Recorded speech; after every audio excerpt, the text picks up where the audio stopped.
The chick. Ah, Professor Eugenius is making breakfast. Only the eggs will never get cooked at this temperature. What are you doing?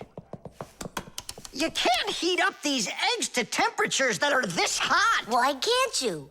The chicks, you'll kill them. What chicks? Where? This appliance, do you even know what it is? I thought it was an egg cooker. You thought it was an egg cooker? Listen up. I do not want to see you around this thing. Not anywhere close. Got it? I won't get close to it. But Grampus, we don't even know what this is for. It's called an incubator. To help her chicks hatch, a mother hen sits on her eggs for a long time, keeping them warm with the heat of her body. An incubator is a device for hatching chicks that is used in place of the mother hen. It's always nice and warm inside, just like under a chicken's wing, but not too hot. An incubator can even turn the eggs so they get just the right amount of heat all over. Chicks that are hatched in an incubator are no different from the chicks that are hatched without them. Fire! What? This thunderstorm is really scary. Let's be scared together. I'm not scared at all. Me neither, I was joking. Just joking with you. What do you think? Are the chicks scared in there? Holy moly! Wow, that was a big one. Even the electricity got turned off. The incubator turned off too. And the temperature is dropping. And for little chicks, is that bad? I'm sure it is. It's cold in here. These chicks need help, and Grampus isn't around. Then we're gonna have to save these chicks without him. Nolik, get the door open. Help me. I can't. Grampus said I can't get near the incubator, so try opening it yourself. I can't do it. And I can't help you. But the chicks are going to die of cold. Let's just do it. But don't you go and tattle to Grampus. I promise. Hooray! It's a bit early for hooray.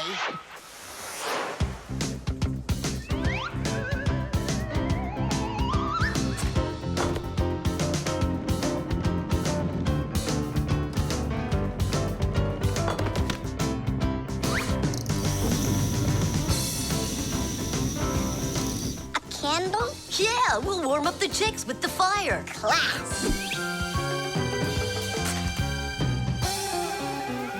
Time for hooray?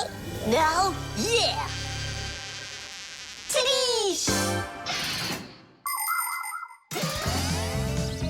Like sparrows, ducks, storks, and ostriches, all birds lay eggs and sit on them to help them hatch. And it's not only birds. Other animals like snakes, crocodiles, and even turtles have babies that they hatch from eggs. To protect their children, they try to hide their eggs, like deep in the bushes, in the cracks of rocks, or in the sand. By the way, roe is also little eggs, just without the shells. From this fish roe, little hatchlings are born that will grow into big fish. And from tiny frog roe, tadpoles hatch that will then develop into full-grown adult frogs. And you've heard of dinosaurs, right? Well, those giant reptiles that lived millions of years ago, they also hatched out of eggs.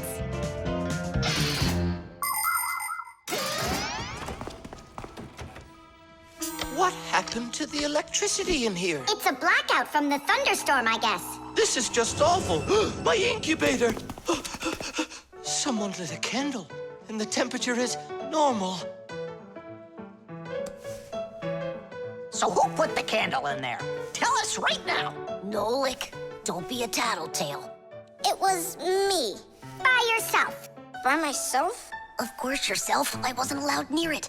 Well, yeah. He wasn't allowed near it. All by yourself. Then well done. You saved the chicks. Our hero! So, Fire, follow his example. And you, Nolik, accept our heartfelt thanks. Look inside. They're starting to hatch. All right, Fire. Come take a look. Now I'm allowing you.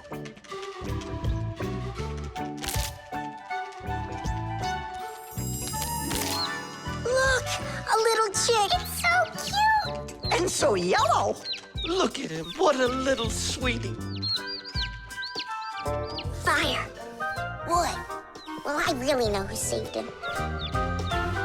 Tish! The gramophone. And that's a photograph of my mom when she was little. She sure looked happy, didn't she? Because parents were all happy when they were children. But then they grow up and start getting all gloomy and as boring as can be. Oh, what's this, do you know? A song about a screw? It's total nonsense. Nonsense! It's about a screw, which means it's practically about Fixies. Why don't we listen to it and find out? If it's good, we can all dance together. How do you listen to this thing? Like this? Why don't we try to use the player? We won't fit in there. Look, right here it says gramophone record. See? So we need to find a gramophone player. Find what? Let's go to Grandpoo's. Grandpoo's, we found a song about a screw we want to hear. We're looking for a player for a gramophone record. Ah, I understand. What you need is a gramophone. A gramophone is an old appliance that was made for playing back sound that was recorded onto records. If you want to turn on a gramophone, you need to turn the handle to wind up its spring. The spring makes the record spin.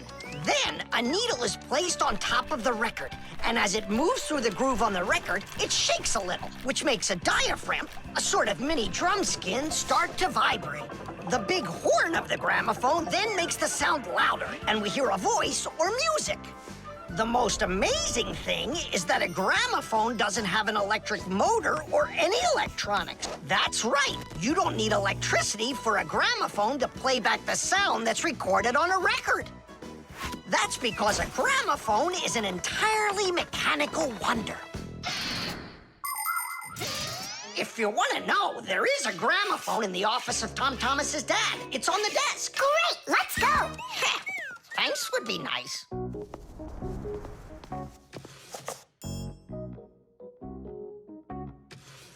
I can't find the on button. There is no on button. You need to grab that handle and turn it. Now take that thing and put it down onto the record. It's not playing. Look, there's no needle in there. And where can we get one from? We can make it. Do you have any nails around here? Is this good? That'll be great. Verda, are you ready? Totally. Better cover your eyes.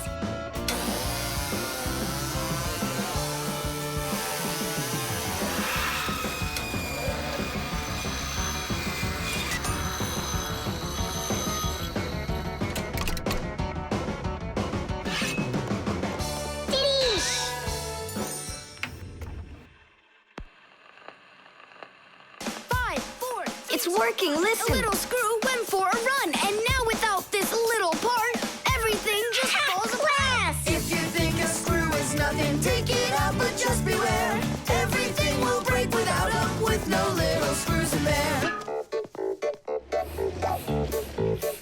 The bulldozer was a strong one, until there was a thud. And then the mighty giant fell straight into the mud. 5, 4, 3, 2, 1, a little screw went for a run, and now without this little part, everything just falls apart. If you think a screw is nothing, take it out, but just beware. Everything will break without them, with no little screws in there. If you think a screw is nothing, take it out, but just beware. Everything will break without them, with no little screws in there. Tom Thomas, what's that music playing? It's a gramophone record. Gramophone? I thought it was broken. We fixed this old... not we. I fixed this thing. Really? What a wonderful boy I've got. Other kids are breaking things and you fix them. What do you say we play that record once more? I used to love it so much when I was little. The mighty crane was working until there was a pop. And then the mighty giant gave out and lost its top. 5, 4, 3, 2, 1, a little screw went for a run. And now without this little part, everything just falls apart.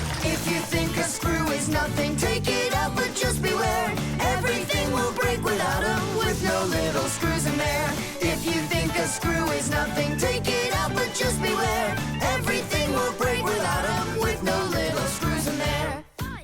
Tom Thomas's mom really dances super. Yeah, she knows how to have a good time, even though she's a grown-up. If you think a screw is The baby monitor.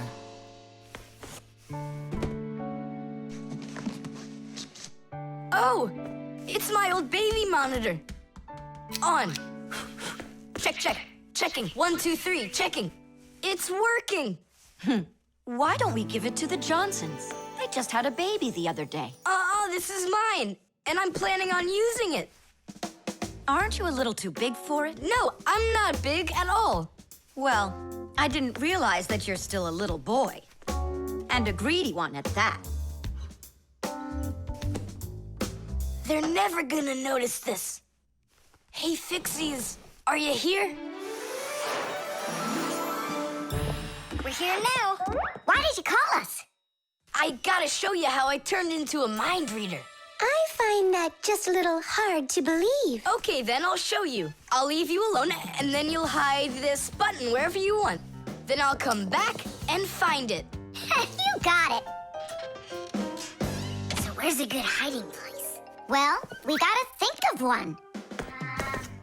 Right here, under the keyboard. Great! Go on, Nolik. Come on in. We're ready for you. And now, I'm going to read your thoughts. Here I go. You hit the button here. Look. Ta-da! He really does read minds. Oh, that was a lucky guess. Bet you can't do it again. Well, I bet you I can. We're gonna have to be sneakier.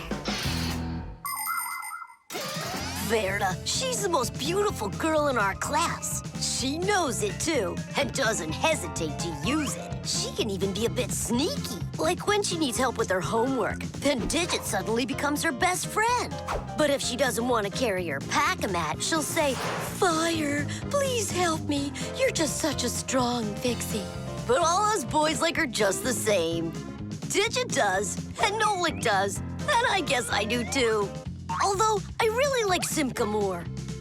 Or maybe Verda. Or both of them. I haven't decided yet. Verda can be difficult and even bossy sometimes. But one thing I know for sure, Verda's a good friend. A friend that'll always come help. Well, that is if she's able to pry herself away from the mirror. I think that we should throw it down into this pencil cup. But then we concentrate on another place. That is good, but it won't work, Fixies. Come on in.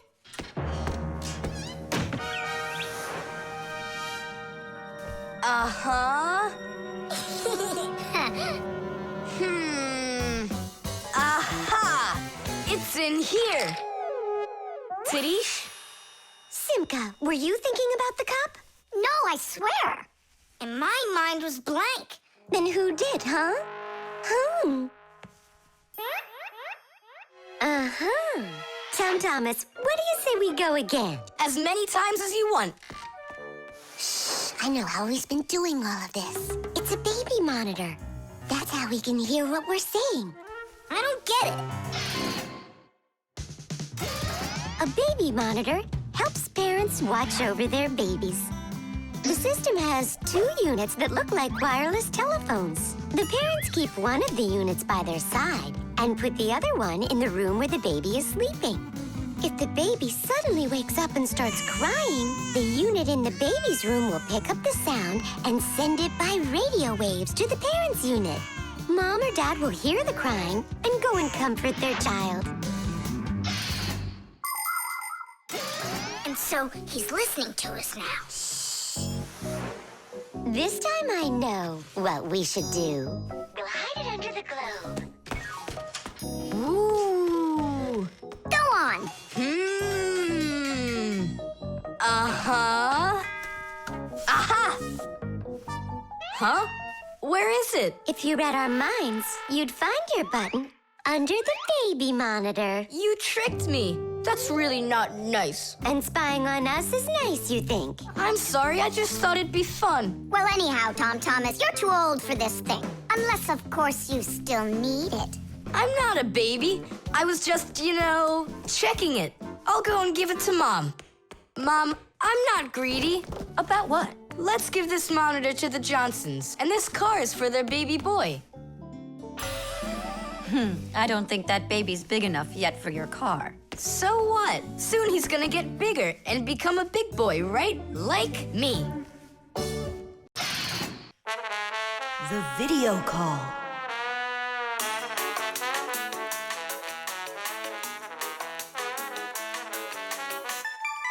Turn on the camera right away. It's me, Simka.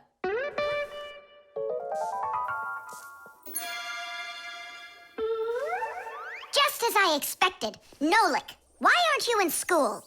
School? It started? No, but you'll be late if you don't hurry. I'm on my way. Simka, is that really your Fixie school? Well, actually, it's the laboratory where Professor Eugenius works at. He lets us have our school here. Who's that, Simka? Look. Is that the professor? Where? Oh, come on, Tom Thomas. That's the Manipulator. Who? Not who, what? It's a mechanical arm. For real? Oh, please show me some of the other things you've got. But how can I show you? Come on, with the camera. Computers and tablets are able to connect with one another through the internet. That's why you can talk to another person on your computer like you're talking on the phone. And if the computer has a video camera, then it's possible to send not only sound through the internet, but video as well. That's why it's called a video call. With video calls, it's possible to talk to your friends, to see them, and to show them all the things you can see yourself. All right, take a look.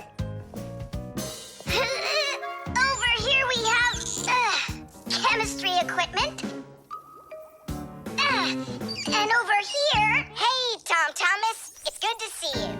Wow, you flew there so fast. Nola, get out of the way. You're blocking the view of the lab. I am not blocking the view. Stop it! Go away! You go away. Tom Thomas, what are you watching? Is it time to turn into screws? Too late. He already spotted us. It's just a cartoon about these funny little guys. Can I watch with you? Nah, it's boring, Dad, and I've already seen it.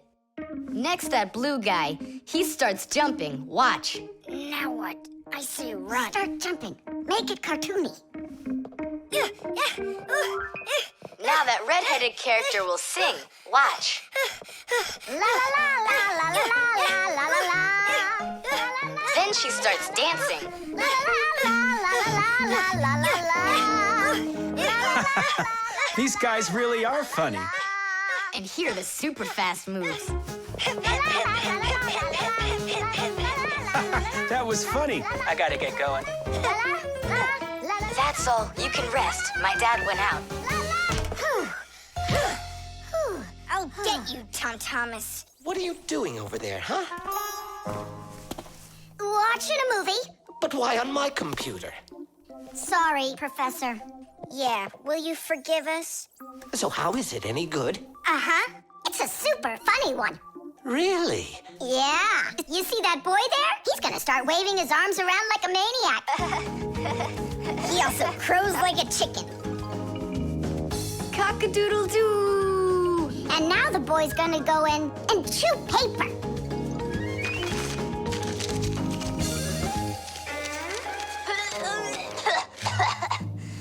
I can't do this all at once. A movie. That's what we're watching here, right?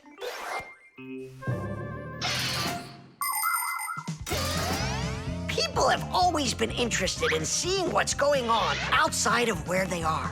And with the invention of video transmission, it's now possible to see what's going on almost anywhere.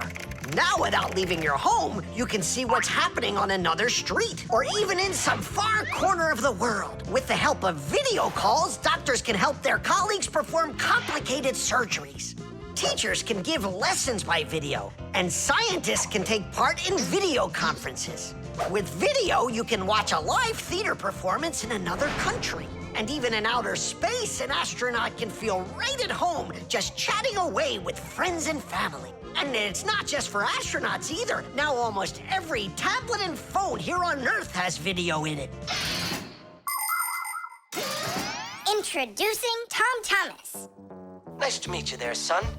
And I'm Professor Eugenius, so I guess you're also a friend of the Fixies. Yeah, only it's a secret. My friend, that's a secret the two of us share. And you know, keeping secrets is what friends do.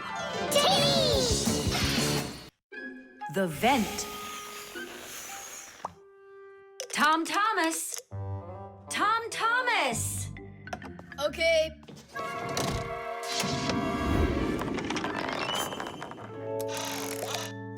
Simka, Tula, check it out. It's pretty, isn't it? Oh, splendid. It's nothing but a trinket. It's completely useless. Useless? Look how well it matches my hair clip. Useful things are the kinds of things you truly need. For instance, like this rope ladder I've got. It's splendid. And where do you plan on climbing with this thing? Now, this mirror here is both useful and pretty. Oh, how splendid. Tula, you say everything is splendid. Well, here's something super splendid that I bet you don't have. Oh, what is it? It's a mechanical super claw. It must be just perfect for scratching your back. Now look what I have. A photograph of Vector. And he signed it for me, too. Are you sure that's Vector? You've got a photo of the bravest Fixie on the face of the entire planet? Yeah, and the most beautiful. Is it him for sure? No way. Let me take a look. You'll smudge it. You've been fooled. No. Yes. Jealous? You are. My photo! Oh, no! What was that? A draft. This is completely your fault. It's not my fault. It's your fault for bragging so much. Please, girls, stop fighting. Let's go find it.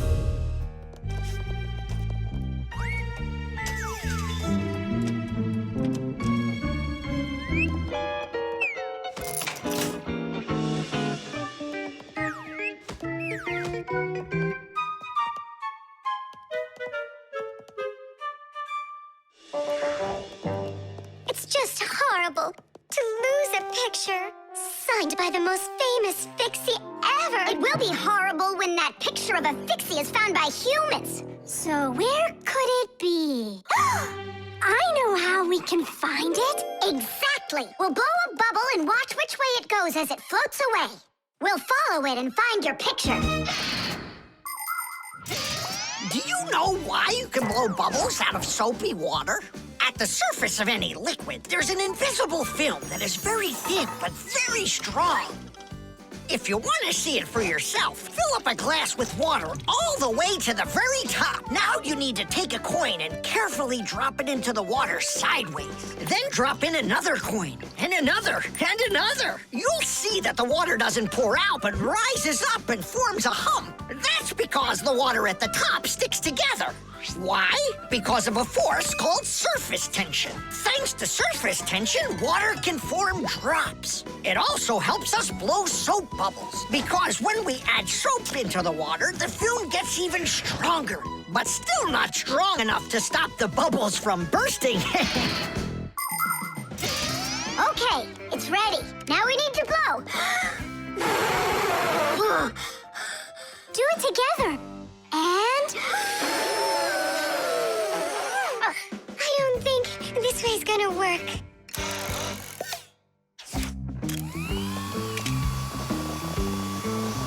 Look, it's flying! We did it!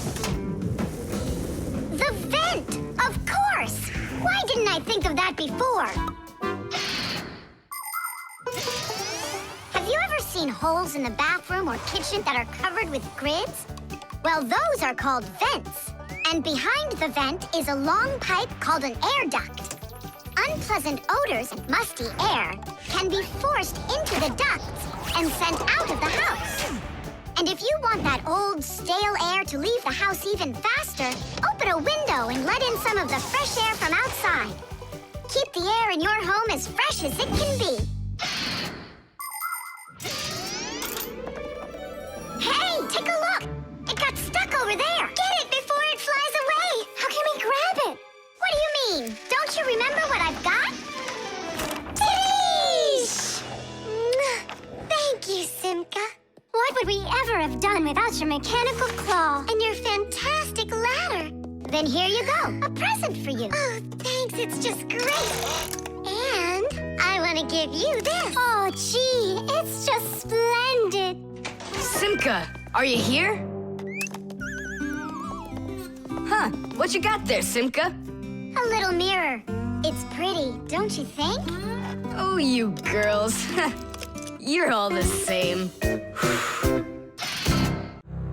The shadow play. Oh, hi there, Tom Thomas. What are you doing here? I dropped a paper clip. Give me some light. Huh. What's so funny, huh? We're trying to help you out. You've got funny shadows, that's what. Hey, check this out. It's an eagle. And Simka is a goose. She looks more like a moose. I do, huh? All right, and take that. You're like real actors performing in a show. Uh-huh. Actors playing a theater, you know. And we're just under a bed. And so what? How about we make our very own theater? A theater with shadows. Class! Tom Thomas, we need a piece of paper, a huge sheet.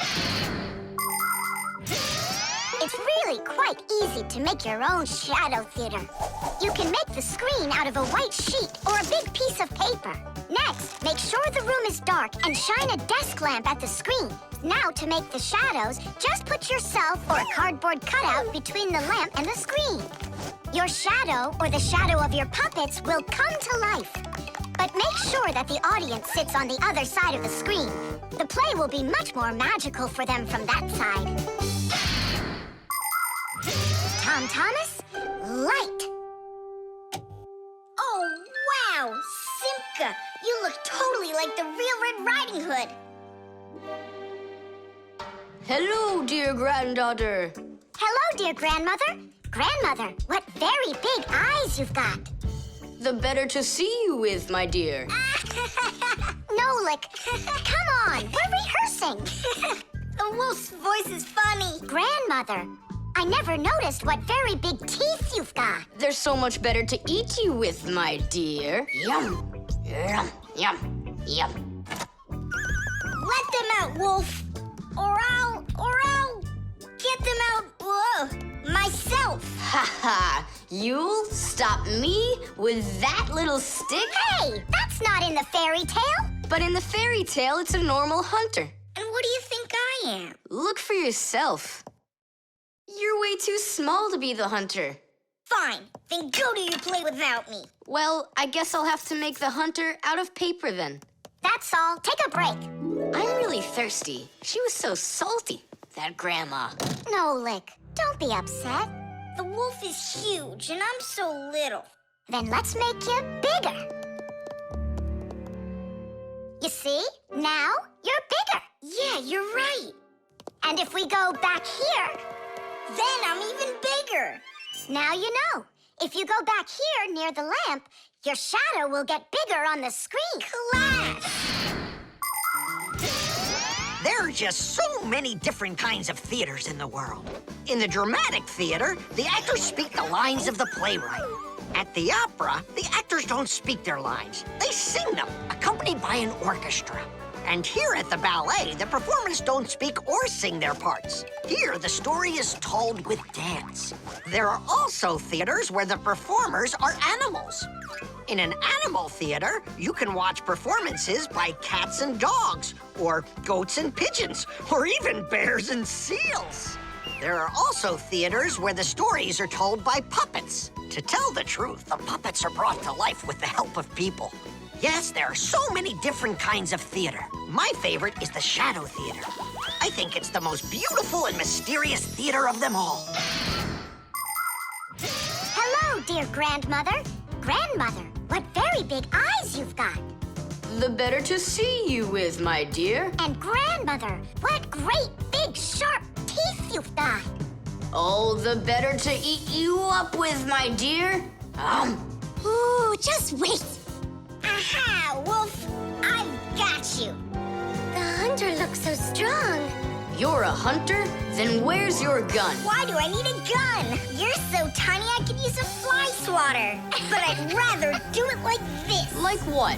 With my bare hands. Way to go! Hooray!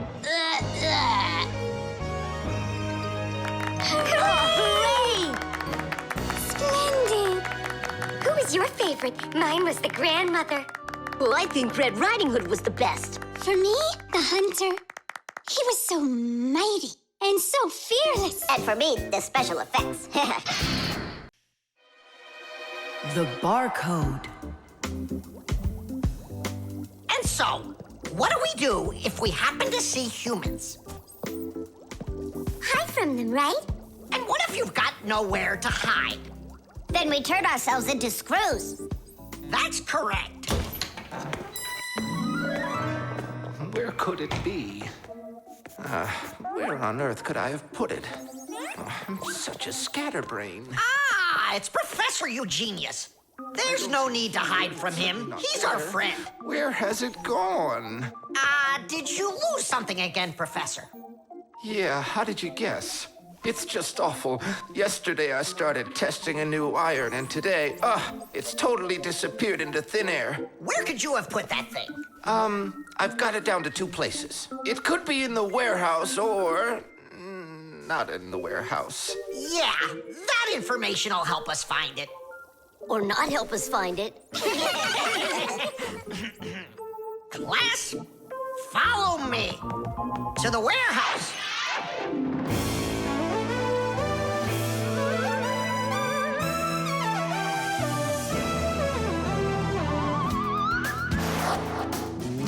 Wow, look at all these boxes. If we have to look inside each one of them, it'll take us 2 days. Maybe we'll get lucky. Let's look in this one. No, inside there is a fan. A fan? Wow, it's a fan. And what's inside this one? A mixer. Yeah, amazing. And what's in this box? An electric kettle. Made in Germany, by the way. He's right. There is a kettle in there. Professor, is this some trick? I don't get it. Grandpus, how do you do it? It's gotta be magic. What else? Here's how I think he's doing it. I think the professor has glasses made to see through the boxes. Of course not.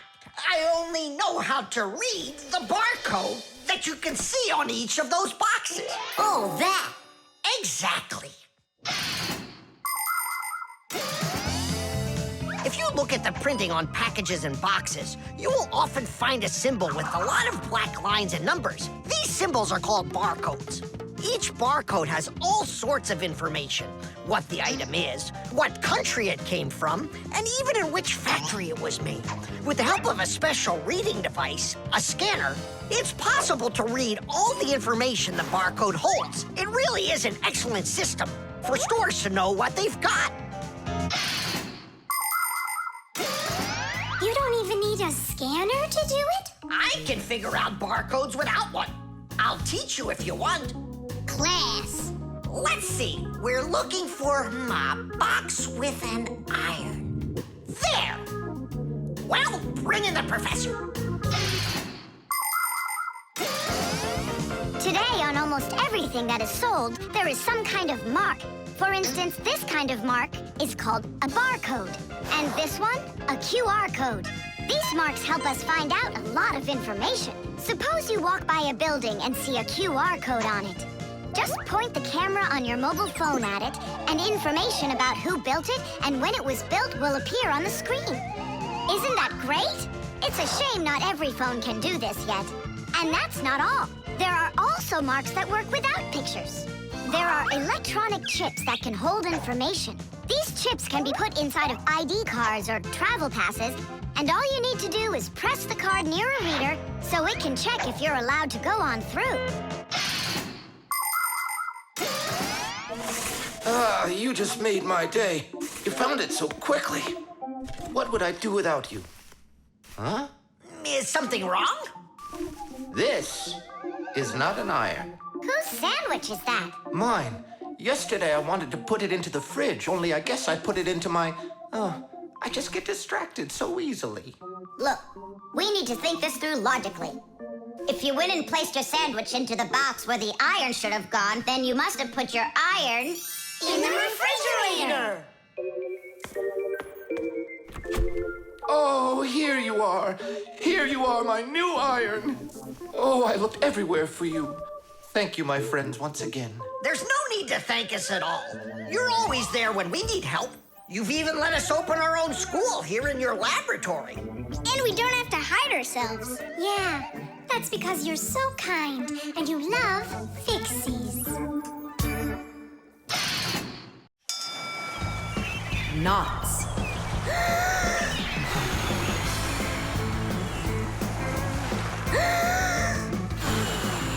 Nolik, there are pirates off the starboard side. Battery, fire! Hey, I'm not a pirate. Why'd you hit me? That's it. I'm tired of playing the wind. Where are my pirates? This looks great. Can I board your ship? And what are your skills? Tons, like protecting the ship and yelling hooray when we win. And how about good sea knots? Can you tie them? Ha! Of course I can tie them. Then tie up our treasure.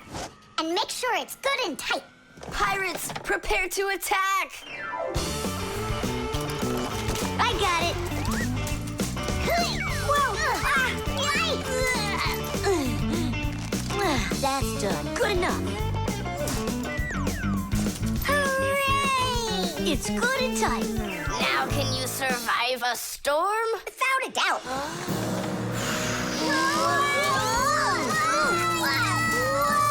Our treasure! It's sunk into the sea. That was my mom's necklace we sunk. I'll pick it all up, don't worry. No, thank you. We'll manage ourselves. He calls himself a sailor. Go and learn to tie some knots. Try tying 2 ropes into a knot. You think it's easy? A badly tied knot will untie itself before you know it. Here's one way to tie it right. First, cross over the 2 ends like this. Now, to finish the knot, you've got to cross them over again. But not this way. It's got to be in the opposite direction. When it's done, it looks like one loop inside another. This kind of knot is called a square knot. And it won't untie as long as you tie it right. And that's just one of the many kinds of knots a sailor has to learn.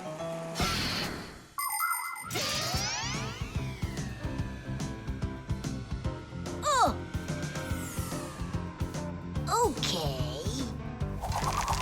I knew I could tie it. Now what else is there to practice on around here? I found some more of our treasure. Here's another one. That's 19, but we're supposed to have 20. I know it because I'd counted our treasure. So what happened to the last one? Well done there. So what else could I tie? Perfect. I even remember what it looks like. It's a different color. It's a bright red one. Oh, Mom's gonna notice right away that the red one's gone. I gotta go find it. Yeah, I think it's on the floor. Who tied my laces together? I was just practicing, sorry. And what else did you tie up to practice your knots? Not sure you want to know. You're funny. Let's go untie them.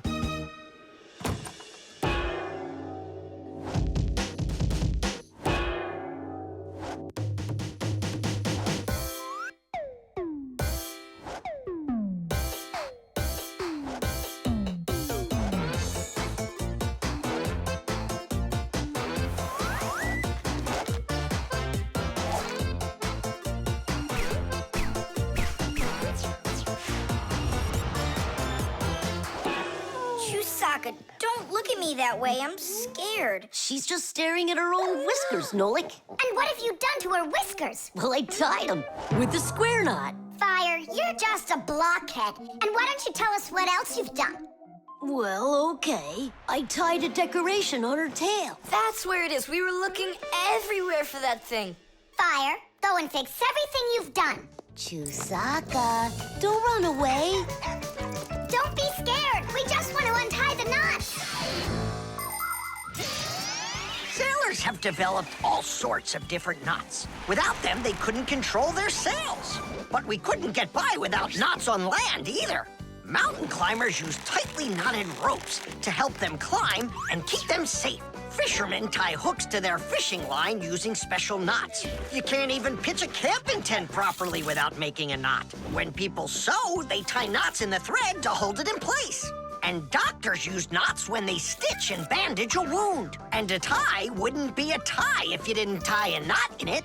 Sneakers won't fall off your feet. And the laces won't drag on the ground if they're tied with a proper knot. But sometimes things can get knotted up by accident. And that's one time when you don't need to know how to tie knots, but how to untie them. All aboard! Like that. Now the only thing left to do is tie a knot. Should I tie it? Are you sure it won't untie? You're joking. Why don't you go ask Chusaka if I can tie a knot like a sailor? The Manipulator.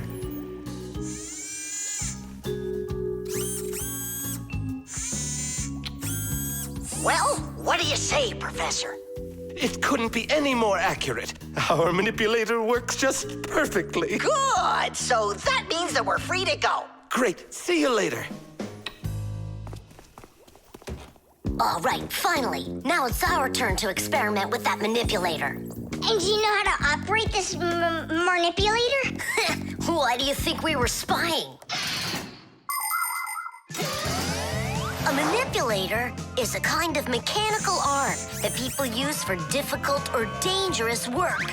To control a manipulator, humans use a remote control or a joystick.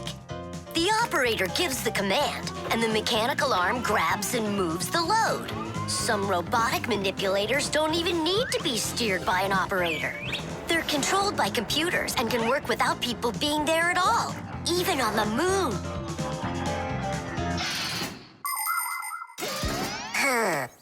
What is this button for? Uh-huh. How about this one? Uh-huh. Would you like to take a ride? Right now? You're scared. Scared? Not one bit. Then off we go. Yeah, cool. Ha, this is totally awesome. Well, hang on. This is gonna get even awesomer. Professor?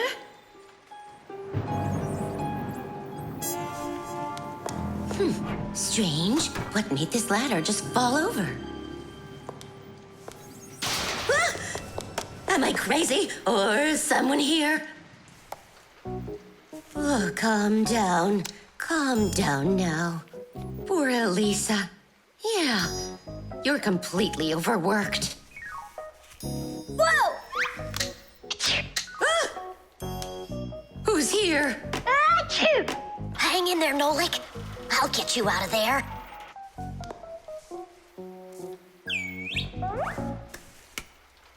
My compact's gone.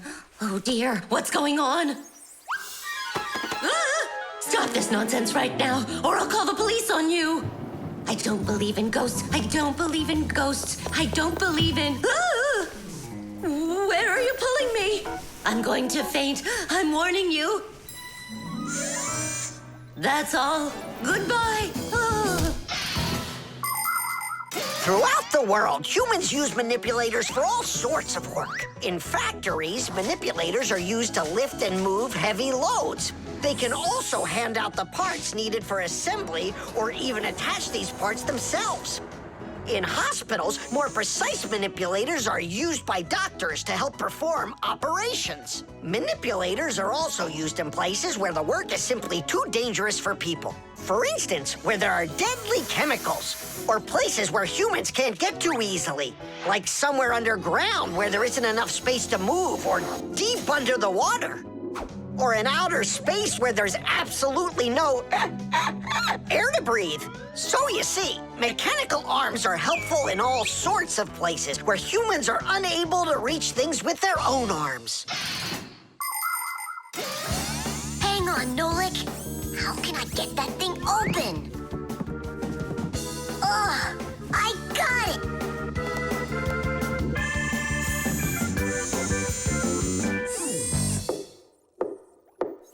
Yes? Who's there?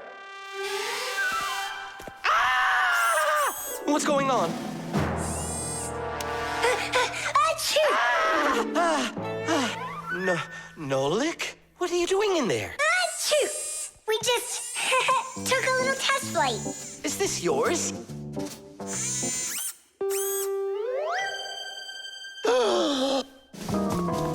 Elisa! Elisa! Professor Eugenius. I was attacked by a crazy arm. The manipulator. It's your imagination. Look, it's come back. Stop, I'm telling you. Professor Eugenius, it heard what you just said. Calm down, it's okay. It was a little malfunction, but I took care of it. You are just astounding. And don't think that I'm through with you. With me? With you? No, with the manipulator. Let's go, Elisa. Yeah, let's go, Professor. Great job, Fire. And why fire? Achoo! Modeling clay.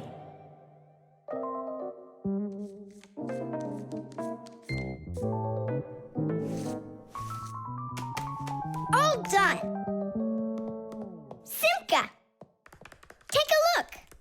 I've got my own pack-a-mat. Now look at that, a pack-a-mat made out of modeling clay. But this one's my own, and it looks just like a real one. Okay, you're right, it really does, Nolik. Simka! Nolik, what's up? Hi there, Fire. Want to play some tag with me? I really wish I could play tag, but unlike you, I've got tons of work. Yeah, like what? Well, a bathroom hook fell down. Tom Thomas broke the lamp on his desk. The aquarium has a tube that's leaking. So go and play. I have to get a pack-a-mat. Oh. I wish I could play tag. Hold on. Nolik, you've got a pack-a-mat. Uh-huh. Although I gotta say, it looks a little strange. That's because it's... Let's fix everything before Simka with your pack-a-mat and my fixie board. This'll be great.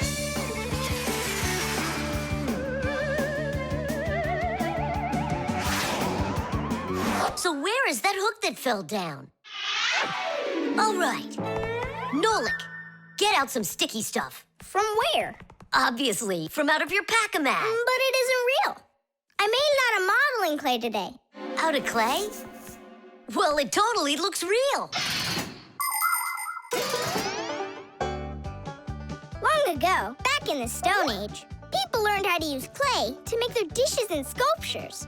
But the modeling clay that we use nowadays was only invented about 100 years ago. Actually, modeling clay is just plain old clay with some ingredients added so it won't dry out. And dyes are mixed in to make all the different colors. There is just no end to all of the fun things you can make out of modeling clay. I got an idea. Go on, turn around. What are you doing? Grabbing glue out of your pack-a-mat. All right, get up here. Will it stick? Yeah, of course it will. Let's go and fix the lamp.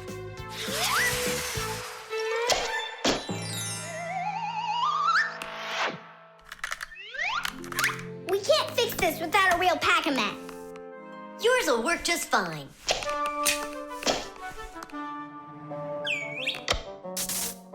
Tadish! So, what else did Simka have to fix? The aquarium. Hop on.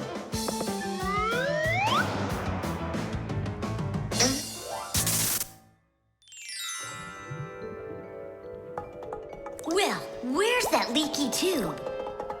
Here, it's leaking at the joint. Yeah, this tube is gonna need a lot of modeling clay. Give me the rest of your pack-a-mat. Sure. And here's a souvenir. They're all done. What's all done? We already fixed everything. And what did you fix it with? Modeling clay. Ha! Modeling clay isn't gonna hold anything. Well, I say it will. Wanna bet? All right.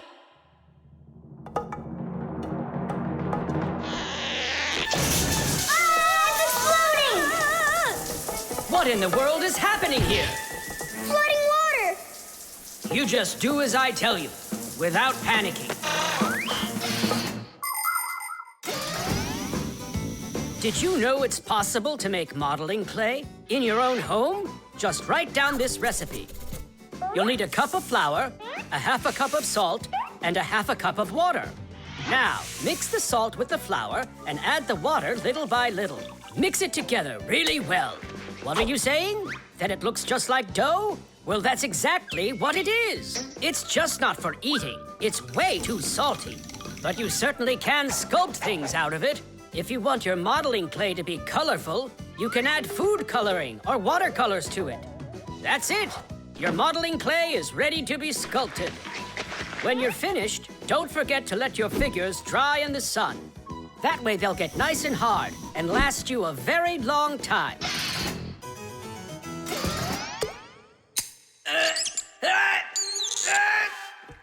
Phew.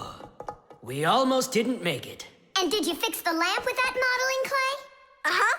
And the hook, too. That was not a good idea. But it was really quick. Hey, that's true.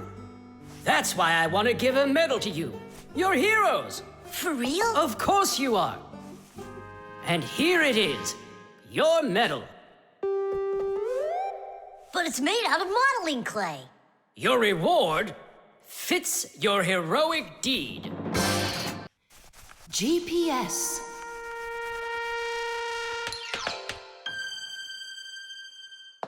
And 3, 4. Stop. Who goes next? I'm next. 5.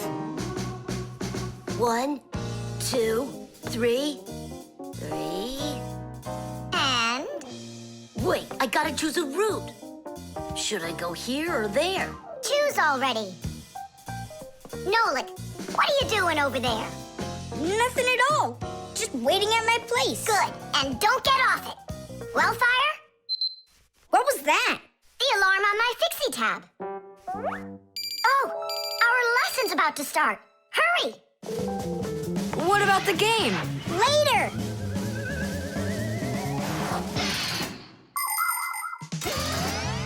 As soon as young Fixies enter their first year of Fixie school, everyone gets their own Fixie tab. It's a little computer that can do anything at all. Well, almost anything at all. Studying with a Fixie tab is fantastic. You can read it just like a book and write in it just like writing in a notebook. You can use a Fixie tab to listen to music, watch movies, find your way around, and talk, text, and send letters to your friends. And if you want, you can use a Fixie tab to go on to the internet that humans use, or you can visit the secret Fixie internet, where you can find news about the world of the Fixies. And Fixie tabs have games on them, too. Of course, these games can be a lot of fun, but you shouldn't play games until your homework is all done. Faster, or we'll be late. I know a shortcut we can use. This way.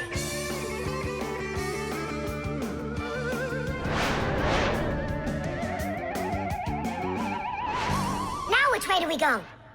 I need to remember the route. I think it's this way, or it could be that way. Well, which is it, this or that? I have no clue. Uh-huh. So what's our plan? We'll go back and start again. We flew in from there, right? No, I think it was there. That's not how we flew in. It was there.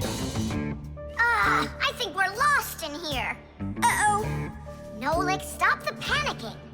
I only went uh-oh. I'm not panicking yet. It's your fault, Fire. I know a shortcut. Go this way.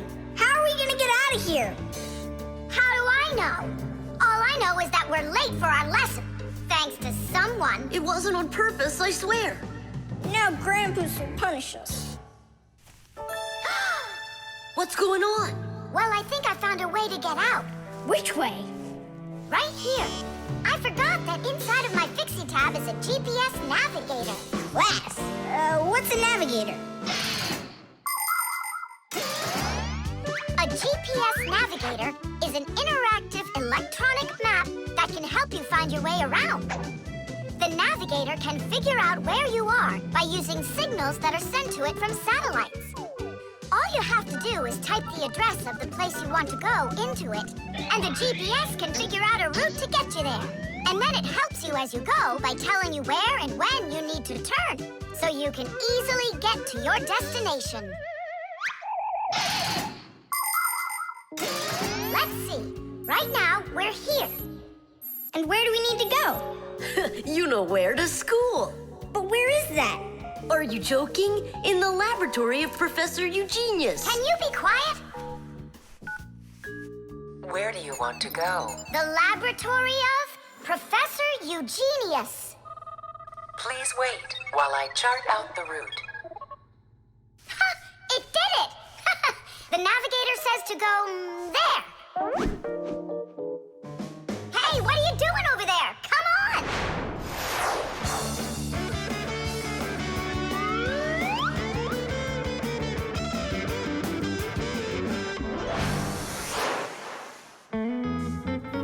And if you happen to go off route, the navigator will give you a different way to...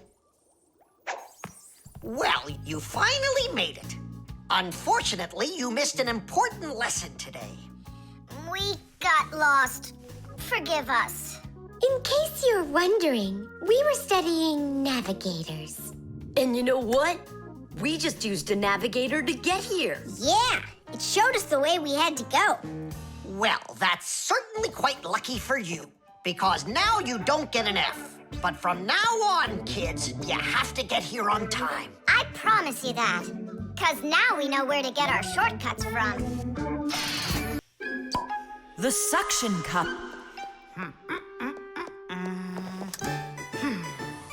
Where's Professor Eugenius? Did you see him? Not yet. Strange. He told me he'd be here today to conduct some tests. Rampus, right here under the glass. There's a note. Dear friends. That means the note's for us. That's because Professor Eugenius can always count on us. I'm off for a conference today. So what should we do? While I'm away, please keep an eye on each of my tests. There's the wristwatch. And where is it? It's right there.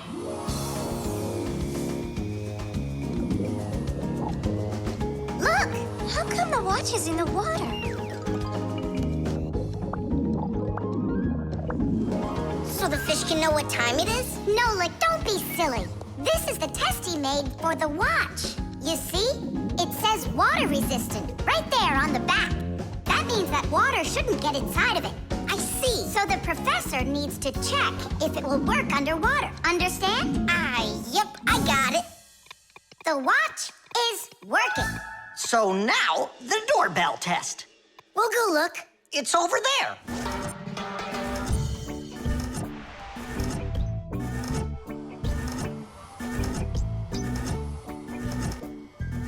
What's that thing doing? It tests the button to see how fast it wears out. To check the quality of appliances, toys, sporting goods, or just about anything, they need to undergo serious testing. Take, for instance, telephones. They need to be tested with both heat and cold because they have to work in places as hot as Africa and as cold as the Arctic. Computers are tested to make sure they can be shaken and rocked, too. That way you can be sure they'll work on a desk at home, or outside in the park, or while you're taking a ride. Different kinds of products need different kinds of durability tests. For example, athletic shoes and car tires are rubbed and squeezed over and over to see how long they are going to last. Yes, testing's very important. Without testing, a machine or appliance could let you down at the very worst moment.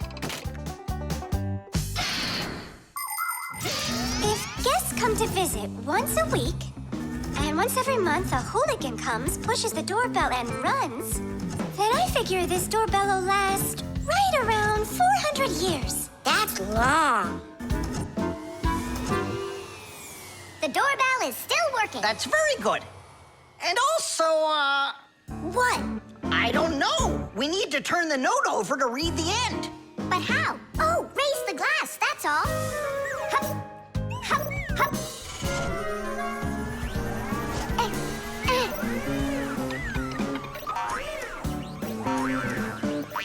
I can't get a hold of it. We should find a suction cup. A suction cup? Suction cups are made out of rubber or other elastic materials. When a suction cup is pressed against a smooth surface, the air inside is squeezed out. The air outside wants to get back in, and so it pushes down on the cup. The rubber edge of the cup won't let the air leak in, so the outside air keeps pressing down, and the cup keeps on sticking. And that's how a suction cup sticks to a surface by using the power of air. Wait a minute. I know where there's a really big suction cup that we could use.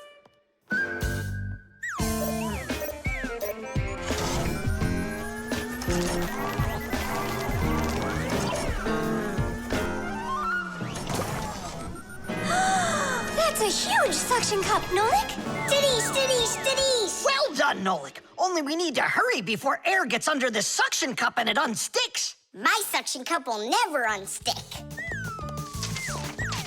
Well, let's see what it says here. Simka, you'd better hurry.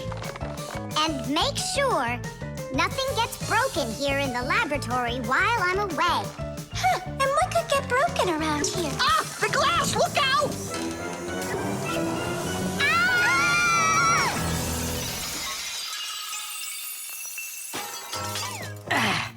Yeah, so much for that.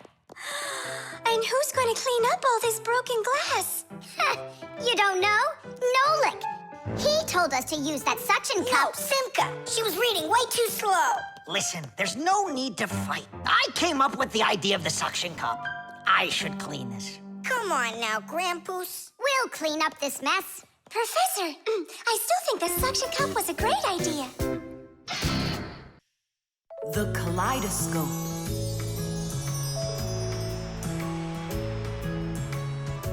Tom Thomas, when are you gonna give me a peek at your new ball? I just can't wait. I told you, you can see it as soon as I hang it up. You're not peeking, are you? No, I'm not. Oh! So can I look at it now? Sure, take a look. Which one? This one. You broke it. It's okay. Don't be sad.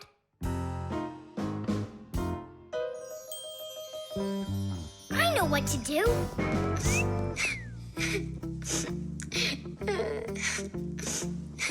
Tom Thomas, look inside the kaleidoscope. What for? I looked already. Come on, there's something in there I'm sure you've never seen. Whoa. Cool, isn't it? What is it? It's my own invention, a pirate kaleidoscope. Glass, right? Uh-huh. It's great. I really like it. Tom Thomas, hi there. I heard that you got a pretty ball to hang on the tree. Shh. Can I see it? It's right there. Where? There. No. Oh, that's just terrible. Why'd you do that, Simka? Come on now, I just cheered him up. How? Tell me. With the kaleidoscope, remember what Grampus taught us? Do you know what makes a kaleidoscope have such beautiful patterns? Ah, it's because pieces of multicolored glass are tumbling around in there. And it's also because it has mirrors inside. Usually there are 3 of them, and they are arranged facing each other. That way, each piece of glass makes many, many reflections that create the kaleidoscope's beautiful symmetrical patterns. By the way, you can put just about anything you want inside a kaleidoscope, and each different thing makes its own special pattern. Yes, there are all kinds of kaleidoscopes. Some with buttons inside, some with flowers, and even some that are filled with insects. Once, a very rich man had a kaleidoscope made with precious stones inside. Yeah, it probably wouldn't have been nearly as beautiful if he had just filled it up with money. Tom Thomas, Look inside the kaleidoscope. I already saw it. It's pirates. Nah, it's not about pirates. We changed it. Go on, look and see. Wow. You like it? A lot. Hey, what did you put in there? A few pieces of the ball that you smashed. It's even better for Christmas, isn't it? Mm-hmm. That didn't work at all. Merry Christmas! We came to take a look at that splendid new Christmas... Oh, what's wrong? Don't even ask us that. I've got it!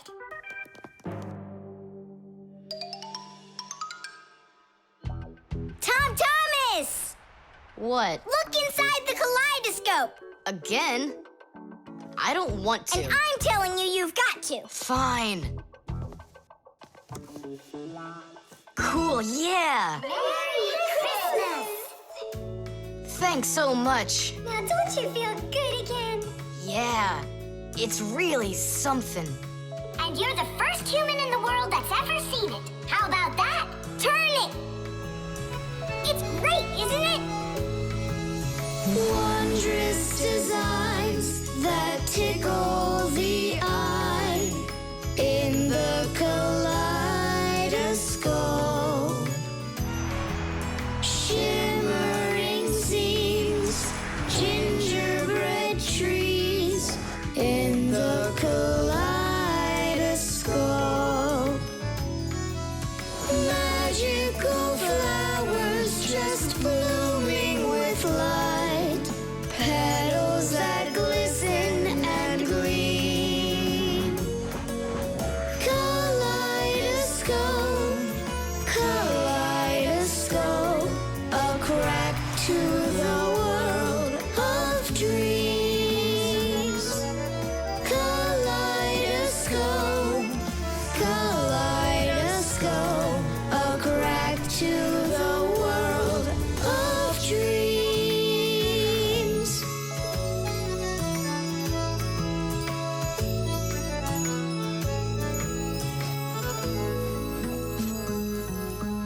Hi, everybody. Tom Thomas, I came to look for myself at that beautiful Christmas... It's okay. What's more important? Having such awesome friends? Or some ball hanging from a tree? The stain.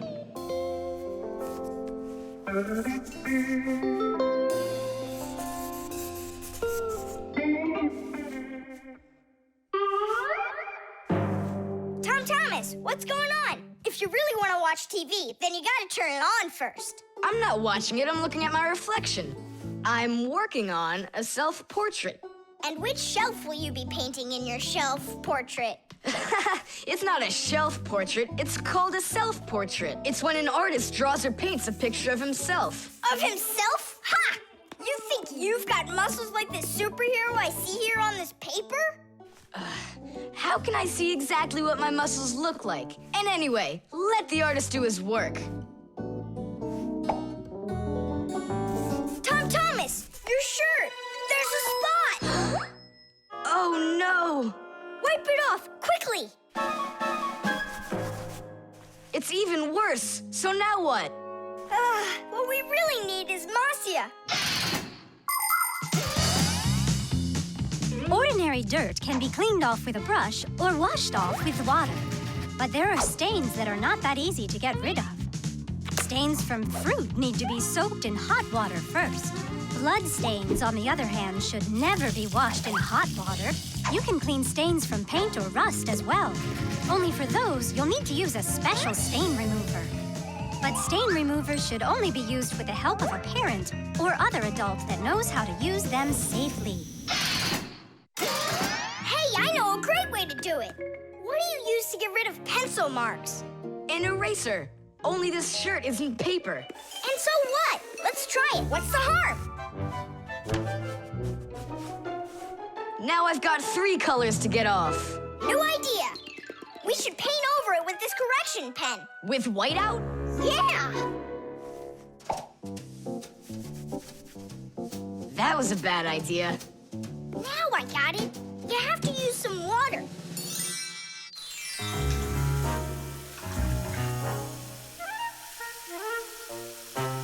The wash would be better, don't you think? No, you can't wash whites with colors. And you've got a white shirt with colors all over it. Then how about if we try some more water? How much more can you use?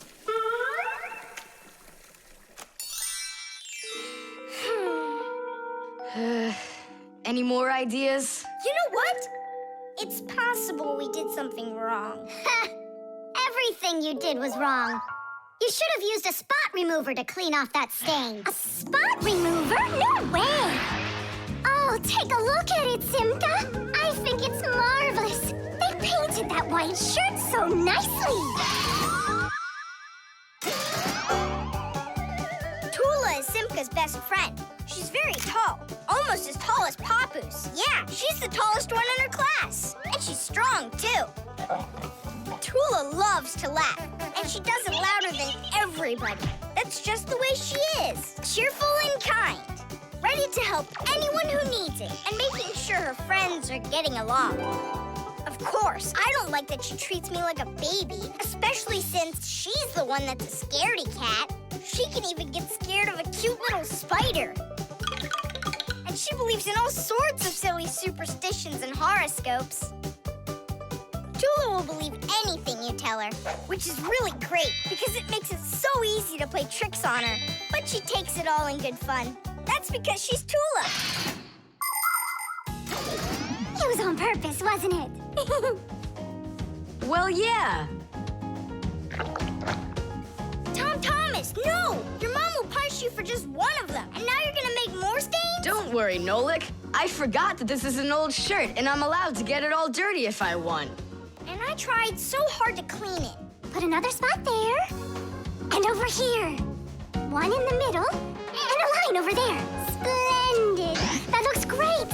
And how about down there? Wow. It's like fireworks. Splendid. There's a name for this style of painting, and properly speaking, it's an abstract painting. They have lots of lines and spots, and everyone sees whatever they want in them. Yeah, look! A golden ball by the river! And there's Tom Thomas with an F on his report card. Tom Thomas, what did you do to your room? And your shirt? You know what they call it? It's, abstract art. There's something good in it. I like it. Abstract art. Isn't it great? Ah, my little artist. Tubes. Today's lesson will be on pipes and tubing. Right here inside of this laboratory, you can see them all over. Look, over there, and there. Some more over there, and there's another one. So, who can tell me some different uses for tubes? Digit. They're used in plumbing to carry the water. Nolik, in school we don't give an answer without being called on. Digit. You can. And for carrying waste. I am talking to Digit now. Gas goes through pipes too. Stop interrupting us. And don't forget about smoke in a smokestack. Nolik, that's just rude behavior. Out right now.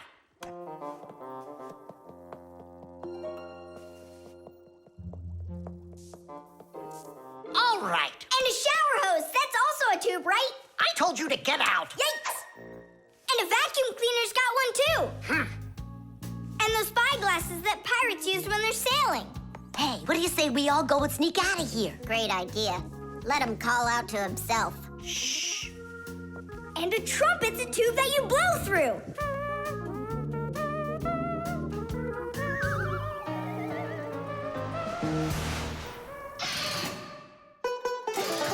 Nolik is my younger brother. There's a lot he still doesn't know, but that doesn't stop him from getting involved in things he probably shouldn't. Unfortunately, that can get him into trouble. So, every once in a while, me or my parents have to rescue him. No, I wouldn't call Nolik a pest. He's just a bit curious. That's why he broke the #1 Fixie rule, hide from humans. Nolik's the one who first became friends with Tom Thomas. Well, I was there too, but Nolik started it. Actually, first it was Grampus. Many years ago, he befriended Professor Eugenius. And after that, the professor let us have our school in his laboratory. So it turns out that Nolik is just like his grandfather.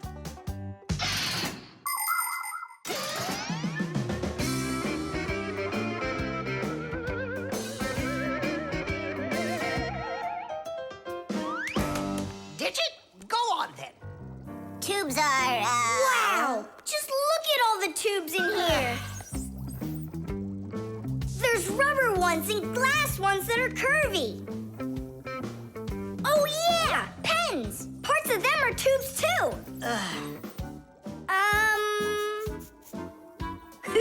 He stopped talking. He ran out of ideas. And those tube slides at the water park. The barrel of a rifle and the shell of a bullet. Those are tubes. Oh, there's a tube with a serious crack. And it's also dripping and hissing. It's dripping? Where? How can I show you when you kicked me out of class? What's going on? Take a look. That tube up there is leaking. That's acid dripping out. Is that dangerous? It's awful. Any second now, it'll explode. Where did Professor Eugenius go? He went to eat a sandwich. So what do we do? It's a disaster. Don't panic. Fire, Verda. Go to that hose and shut off that valve. Simka, go get a pack-a-mat. We'll fix this pipe ourselves. It's very important to be sure that a pipe won't leak. But making pipes that won't leak isn't so easy. Pipes can be made by rolling up a sheet of metal and sealing it up. Unfortunately, the seam can break, and that's why people have figured out how to make pipes without seams. They do it by stretching out hot metal on special machines. And PVC pipes are squeezed out of hot plastic like pasta. When the plastic is cooled down, it hardens into a pipe. We fixed it just in time. Nolik, way to go there. Hey, Simka, where is he? Don't know. He finally left. Here I am. Nolik, I want to thank you for being alert, and I'd like you to join our class. Tadish! Only don't forget, in my class, students cannot answer unless they're called on. Now then, pipes and tubing. Digit, please continue. Well? But Nolik said all of them already. Nolik. Not all. A straw for drinking a shake is a tube, and some noodles are tubes made out of dough. And what's it called? That thing. A hole in a mountain. Wait a second, I'll get it. A volcano. That's not it. They go this way. I mean the kind that go like that. Heh, they're tunnels. You got it. Well done there. Yeah. The Fixiephone. Tom Thomas. Huh? Try to guess what we have with us. You guess what I have. A banana. A race car. No, not that. Chocolate. A pair of socks. Ha! Do you give up? My dad bought a new phone for himself and gave me his old one. He said I can keep it. Oh, wow. And what have you got? Look! Ah, you got a telephone too. It's better than that. This is a Fixiephone. Papu's got himself a new Fixiephone, and he gave this old one to Simka. And can you make calls on it? Take a guess. Come on, let me show him.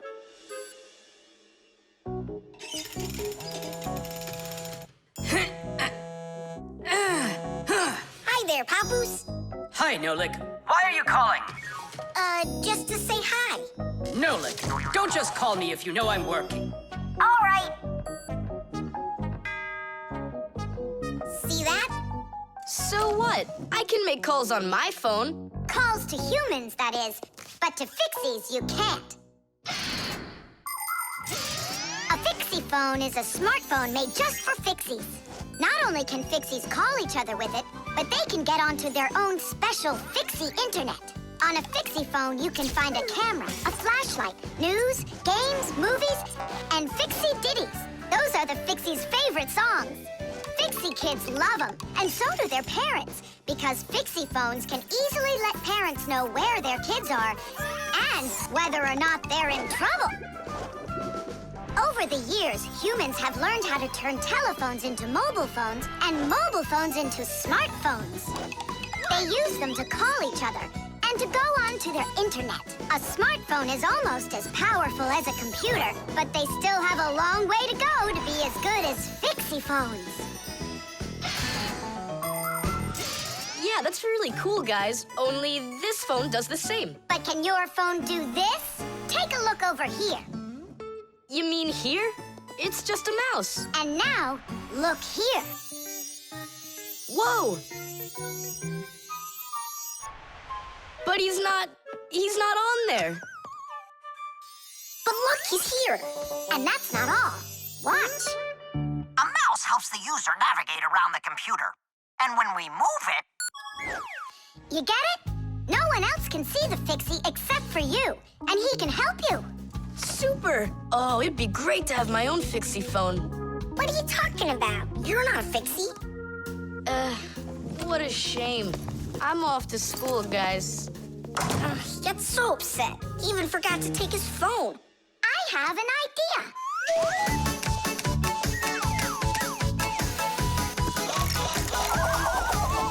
My smartphone's my best friend. I love to hear it beeping, so I keep it by my side even when I'm sleeping. Bing bong all day long, bing bong all day long, bing bong all day long, even when I'm sleeping. With my phone I play alone. I don't need my brother. Soon they'll make a brand new app to replace my mother. Bing bong all day long, bing bong all day long, bing bong all day long, to replace my mother. Check my mail, send it text 1,000,000 times an hour. I forgot to plug it in, now I'm out of power. Bing bong all day long, bing bong all day long, bing bong all day long, now I'm out of power. Bing bong all day long, bing bong all day long, bing bong all day long, now I'm out of power.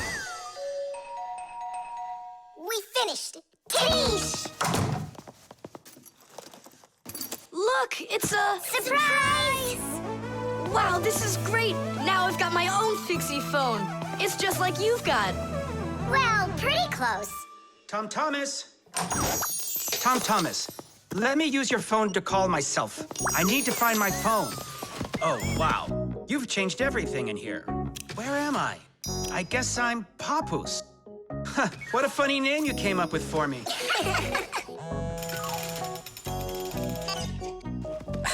Nolik, just stop. I don't have time for you fooling around. What? Who is that? That's, not Nolik. Who is this? Do you know who I just called? Does anyone know who this phone belongs to out here? Oh, your mother found it. I'm coming. We'll fix those numbers later. Ugh, Papoose is gonna really give it to us. Give me your phone, Tom Thomas, and I'll delete all the Fixie's numbers from it. But how can I call you up then? Why would you have to call us? We're always close by. The team. The first period is almost over. Tom Thomas's team is leading 2-0. There's no getting around the difference in class. Simka, pass to me!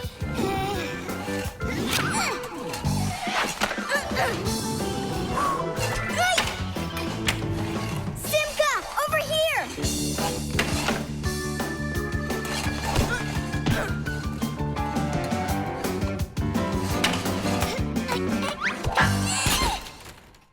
Goal! 3-0. And that's the end of the period. Time for the teams to take a break. This isn't a fair game. There's 6 of these guys and only 2 of us. Go ahead and call your classmates. I'll still outscore you. You sure about that? Uh-huh. Well, Tom Thomas, you asked for it.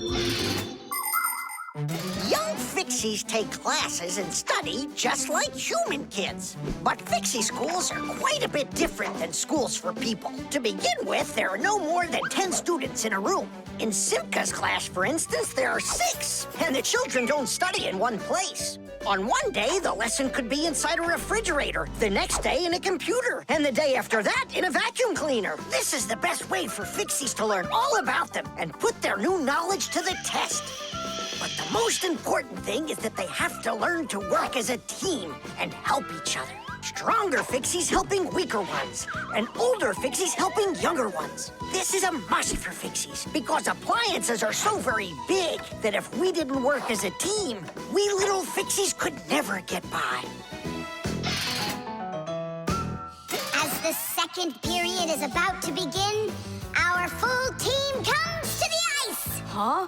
Introducing the engine of our class, Fire! My motor's roaring. And now the brains of our class, Digit! Okay, what's the score? Now here is the spirit of our class, Tula! Could I be our goalie? And here she is, the face of our class, Verda! And oh, what a cute one. So you want to quit, Tom Thomas? I'm not afraid of you.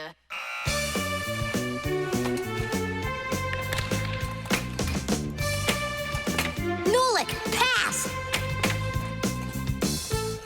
Shoo! I'm calculating the angle to use. Whoa! Oops! Pass it quick! Quit sleeping! If you're gonna scream at me, I'm not going to play at all. Wow, that's some team you got there.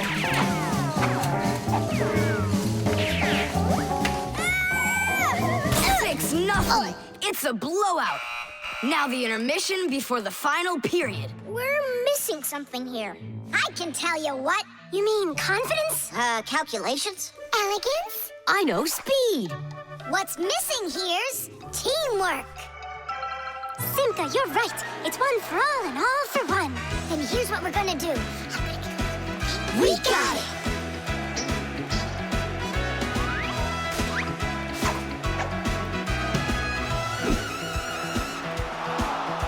Attack and check, don't lose control. A line change on the fly. The puck is zooming towards the goal to score and break the tie. It's one for all and all for one. Great teamwork is a must. Let's go and show them how it's done. This game was made for us. Hockey's our game. Hockey, hockey's our game. Hockey, hockey's our game. Hockey, hockey's our game. Hockey's our game. Hockey, hockey's our game. Hockey, hockey's our game. Hockey, hockey's our game. Hockey's our game. Hockey, hockey's our game. Tell me again, what's the name of our game? Hockey. I can't hear you. Hockey. Oh, hockey's our game. Hockey. Hockey's our game. Hockey. Hockey's our game. Hockey. Hockey's our game. Hockey. I love that hockey. Hooray! We won, Tom Thomas. What do you say now? How did I get creamed like that? 'Cause you're by yourself here, and we are a team! Team! The oven.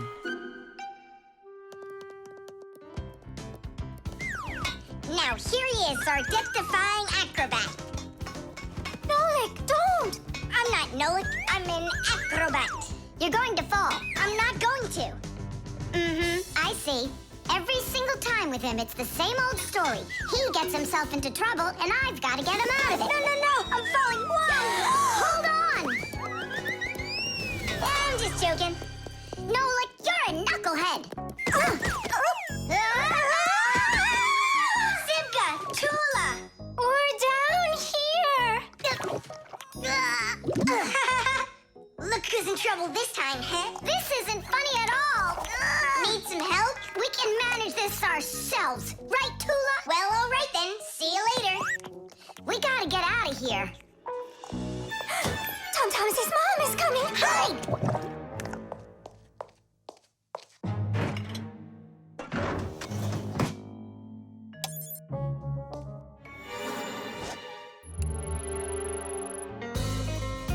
Hi, Tom Thomas.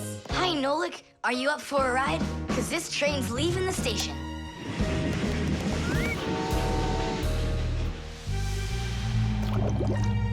Nice place. It's the oven. It's beautiful in here and not hot at all. Splendid. It isn't hot right now, because it only started warming up. An oven is a cabinet with a heater. It can get so hot inside that it'll roast whatever's in there. As a matter of fact, that's what ovens are for. People roast meat inside of them and bake things too. Some ovens ovens burn gas for heat and others use electricity. They have special electric coils that get red hot and heat everything that's inside the oven. So be careful around ovens. A hot oven can burn you very badly.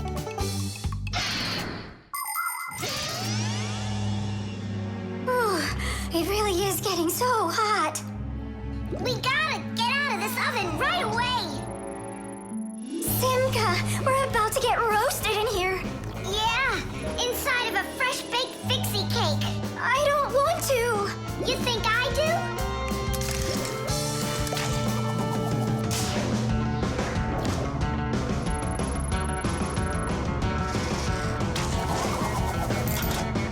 Here, grab on tight. This way.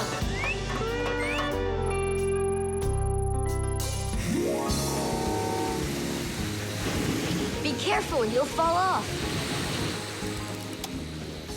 You're just like Simka. She told me the same thing, and then she was the one who fell. Right into the batter. Together with Tula. What? They both fell in the dough? Oh, yeah. And they're probably still stuck in there, too. Tom Thomas, the cake's fresh out of the oven. Do you want to try some? Where could they be, huh? I don't know. Maybe they're inside the cake. They could have turned into screws. We gotta find them. Hey, what are you doing? Eat. Stop playing. Hey, watch out. You could break your teeth.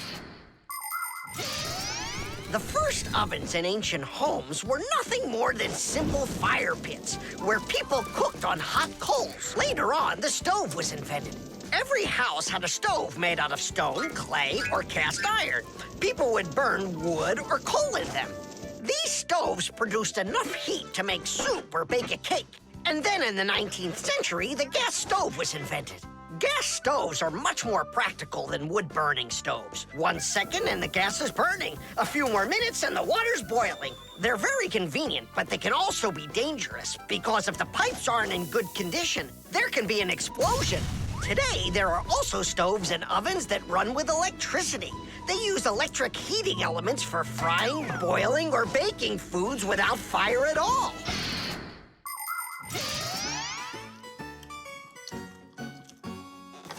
Tom Thomas, I think you'll explode. But it's so incredibly good. I just can't stop eating it. Keep chewing, Tom Thomas. That's as much as I can chew. Hey, what are you guys up to? Up to? We're trying to save you. You're not in the cake? Then how come I was eating all of this? I hate cake. Maybe it's because that's what good friends do. Yeah, he's a good friend who's got a really good appetite. Friction.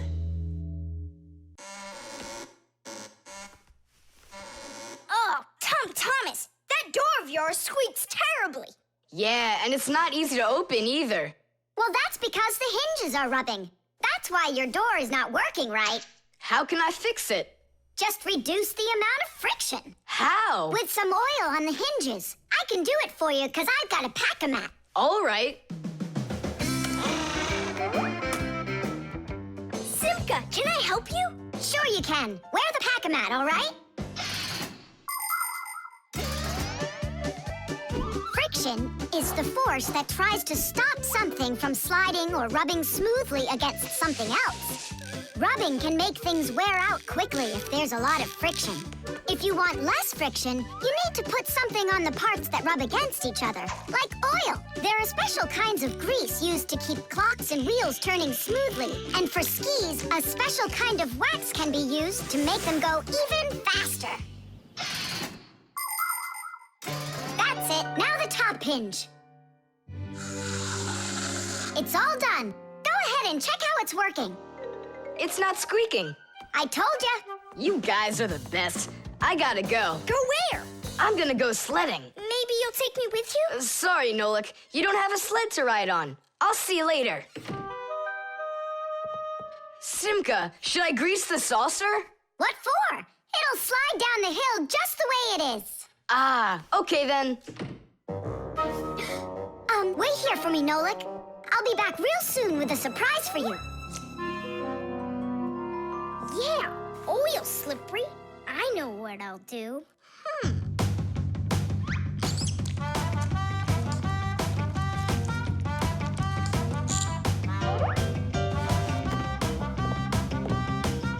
Wow! Talk about no friction!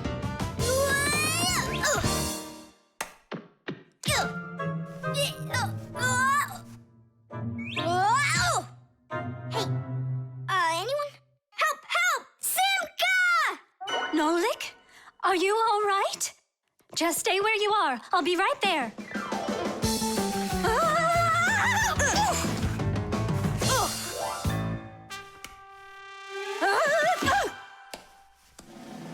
Papoose! Help us, please! Who called for me? Help is on the way! Hey, what are you up to? Grandpa, stay away from here! You'll fall over! Huh? What did you say? Stay where you are!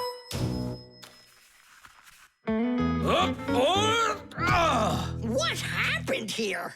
I poured some oil on the table Why'd you do that? to reduce friction. That's brilliant. Nobody move! I know exactly what to do.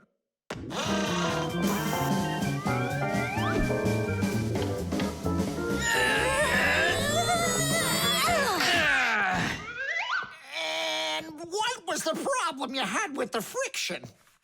I want to see all of this oil gone in 5 minutes. Engineers are in a constant battle with the force of friction. They want less friction so that cars will run faster and their parts will wear out less quickly. But just imagine what the world would be like if all of a sudden there was simply no friction at all. Everything would start slipping out of our hands and falling off the table. Knots would untie themselves, and that's not the half of it. Cars wouldn't be able to run without friction either. Wheels would spin around and around in one place, unable to grab onto the road. We wouldn't even be able to walk. Because when we walk, we move forward by pushing off the ground with our feet. And how can we do that without friction? We can't. So now I think you can see why it's not so bad to have a little bit of friction in our lives. Whew! We cleaned it. But it's still so stinky. Nolik, I completely forgot. I promised you a surprise. Look, what is it? I made you your very own saucer for sledding. Oh, that's great. Only, what good is this thing without snow? Nolik, hey, look what I've got for you. Snow? Yeah. Is it real snow? Really? Yep, now you've got your very own hill to sled on. This is great! What an awesome surprise! And you don't need oil to make it go quickly. Yeehaw! The airbag. We're gonna be late. We'll make it.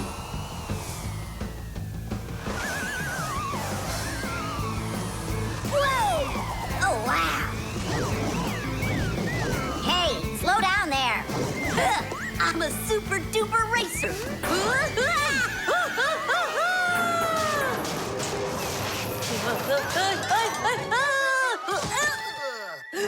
Well, Fire. Again risking your life.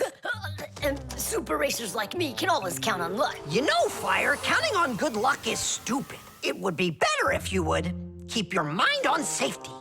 Actually, today, Professor Eugenius has something really special to show us. He's going to be testing an airbag. What's that? Digit, explain it. Everybody riding in a car has to wear their seatbelt, because if the car has to stop quickly, the belt will hold the person back. But there are times when even seatbelts don't give enough protection, like when a fast-moving car crashes into something. When that happens, the driver and passengers can be protected by an airbag. You can't see them when they're folded up because they're hidden, But if the car is in a crash, the airbags blow up very quickly.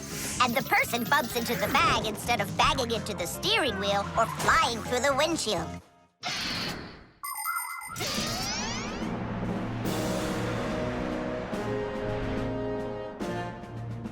Here I come. And once again, when something dangerous must be tested, Professor Eugenius tests it on himself. But Grampus, aren't you scared that it won't blow up with air? Don't worry about the air. A 3 and a 2 and a 1.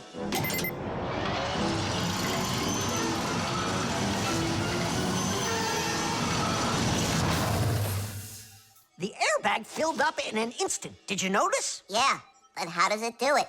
There is a chemical inside of there that quickly burns and instantly turns into a gas the moment the crash takes place. The gas fills the airbag, and there you go. Did I explain that right, Professor?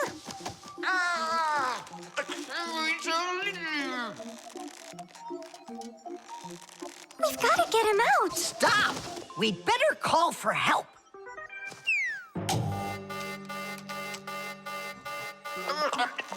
Professor, do you need some help?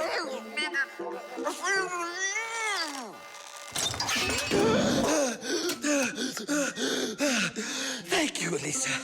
Sorry to take you from your work. You're free to go. Professor, how did you manage to press the button from way over there? I managed to hit it on the fly. You are just astounding. To keep small children safe while they're riding in a car, they must be buckled up with a seatbelt inside of a special booster chair. But kids also need to be careful when they're riding a bicycle, skateboarding, roller skating, or riding a scooter. First of all, it's best to keep off of roads where there's too much traffic. Second, put your protective gear on. For your arms and legs, wear elbow pads, gloves, and knee pads. For your head, wear a helmet. That way, if you fall down, you won't get badly hurt. And third, make sure that people can see you. If you're out riding in the evening, your clothes and bike must have safety reflectors on them. They let drivers see where you are by reflecting the light from their headlights back at them. Remember, better safe than sorry. Here we go. Well, I hope this time I've got it. Should we call his assistant right now, just in case? Let's just wait and see. Ready, set, go! Grampus, he needs to be rescued. No need. I made a change to it. Now the bag not only inflates automatically, it deflates itself as well. Splendid! As you Fixies say, Today's lesson is done. Hooray! Come on! Where's my fixie board? I've got your fixie board, Fire. Here you go. I just went and equipped it with an airbag. Really? Ha! How come? You know I'm a super racer. See? Woohoo! And that's why I installed it. Super racers don't need airbags. We never, ever.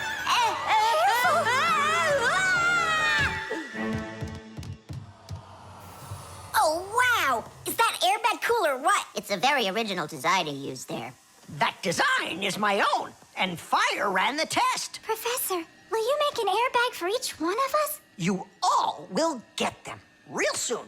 But even so, Caution and care make accidents rare. The talking doll. well then, now you know what you need to do to fix it. Professor! Professor! Our lesson is over. I'm sorry to be a bother. No problem, Professor Eugenius. Our lesson's over. I've got an urgent matter. You see? You've got yourself a talking doll. Yes, only she speaks Japanese. The problem is I've been asked to get her to talk in English. We can teach her. It's a new technology. I'm puzzled. Don't you worry. We'll figure it out, Professor. Thank you, my colleague. You're always there when I need it. What would I do without you?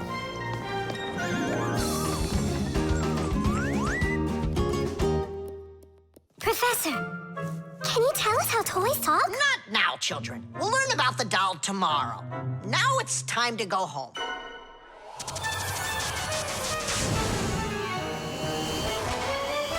already know everything about that doll. You do? Changing her voice is so easy that anyone can do it. How? Here, come, I'll show you.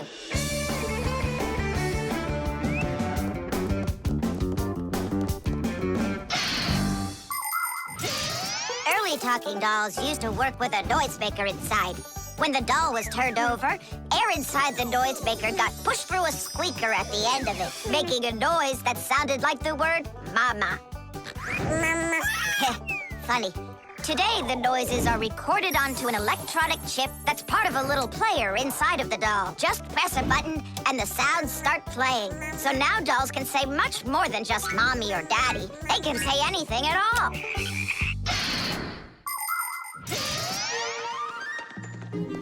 Well, here's the chip. This is where the recording of the doll's voice is. That's awesome. Can you re-record the voice on there? Well, yeah. Okay, I gotta go.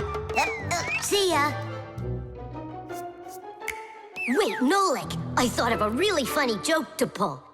What if we slipped them and then we do something?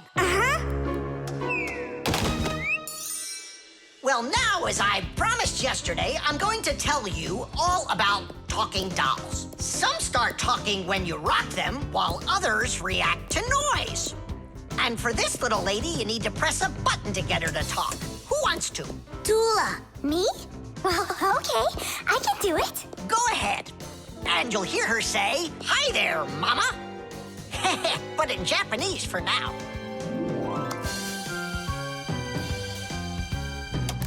Tula. Is that Japanese for hi there? Tula! Why are you hiding a picture of Digit in the packer mat? How could she ever know that? Maybe you're in love? That doll is alive! They call that joking. I just thought of a better joke that we can play. Yeah. What? Tula, don't cry. She's not alive. She is alive. I'll tell you who did this horrible thing. It was Fire and Nolik. It's true, but now the joke will be on them. How? It's easy. All we gotta do is go. The smartest Fixie in our class is Digit. Sometimes I think that he knows everything about everything. Professor Grandpas has a lot of respect for him. Digit's always in thought whenever you see him, and he doesn't like when anyone distracts him. He just has no time for fooling around with the other boys. Digit prefers to solve problems using his brains and not his muscles. That's why he can have a tough time in gym class. But he's so sweet that it makes you want to help him. To tell you the truth, Digit isn't always great fixing things with his own hands. But no one understands technology better than he does. If something breaks, Digit can always figure out exactly what's wrong with it and the very best way to fix it.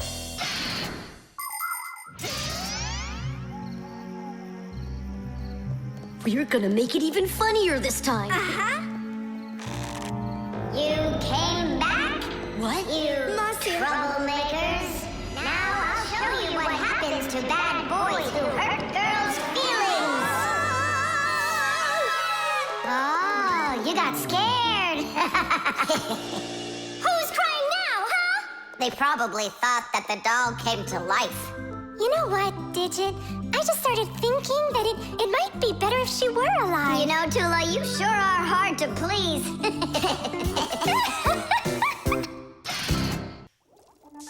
The antenna. Wow, is this cool or what? Ah, hello there, little Fixies. Did you come to see what I'm working on? Professor Eugenius, tell us what you're planning on doing with this huge thing. Well, I hope to use this fantastic device to make contact with aliens. Since ancient times, people have wondered, is there life on other planets? What might aliens from outer space look like? And what kind of spaceships do they travel in? There are some people who say that they've seen alien spaceships and that they look like flying saucers. There are even some people who say they've actually made contact with aliens. But personally, I'm sure it's just their fantasy. And science hasn't been able to prove any of these stories either. The one story that makes me laugh harder than all of the rest comes from a guy who claims that he saw aliens with his own eyes. Can you believe it? He said that there was a group of tiny aliens that look like humans with glowing hair. It seems to me that this guy just happened to spot a few Fixies who weren't able to hide from him in time.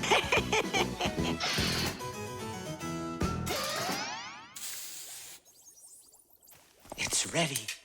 If I could talk. And now what? If the aliens are out there flying by the Earth, they'll see this plate, get hungry, and come for food? Aliens don't need a plate like this, silly. When they've got plates that fly, flying saucers. You're both silly. This thing isn't a plate at all. It's an antenna. Antenna? Antennas help people receive radio signals. They come in all sorts of shapes and sizes, like this, or this, to pick up a signal that's very weak. Powerful antennas that are shaped like large dishes work the best of all. When radio waves hit the dish, the waves all bounce off of it and gather together into one point. This makes the signal stronger and clearer. The most powerful dish antennas can even pick up signals from outer space.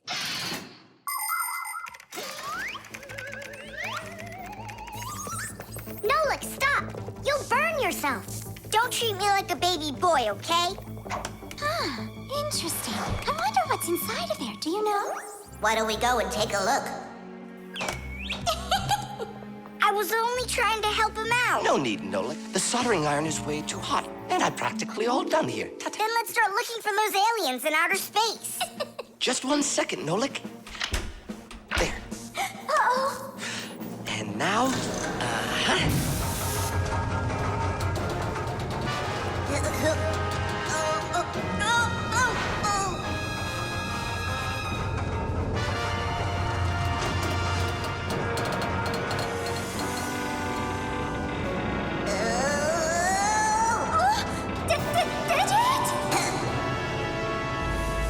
here we go.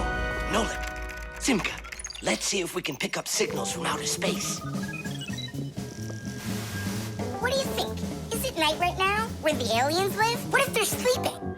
Quit bothering the professor with your nonsense. Let us out right now. Can't you hear us? Please let us out! I'm afraid there's no way they can hear us from this far away. I can't hear any signals. It just sounds like static. Be patient, you guys, and keep listening. Digit, we all know how clever you are. Can't you think of a way out of here? I think I got it, Tula. You stay there. Yeah. I'll use a special code I know to send a signal that we're in trouble. Wait a second. Do you hear that? Could it be a signal from the aliens? Hooray! This is sensational. It means that somewhere in the cosmos are intelligent forms of life. 3 dots, 3 dashes, 3 dots. Ooh, it's Morse code. It's a signal for help that they're sending. You don't think the aliens are in trouble, do you? Yeah, I think so. And who do you think they learned Morse code from out there? Yeah, that's strange. There are hardly any Fixies that know that code. Digit does. Ah, and where is he, you know? And where's Tula? Well, I think I know exactly with which aliens we made contact. I think I know it too, Professor. Lower the antenna.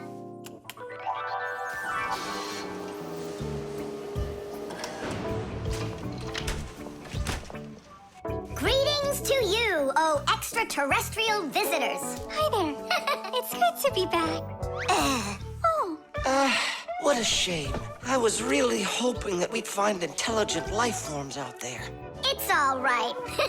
At least we found 2 unintelligent ones. The tools. Hang on. There are these really cool things that I want to show you.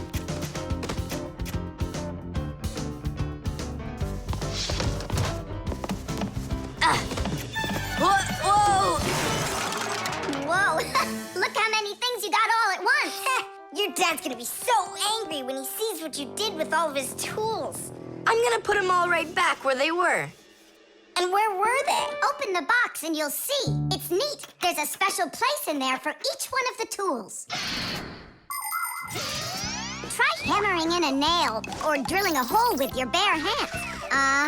There's no way. But with the help of the proper tools, it's a piece of cake. But of course, that's only if you know how to use them. Tools need proper care. If the head of a hammer is loose or a drill is dull, then you shouldn't work with them. It's dangerous. And when you're done working, put the tools back in their places, or you'll be tearing your house apart trying to find them the next time you need them. Huh. The pincers go here, and the wrench goes over there. This drill bit's too long for this spot. Let's see if it fits in this one. Huh. Any idea what this tool is for? For splitting wood or carving stone. That chisel's what you want to own. Wow, Simka, you're a real poet. Now try to answer this little poem. When you have a thing to measure, this round tool is quite a treasure. This tool, right? I know what it's called. It's a measuring tape. Let me measure you, Nolik. Wow, you've grown. You've almost reached 1 centimeter. Class! I also have a rhyming riddle for you. What bangs a nail into the wall to make sure pictures never fall? A hammer! I was first, and the hammer goes right here. And now I have one for you to guess. If you need to screw in screws, here's the tool that you should use. A screwdriver! I was first, again. You got it right. All right, Tom Thomas, we'd better hurry. We still have a lot of tools here to get sorted out. Humans, just like Fixies, use hundreds of different tools to do their work. Picking the right one depends on the task at hand. For instance, if you need to hammer in a nail, use a hammer. But you don't use a hammer for a screw. For that, there's a special tool called a screwdriver. A wrench is the tool for tightening nuts and bolts. A vise is used to hold a part in place, and a drill to drill a hole. If you need to cut a piece of wood, you should choose a saw. You could use a handsaw, for example, or a hacksaw. Different kinds of pliers can be used for snipping, gripping, or bending. If you need to smooth something down, you use a file. If you learn how to work with tools properly, you can build just about anything. Looks like we did it, just in time. Oh, and how about this? Do you know what kind of tool that is? I don't know. There's no place for it in here. Just throw it out.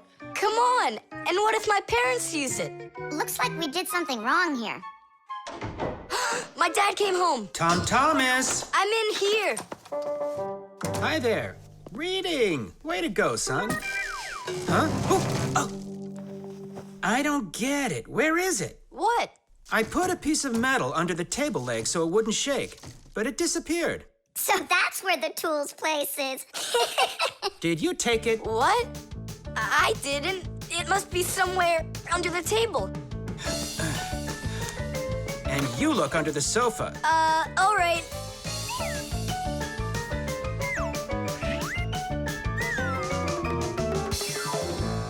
What do you think he wants? He wants us to get that metal thing out of his dad's box. Come on, let's go. You got it.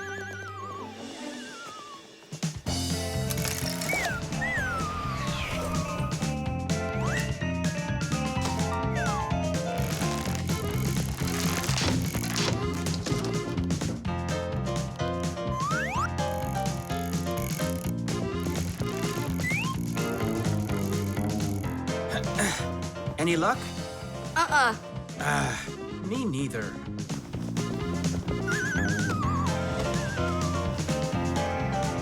I found it, Dad. It was under the table, just like I told you. Huh. You were right.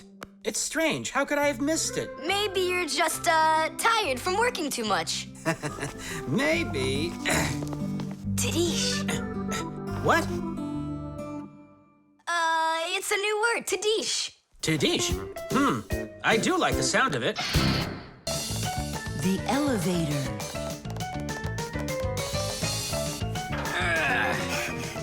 Papu's Marcia, we gotta hurry. How come? Tom Thomas is going to see the circus. And what? We want to go with him, can we? The answer's no. Just you kids without supervision. Who said no supervision? His parents are taking him there. We'll be careful, don't worry.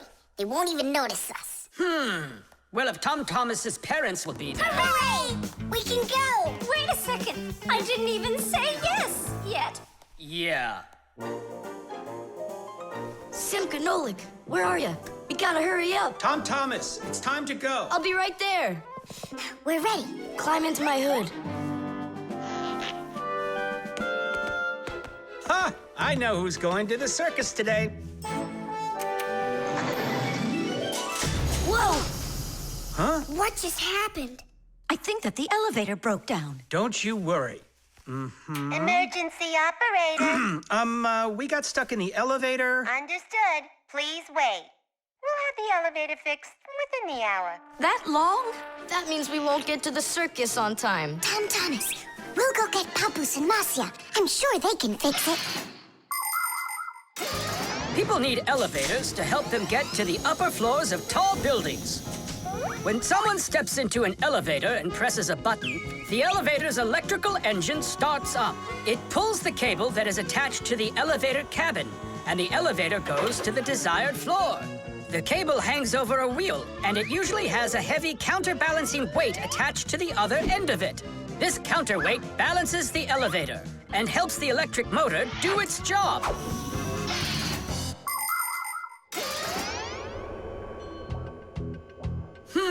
I wonder what the reason is. I think I see something over there that got stuck.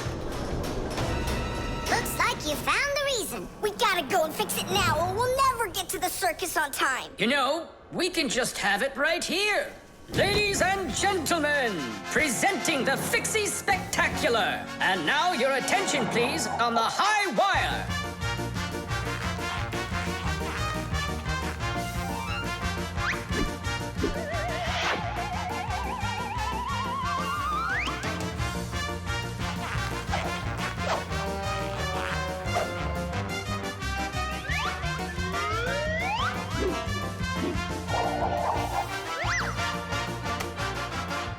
Whoa!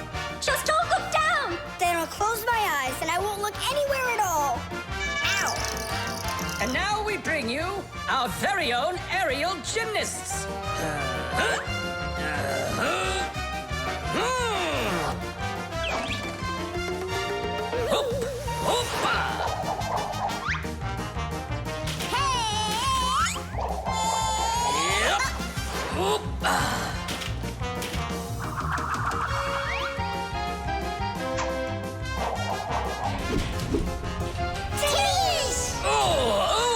Tadish! Our next act, feats of strength. It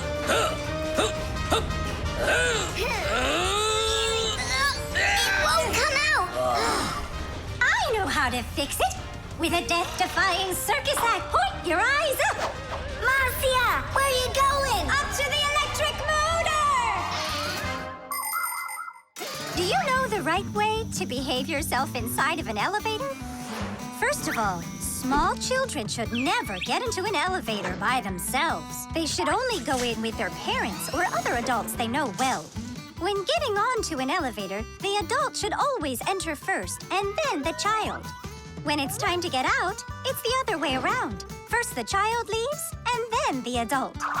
If you are taking a dog onto an elevator, make sure its tail and leash are completely inside so they don't get stuck in the door. And there's one more thing.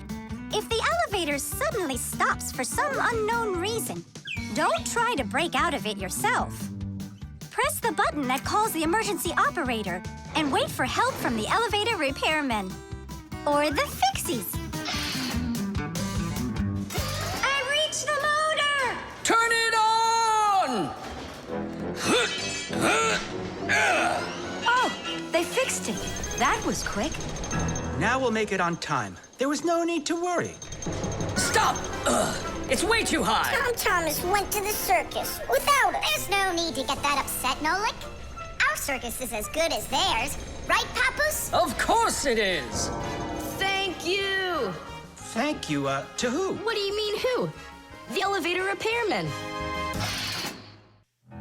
The fire extinguisher. So, who can tell me, in the home, what is the greatest danger of them all? Chuzaka. Well, dogs are dangerous for us, but what is very scary for us and for humans? Fire! Huh? Where? I was just answering what you asked us. Although your joke was awful, Fire, your answer was actually correct. Nothing can be worse than getting caught inside a house on fire. Don't know much about chemistry, but I can handle circuitry. That's an interesting idea. I have to try it out. And that's why every Pack-A-Mat has a fire extinguisher inside of it. And how do you turn them on? Well, I'll show you at the end of the lesson. Nolik, listen, yell fire. How come? I just want to find out how the professor turns on a fire extinguisher. Forget it, Fire. I won't do it for you. Fire! Huh? You again! I was joking. It's a stupid kind of joke, and I want you to leave right now. Actually, I should call your parents to discuss this terrible behavior. Fire is no joke at all. Remember, never fool with fire. Of course, you should never play with matches or with lighters. Everybody knows that. But those aren't the only things that can cause a fire inside of a house. So can a stove or a fireplace. And don't forget electrical appliances, like electric burners, space heaters, and irons. If you act carelessly around any of these appliances, they can cause a fire.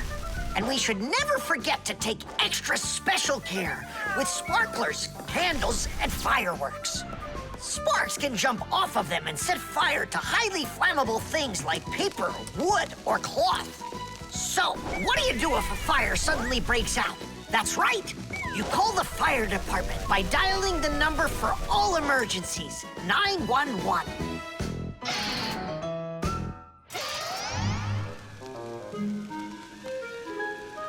Huh? What's going on? No way. No way! Fire? It's burning for real! Fire! What do I do? Oh, yeah! I need a fire extinguisher!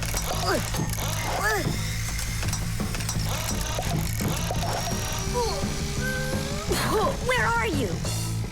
And that's how a Pack-A-Mat can become a fire extinguisher. Do you understand? We understand.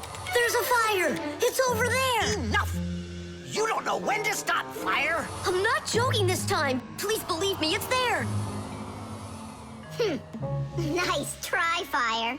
Oh, look, he even used smoke this time. No, Simka. That smoke's from a fire. Uh-huh. I'm sure that this time it's for real. It's the truth. I swear I'm not lying. This time I think it's true. He's not joking. We've got ourselves a real fire here. Tula, Simka, turn off the soldering iron. Uh-huh. Got it. Be careful, kids. You have to stay back here away from the fire. And what can I do to help? Take out your fire extinguisher.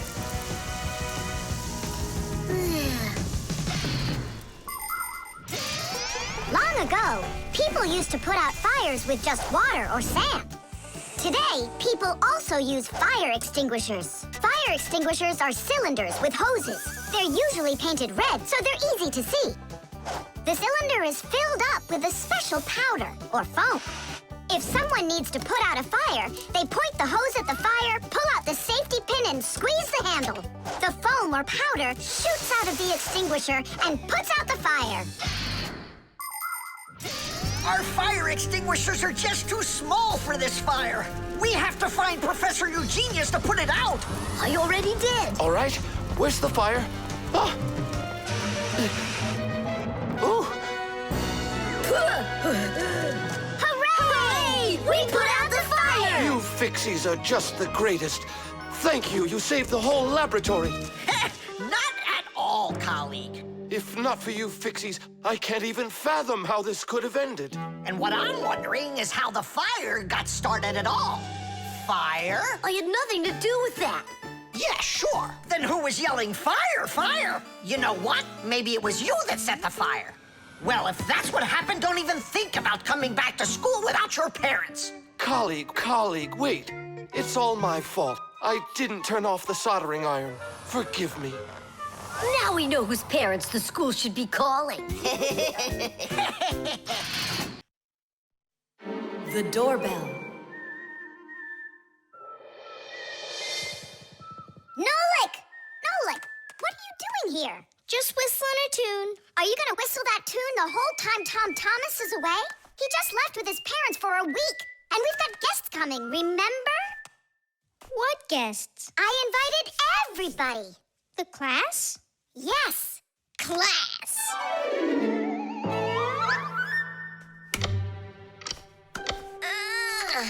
Are they sleeping in there, what, huh? First they invite us, and now they don't want to let us in? I'll share the present with you, then. Fire. Maybe you'll get it to work now. When they get here, they'll ring the bell. How come? Why don't they just do what they always do and climb through the keyhole? No way. It's not that simple, Nolik. Today, they're our guests. Ah. The guests ring the bell, and the hosts let them in the house. It doesn't ring. You think the doorbell's broken? I say we go fix it. Before we fix anything, we need to know what went wrong with it. First we'll fix it, and then we'll know what it was. Back in the olden days, people would hang a bell over their doors with a string, and guests would tug on it to make it ring. Today, doorbells are electric, and they make all sorts of different sounds. Some buzz, some ring, and some even chirp like birds. The sound comes from a box inside the house called a chime. To make the chime ring, you push a button that's located outside. The button works just like a light switch, but instead of turning on light, it turns on sound. Verda, will you join me? Whoop! I gotta think about this. Yeah. Simka! You think your guests are gonna come at all? Simka! Tula? Hey! The doorbell doesn't work. It must be broken. That's odd. We heard it ring this morning. Nolik, let's go. First, we'll examine the contacts. Yep, good and tight. Okay, let's check the speaker.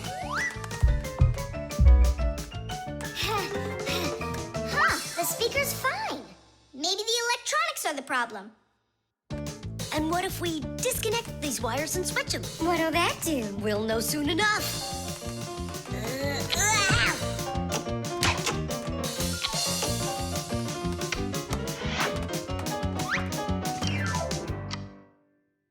You know what?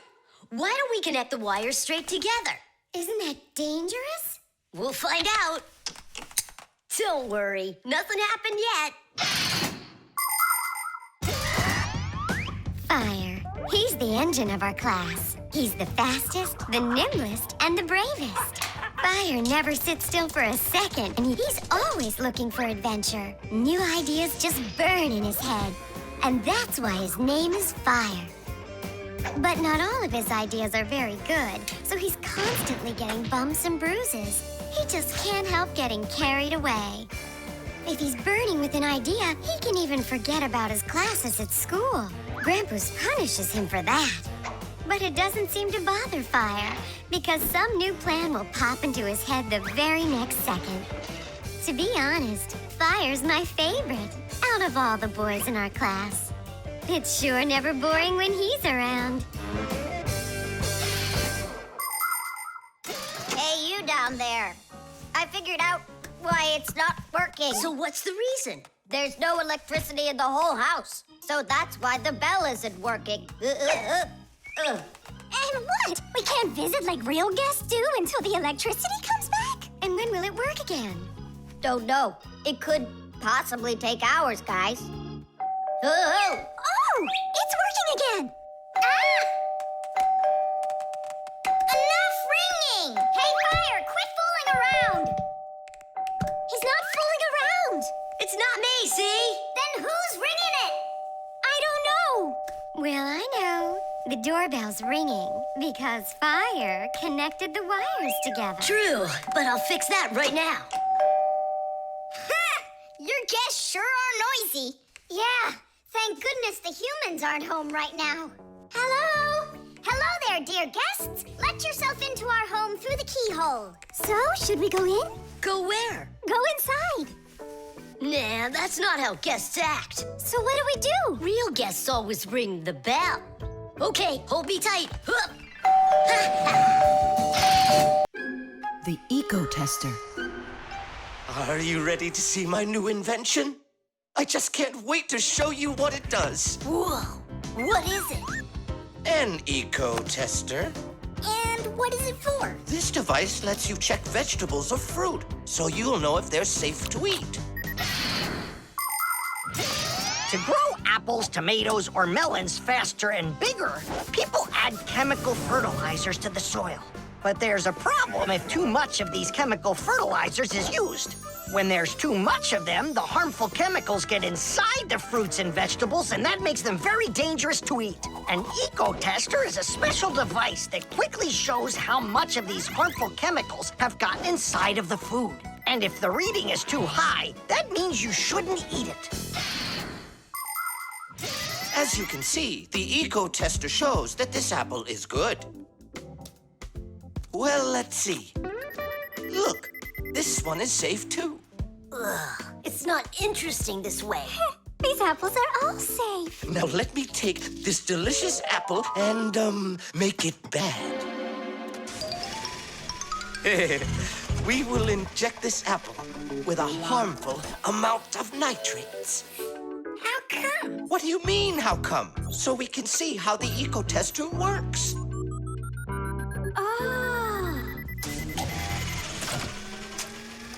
Whoa! Aha! So you see, the Ecotester clearly shows this apple is poisonous and can't be eaten. Is it only for apples or for any kind of fruit? Any fruit or vegetable. I can get a watermelon to show you. Could it really be true that watermelons can have nitrates too? Of course they can have nitrates. Humans often act without any concern for nature. The waste from factories, airplanes, cars, and cities causes tremendous damage to nature. Species of plants and animals disappear. Air, water, and soil become polluted. And many other kinds of ecological problems appear. And humans shouldn't think that ecological problems are just nature's problems. Because when humans harm nature, they are also harming themselves. People breathe in the dirty air, drink polluted water, and eat food grown in soil contaminated with chemicals. If humans don't want to drink milk filled with poisons, and they want to eat ecologically clean fruits and veggies, then they must learn to treat nature as their friend. Hey, why don't we test these apples ourselves? Nolik, help me out.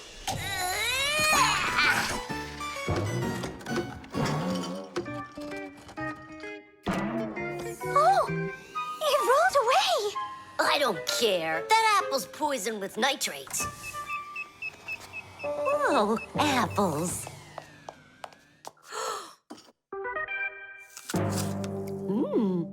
Elisa, don't eat that! Lisa, stop! Please sit down. What? You bit into it? Yes, and what? Oh no, it's poisoned. What? You have trouble talking. Oh, yeah. You feel faint. Oh, I'm fainting. Elisa, hang in there. What? There's no poison in that apple she ate. Oh, my assistant. Oh no, I've poisoned her. Oh, Lisa, please. There was no poison in that apple. Oh no, he didn't hear us. What should I do? I know how to make him hear. Hello? It's an emergency. It's a case of poisoning. Not me. I poisoned someone. Yes, with an apple. Poison. Oh. Professor, this apple has no poison in it. The bad one rolled away onto the floor. Did it really? This is just fantastic news. Can you see me, Elisa? I can't see anything. How's that? I see you. I can see you. I can see again. I have great news. There's no poison at all in this apple. Are you sure? It's perfectly fine. Here, take a look. The Ecotester shows that there are no harmful chemicals inside. It's wonderful news. This is one excellent apple. And nutritious. This appliance of yours is simply wonderful. Now she'll say he's a genius. Professor, you are a genius. Thank you for saving my life. Oh, it was nothing. Actually, it was Nolik. He saved her life. I did? Dropping the watermelon was your idea, wasn't it? Ah, you're right. I saved her life. The armor. 23, 24, 25. Ready or not, here we come. I heard him. He ran into the hallway. You check the kitchen, Nolik, and I'll check the living room.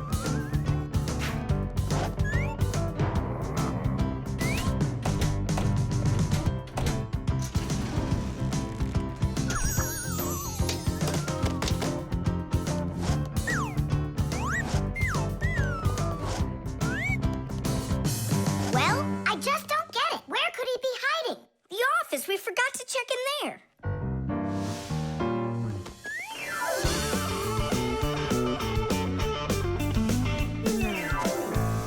There's nowhere in here for him to hide. Inside the shark.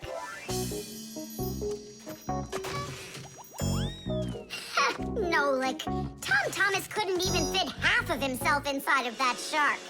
Yeah? Then in that huge vase. Uh-huh. He's all scrunched up in there and laughing at us. Oh! Simka! There! Did you hear that?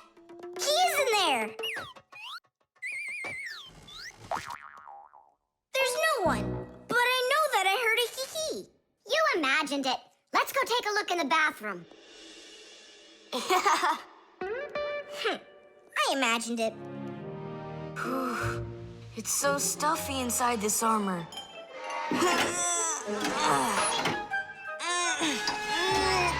The arms got stuck.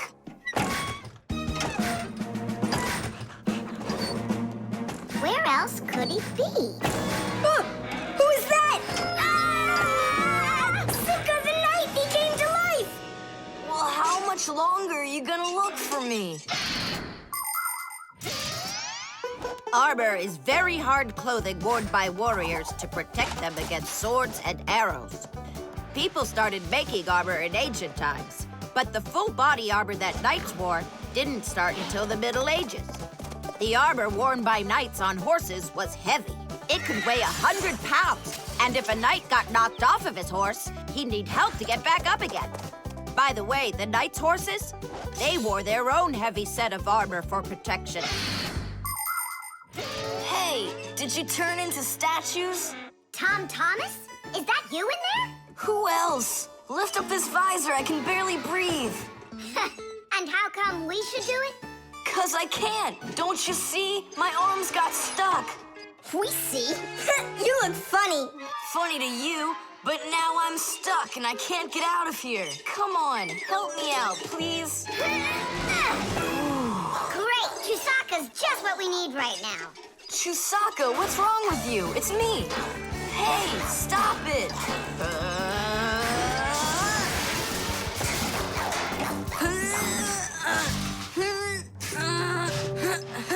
Help, I can't get up. Come on, let's undo the latches, Nolik, quickly.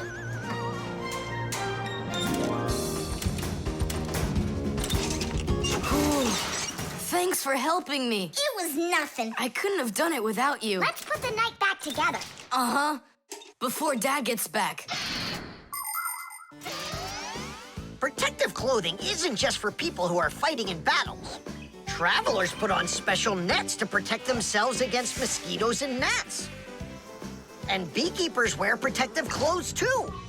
If they had nothing to protect them from bee stings, their job would be quite painful. Without their protective clothing, it would be impossible for firefighters to go into burning buildings and save people. And how could astronauts go into outer space without special clothing? It's freezing up there and there's no air to breathe at all. And that's why they wear a special costume called a spacesuit when they travel. The spacesuit not only protects astronauts from the cold, but supplies them with air so they can breathe. By the way, the Fixies also wear protective clothing so they can stay safe while they work. Well, there. Did we get it right? It looks like we got it right. Only, where's the helmet? Nolik went to get it. Tom Thomas! Helmet delivery! Thanks there, Chusaka. Whoa there, Warhorse. Calm yourself down. There we go. It's all back in place again. Too bad that your knight looks like a ballerina twirling around. You see, his arm. I can't move it. It's stuck. Here's what we'll do. Give him something to hold.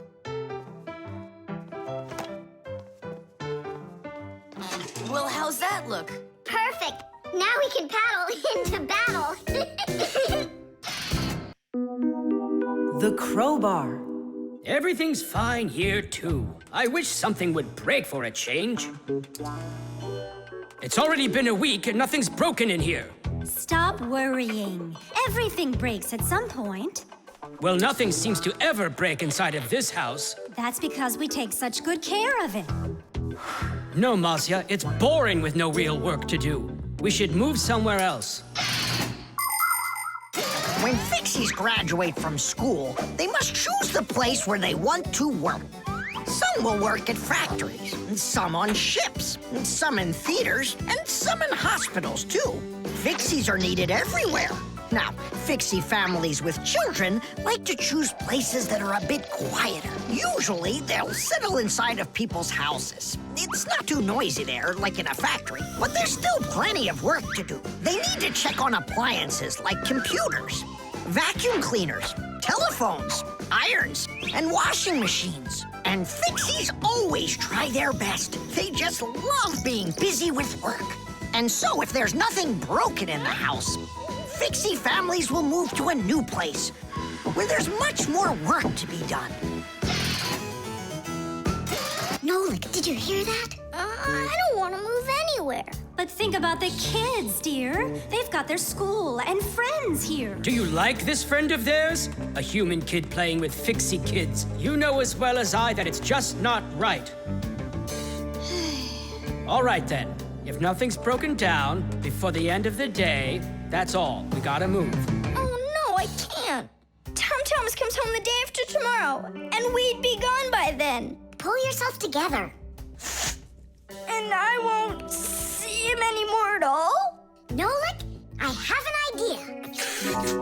What idea? If something happens to break down before the end of the day, then we're not moving.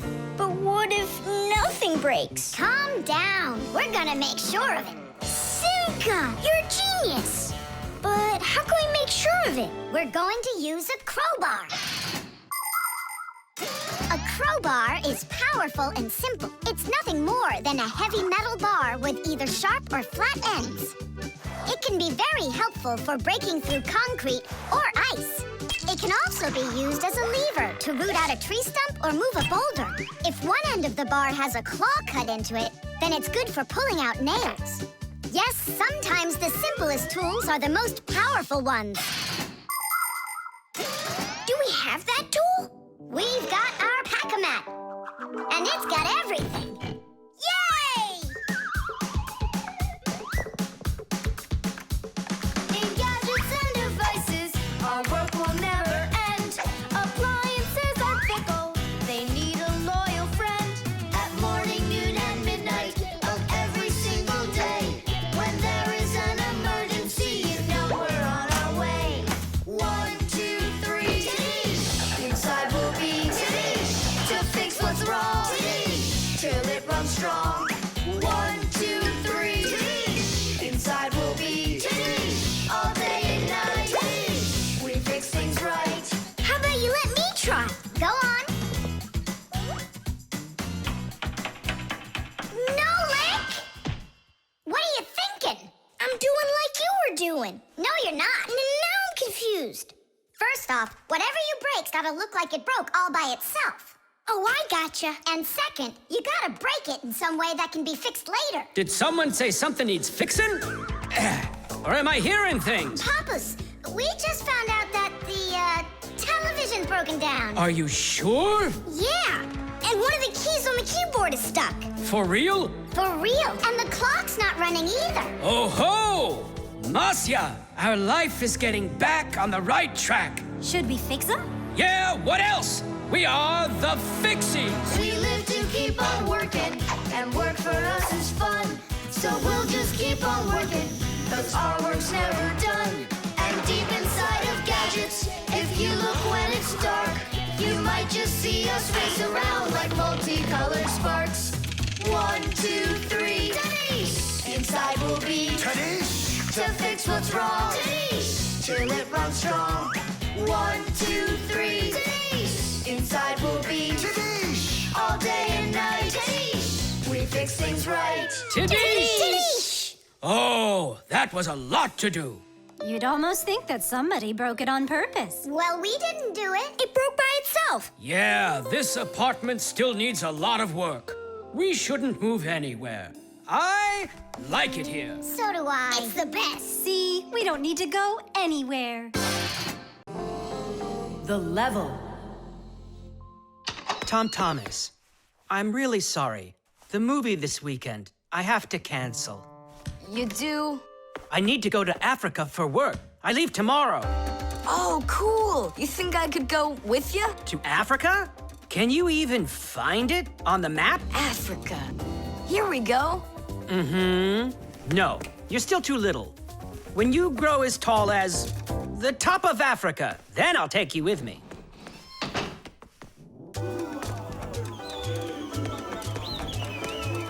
Here, there.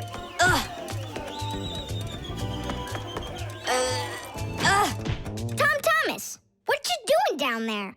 I want to know if I'm as tall as the top of Africa or not. Well, do you know your height? Okay, then let's measure you and mark how tall you are. You just need to hold the book, all right?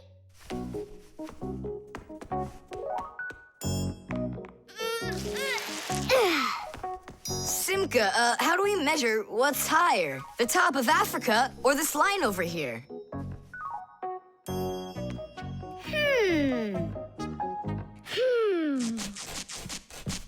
It's a tough one. We need a piece of flexible, clear tubing. Oh, I can get it for you. I know where it is. And we'll build a simple tool to find out the answer. It's called a water level. Let's do an experiment. First, we'll pour water into 2 bottles. A little bit more into one and a little less into the other. Now we'll connect them with a tube so that the water can flow between them. You see?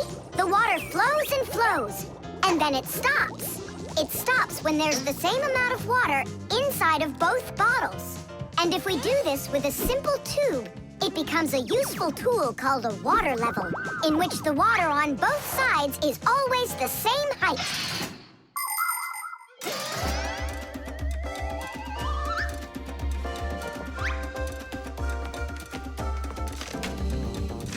I'm gonna watch the water level on this end, all right?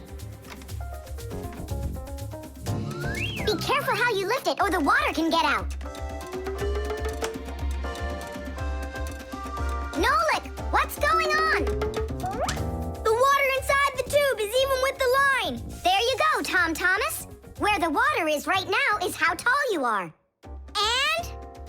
Well, it looks like Tom Thomas isn't quite tall enough for Africa. What if we hold the tube a little higher? You can try if you want, but the water's gonna stay where it is. See? The water level on your side always stays the same as on the other side. I'm not getting that tall for a while yet. And what if we just lower the map a little? That wouldn't be honest. But it would be clever. There are a lot of great proverbs, but my favorite one is measure twice, cut once. And to measure things right, you need measuring tools. The simplest one is a ruler. With its help, we can find out the length of an object. A watch can tell us how much time has passed. A speedometer shows us how fast we are moving, like in a car or on a bike. An electric meter keeps track of how much electricity we are using. A decibel meter can tell us who is screaming or stomping louder. And a beam compass is used to accurately measure the size of a coin or a hole. We couldn't get by without wonderful tools like these. If we didn't measure the things we are building carefully, everything around us would just come loose and fall apart. Uh-oh. Dad! Dad! Look, Dad. That's strange. Looks like you are a little taller. Does that mean you'll take me with you? Yeah. Are you ready? Yay! But everyone who goes to Africa has to get vaccinated. You're okay with that, aren't you? I need vaccinations to go. Are you sure? Yeah, there's one against malaria, tsetse fly, crocodile bites. Altogether, there are 10 shots. 10 shots? Yeah, 10. Oh. Dad, you know, I was joking. After you left the room, I moved the map down. Okay, I see. And I was joking about all those shots you need. What? You mean you don't need to get shots? You gotta, just not 10. So how many? 9 of them. There's no vaccination anywhere to stop a crocodile from biting you. The clocks. Go around, left side. That's crazy, you'll crash. No, I won't. See, I told ya. What? Huh? Nothing. Now you talk with your computer like it's your friend. Listen, that's enough playing for today. Oh, Mom, just a little more. I'll give you half an hour while I cook dinner, and that'll be enough for today with the computer.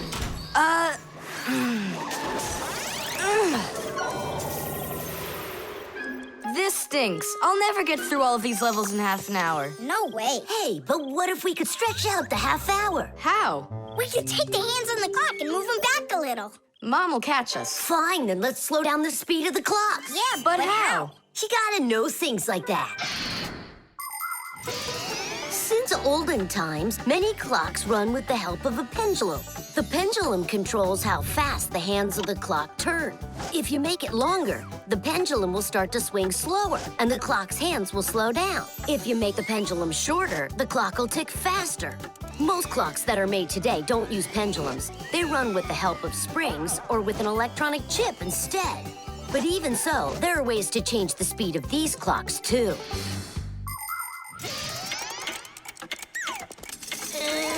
Push it! Wow, you did it! It's amazing how much slower it is. That'll give you lots of time to play. But now you gotta slow down the clocks in the kitchen. Yeah, and every other clock you got.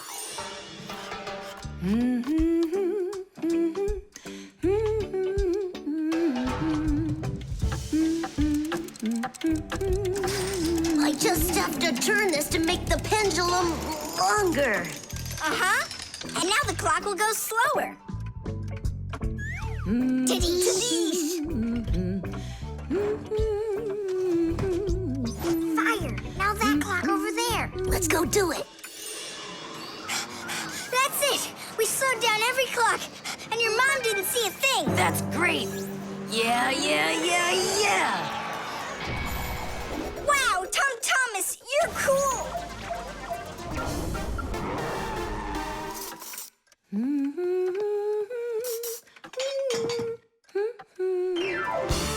Amazing! He got another one! Awesome!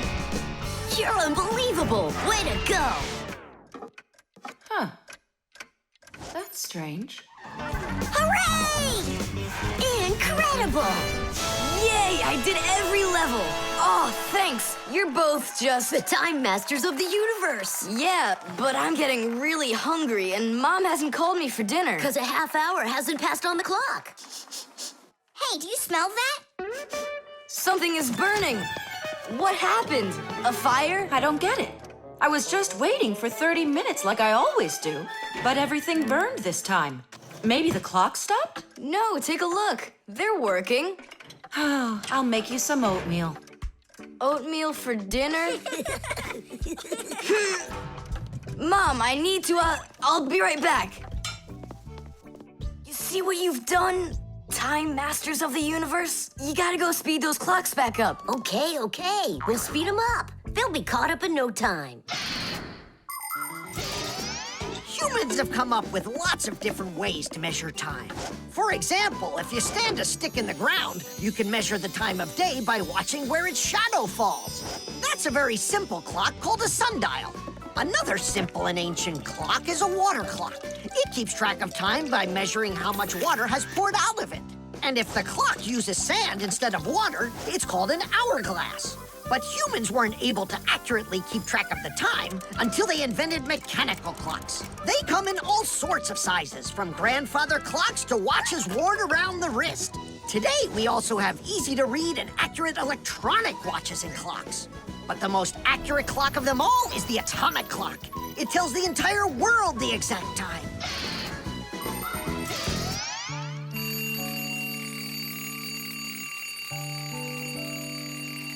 Tom Thomas, why is your alarm clock ringing in the middle of the night, huh? Really? Is it still night out? Look, Tom Thomas. But the clock says that it's morning. Interesting. Yesterday, Fire and I sped up all the clocks, so that's the reason the alarm went off. Sped them up? Are you crazy? Tom Thomas asked us. So what do we have to do now? Don't you know? Get to school, it's time. I'm joking. Go back to sleep.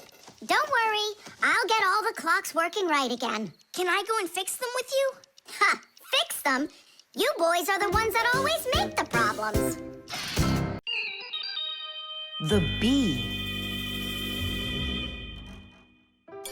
Tom Thomas! Hello. How come you're eating jam straight from out of the jar? Because it tastes so good. Oh, a bee!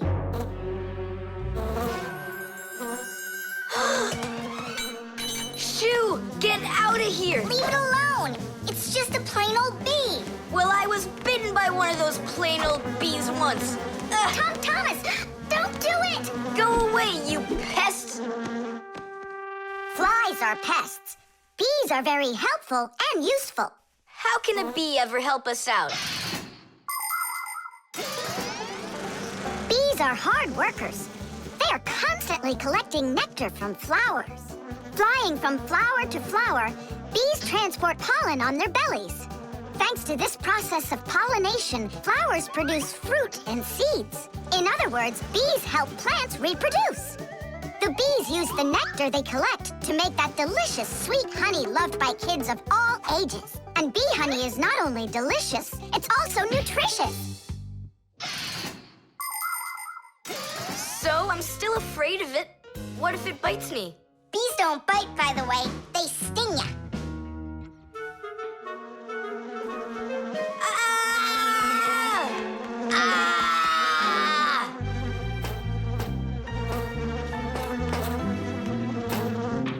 Well, now I'm gonna show ya. Don't! The bee's the one who should be afraid, you tyrant. Yeah, you let it go, tyrant. Why are you calling me names? Who's stopping her? She can fly away if she wants. We need to show her the way out. Well, how? Here, little bee. Fly this way. Why don't you try going? Then what can I say?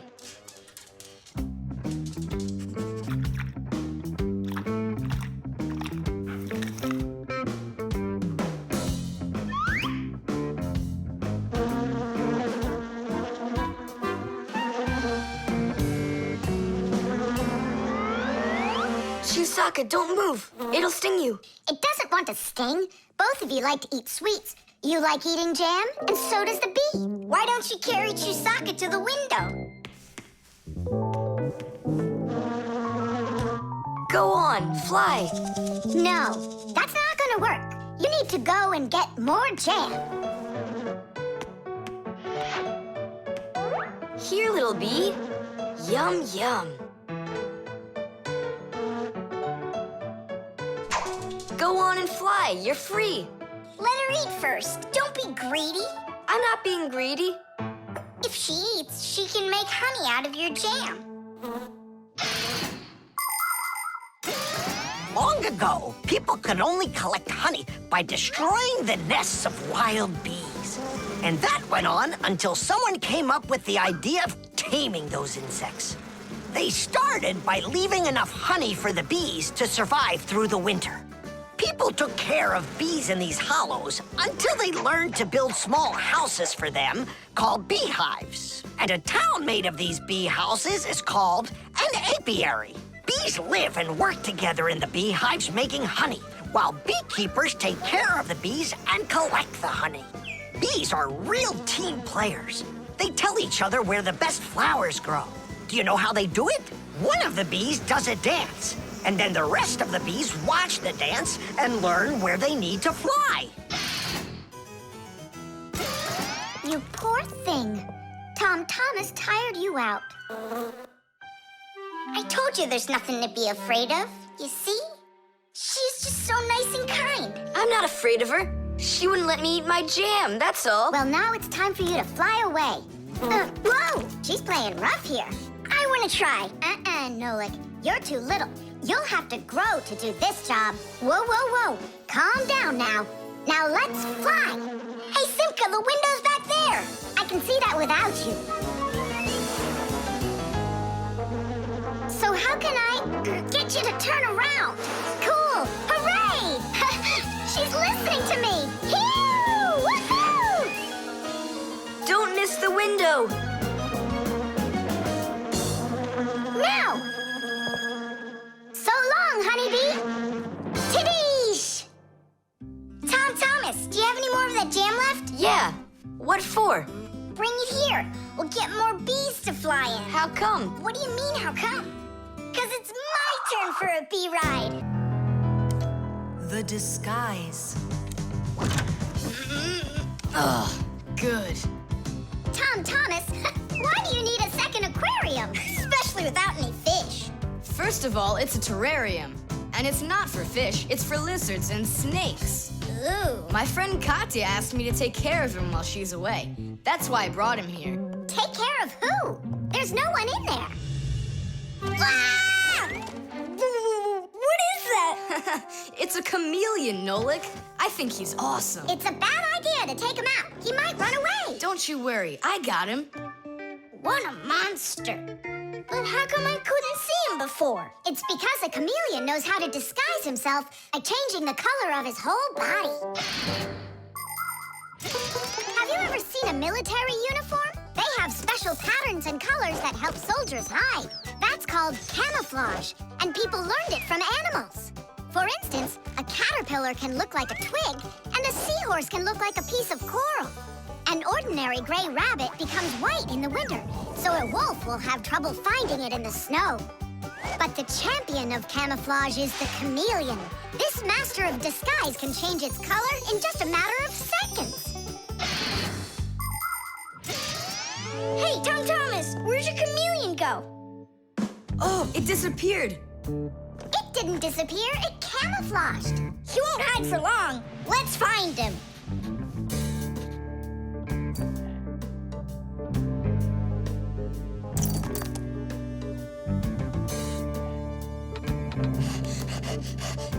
Chusaka, have you seen the chameleon? Where is he?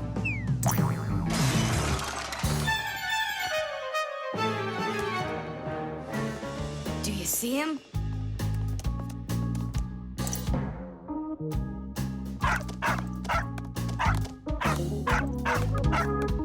No, he's not gonna let us catch him.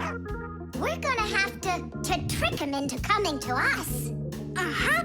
We can set a trap with something that he likes. What do they like, I wonder? What else? They're food. And what do chameleons eat? Well, like flies or caterpillars, roaches. Where's the fly gonna come from? Well, what if... What?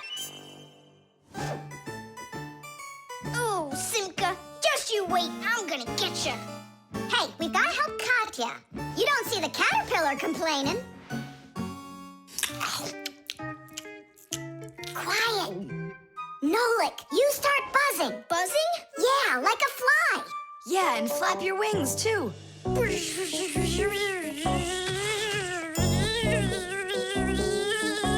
Simka, how long do I gotta keep doing this? Until the chameleon shows himself. Just keep buzzing.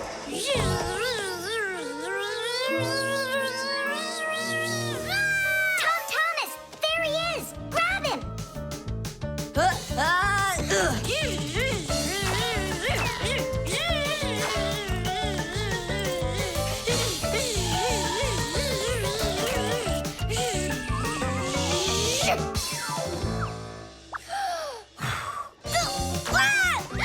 Let go of my brother! Tom Thomas, quickly! I've got a hold of him!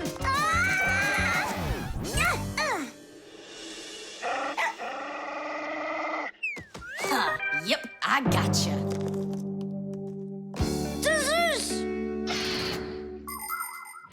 In the army, they use camouflage all the time. They use nets that look like bushes, paint their tanks in colors that make them blend into their surroundings, and even fly in special planes that can't be seen by radar. They do everything they can to disguise their location. But it's not just the army that uses disguises. Photographers camouflage themselves to take pictures of wild animals. People use makeup to camouflage their blemishes. And artists, they disguise old walls with bright, happy pictures.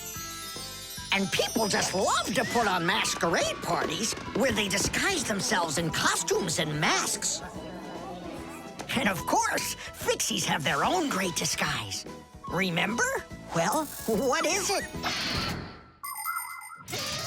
Now he won't run away. So, Mr. Master of Disguise, what are you gonna say now? If only I could disguise myself that well. Nolik, what are you talking about? You know how to disguise yourself 100 times better than him. You're right. Hey, Chameleon, look and learn. Here's a real disguise.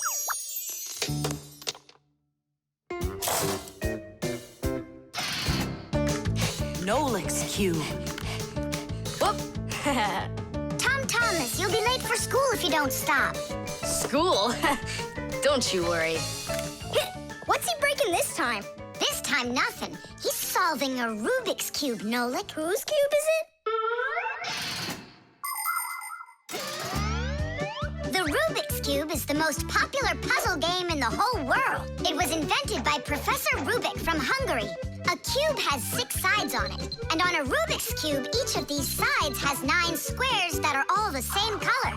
You start by mixing up the colors. To solve a Rubik's Cube, you have to turn the pieces, and you keep turning and turning them until each side is one solid color again. For instance, red or yellow or light blue. That's nothing. Hey, Tom Thomas, how long have you been messing around with this cube already? It's been 3 whole days of turning. 3 whole days? We could solve that puzzle in 5 minutes, now couldn't we, Simka? Oh, really? Then go right ahead. I'm off to school. Well, you ready to show Tom Thomas who's boss? Just count me out. Hey, I thought you said Rubik's Cubes are easy to solve. I never said anything like that. This problem is all yours, Mr. Bragger. All right, I'll figure it out myself.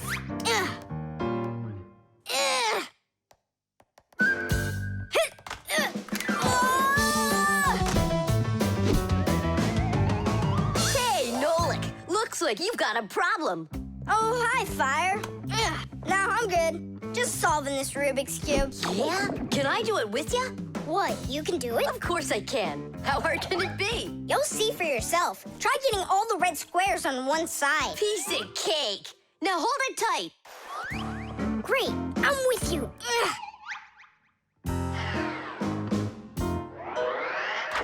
Whoa!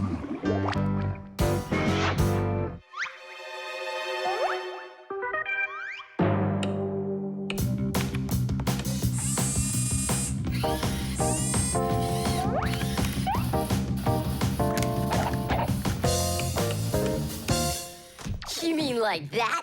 Class. And what about this side? What? This side's gotta be all blue. Okay, let's go fix it.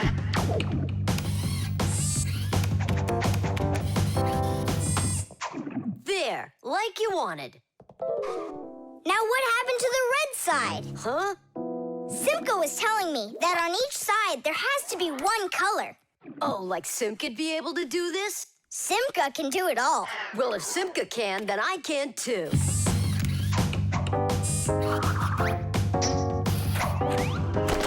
Oh! Fire! You busted busted the cube! I didn't bust it, I took it apart. Now let's put it together. And not just any way, but the right way. Puzzles are toys, games, or problems that force you to use your mind in a clever and creative way. Take a labyrinth, for example. In a labyrinth, the challenge is to find the one way to get through a series of tangled corridors. Another fun puzzle is a jigsaw puzzle. Here, you need to put together a picture out of many little pieces. For this, you need to not only pay attention, but be patient. And there are all sorts of puzzles for the computer.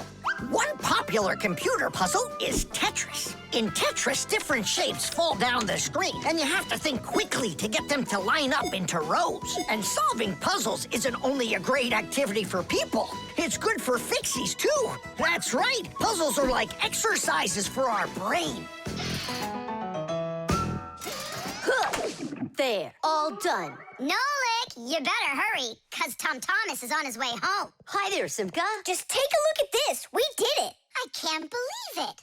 How? Oh, it was a piece of cake. Simka, Nolik, I'm back. Well, I'm out of here. Ciao! Woohoo! Wow, you really solved it. It was Nolik. Nolik, you are cool. So how? You see, first you break it apart into all of the pieces, and then you put it all back together. No. That's cheating. You gotta turn the cube, not take it apart. Now I'll solve this cube, honestly. I don't think you can. Why, so sure? I glued it together. How come? So you'll stop straining your brain with it. Now the cube will always be the right way. But if it doesn't turn, it's not a Rubik's Cube. Well, yeah. Now it's a Nolik's cube, right? The Keycard. Whoopah! Well, Professor Eugenius, your kennel's back in action. Tidish! Ah, why, thank you. I've been longing for a cup of tea. Yes. There's no tea left in here. Then I'll go ask Lisa if she has some. Look! Professor Eugenius! You forgot the key! The key! Don't close the door! Simka, you must be joking. That's a key. This is nothing but a plastic card. But it is a key. A special kind. It's called a key card. To open up a combination lock, you need to enter a code in the correct order. That means if you can't remember the code, you can't open the lock. But if the lock uses a key card, there isn't any code to memorize because the code is held inside the card's memory, and the lock can read the code from the card. Of course, key cards don't work with any lock. They have to be smart locks that are able to read electronic codes. When the smart lock reads the correct code, it opens right up.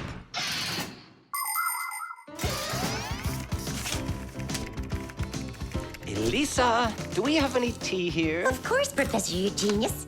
Wonderful. I'll take one bag then. Oh, I left my key inside the lab. Can I borrow yours? Just don't forget to give it back. Of course I'll give it back. Come on, Elisa. I got myself a tea bag. Professor Eugenius, the water's boiling. Fantastic. Ta-ra-ta-ta-ta-ta-ta. Ch-ch-chai. Wait a second. Oh no.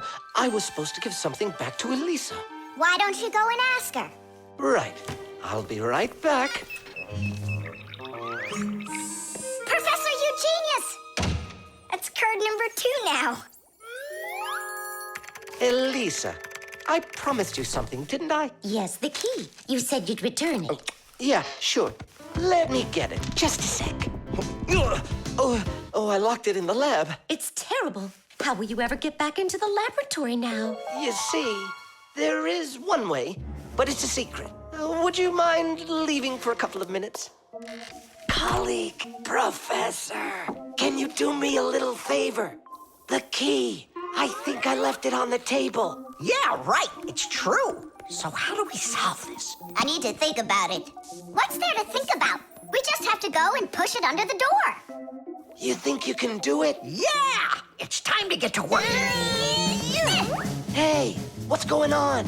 Oh, Were you just calling for me? Yeah, no, Lisa, not for you. It's so heavy. Do you know where Digit ran off to? Ow! Digit's off somewhere thinking. He's always doing that when it's time to work. Hard to port. Hard to starboard. Way to go, Nolik. Then who were you talking to? Actually... Oh, what's that? Where? What? What was that? Come on, let's try again. Look, do you see that? It's telekinesis. It's the power to transport things with your mind. You are just astounding. Was that done with your mind, too? The door? Yeah, sure. You are a genius.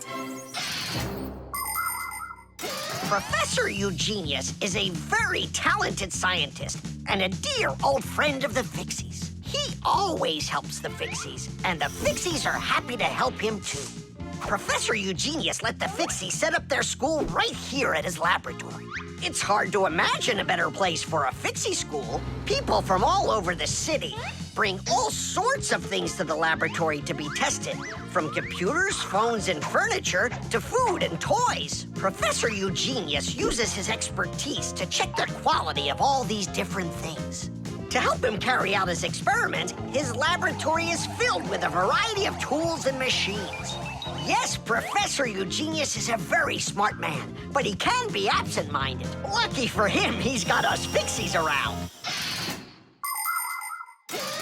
Thanks for everything. Sliding the keycard under the door? That was Simka's awesome idea. But the door opened wide while the card was still on the floor. That's strange. There's nothing strange about it. I'm the one who opened it. How? I climbed in the lock, that's all. Figured out how it worked, and... Tadish. Very clever. That's a real Tadish. I guess that thinking before you go and fix something ought to be what we all study next. The globe. Ready? Set? Go!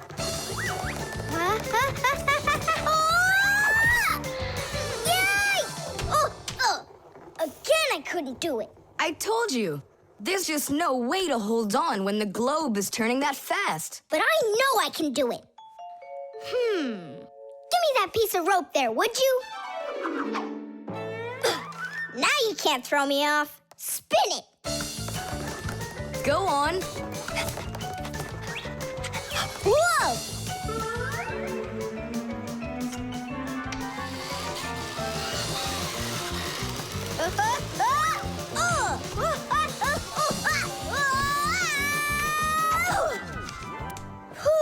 What you doing? Trying to learn a bit about the Earth's gravity? That's a globe, not the Earth. Well, a globe's a model of the Earth, isn't it? Hey, come on, Simka. The globe looks like a ball, but the Earth is flat. We walk on it. The Earth also looks like a ball. It's just a very, very big one. It's not true. If the Earth is really round like you say, then it would throw people right off of it, like the globe does to me. No, it's just that the Earth pulls everyone towards it. Are you sure?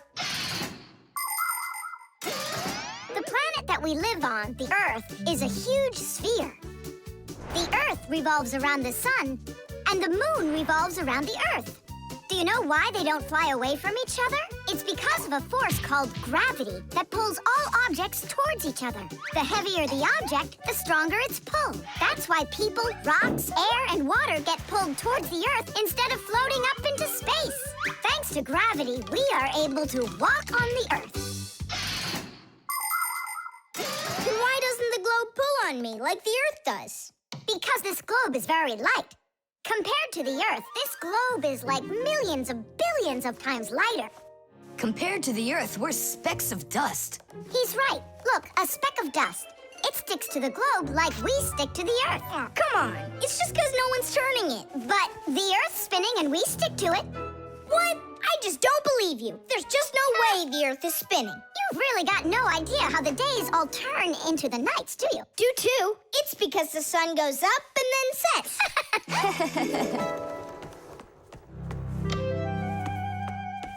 Watch this. Our sun's here, and you're over there. On Earth. Is it dark, Nolik? It's dark. Then it's nighttime on your side. And here, it's day. All right, now we'll turn the Earth. Hooray! Now it's daytime for me, and night for me over here. Ah, my side got dark again. And for me, it's a new day. All right, fine. You guys were right. I believe you. The Earth is spinning. The Earth goes round and round like a tilted spinning top. And as it spins, the sun shines its light on whichever half of the Earth is facing it. And as the Earth makes one full turn, we watch how the night becomes day and the day becomes night again. It takes 24 hours for the Earth to make one full turn. But that's not all. The Earth is also traveling in space around the sun. It takes the Earth 1 year to make a full circle. As it goes along its way, the top and bottom of the Earth take turns being closer to the sun. That's because the Earth is tilted. When the top half is closer to the sun, it's summer there, while at the very same time on the bottom half, it is winter. And when it is winter on the top half, it is summer on the bottom.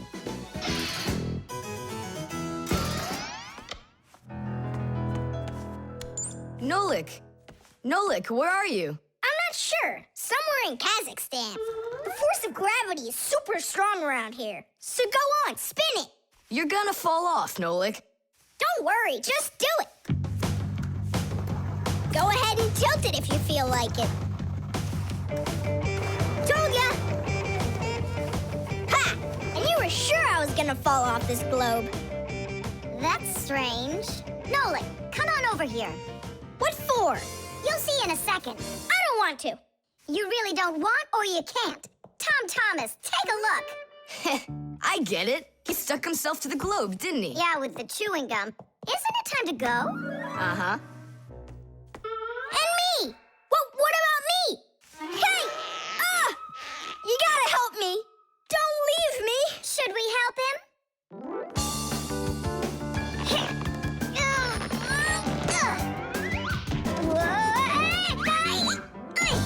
I never would have thunk it, but the pull of chewing gum is even stronger than the Earth's gravity. The camera.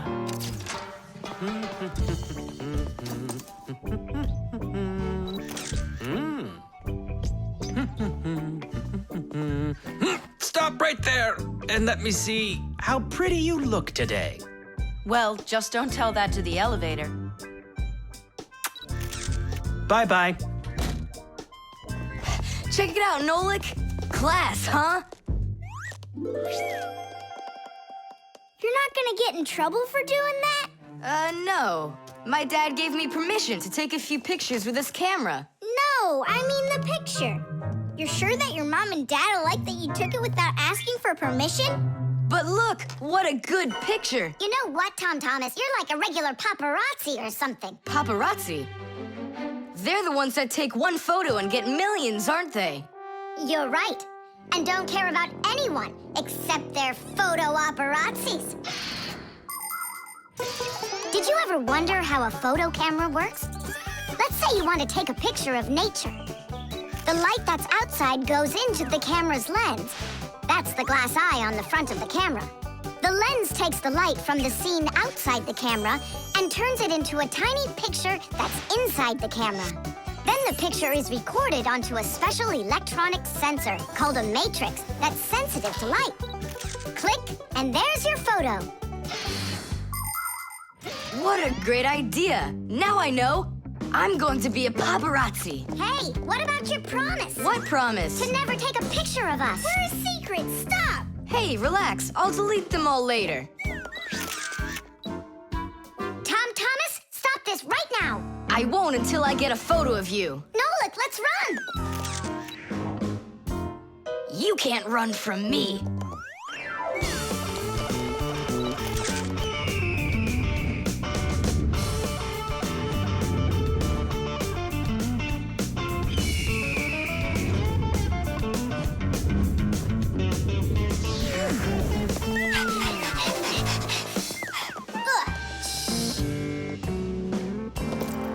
Chusaka? Aha! I've gotcha! The story of the century. The monster and its prey.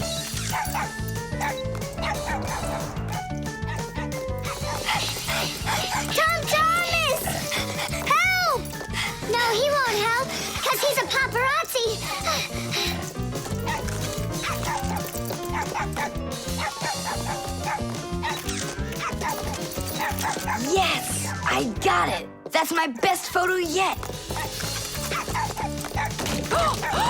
What's all this noise about? Awesome shot! The first cameras were invented almost 200 years ago, but they worked very slowly.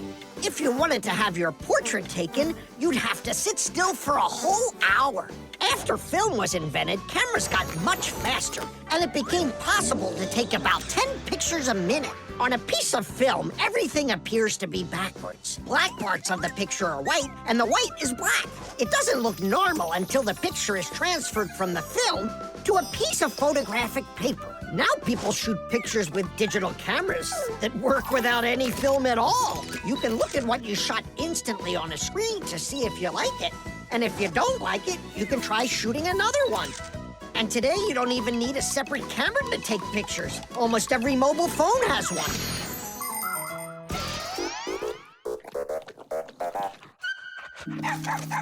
Simka, Nolik, are you in there?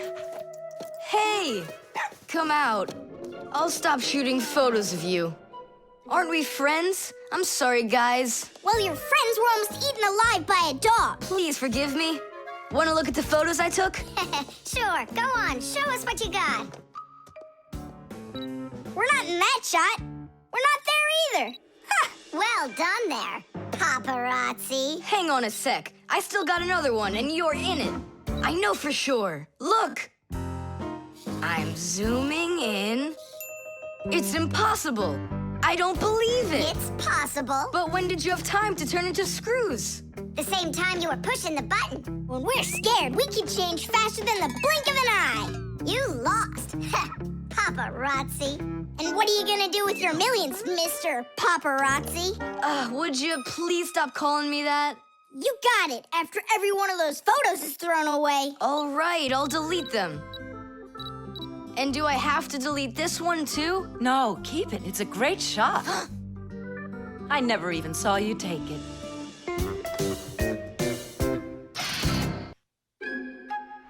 The prosthesis. Simka, over here. Take a look at what I found. It's a bear. Ooh. What bear did you find, Nolik? You know, it's the one Tom Thomas told us about. He was his best friend in the whole wide world. Until he became friends with you and me.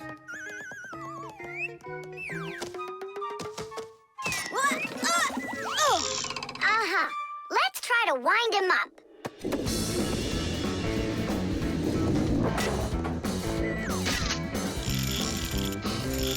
Come on, come on, come on. There you go. Now walk, Teddy. Go on, Teddy. Yeah. Oh, no. Poor little teddy bear. They ripped his leg and didn't care. We didn't rip his leg. It was already broken. It's all clear. A compound fracture. Then why don't we fix him? Tom Thomas will be so happy. Wait, it's not going to be that easy to repair it. We'll need a prosthesis. The human body is built around a frame of bones and joints. And if you break one of the bones, it'll usually heal by itself. The broken bone will grow back together, and you'll be back to normal. But sometimes bones or joints can break so badly that it's impossible for them to heal. When this happens, they have to be replaced with an artificial part called a prosthesis. A prosthesis can replace more than a bone or a joint. It can be made to replace a whole arm or a leg. And where are we gonna get a prosthesis? I'm positive we can get it from Professor Eugenius. You're right. Help is on the way.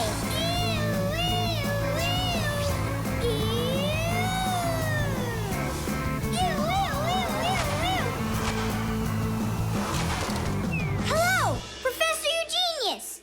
Ah, I'm pleased to see you, dear children. How do you do? Hi there. Professor Eugenius, can you make a prosthesis? What, have you broken something? No, not us. It was the bear. He broke his leg. What bear? The teddy bear that used to be Tom Thomas's friend. Ah, now I see. Today, with the help of modern prosthetics, More is being replaced than just arms and legs. For example, if you lose a tooth, it can be replaced with an artificial one. That's also a prosthesis. And there are times when a person starts losing their vision because the lens in their eye gets foggy and can't focus. For this, there's another kind of prosthesis, a new clear artificial lens. A prosthesis can also be used to help people with poor hearing. A tiny device can be put inside of somebody's ear so they can hear what's going on. And that's not all. People have also learned how to treat a sick heart by replacing its worn-out parts with prostheses. What fantastic inventions these prostheses are. It's amazing what they can do. They help people live a full life. Professor, is it working out? We'll know soon enough.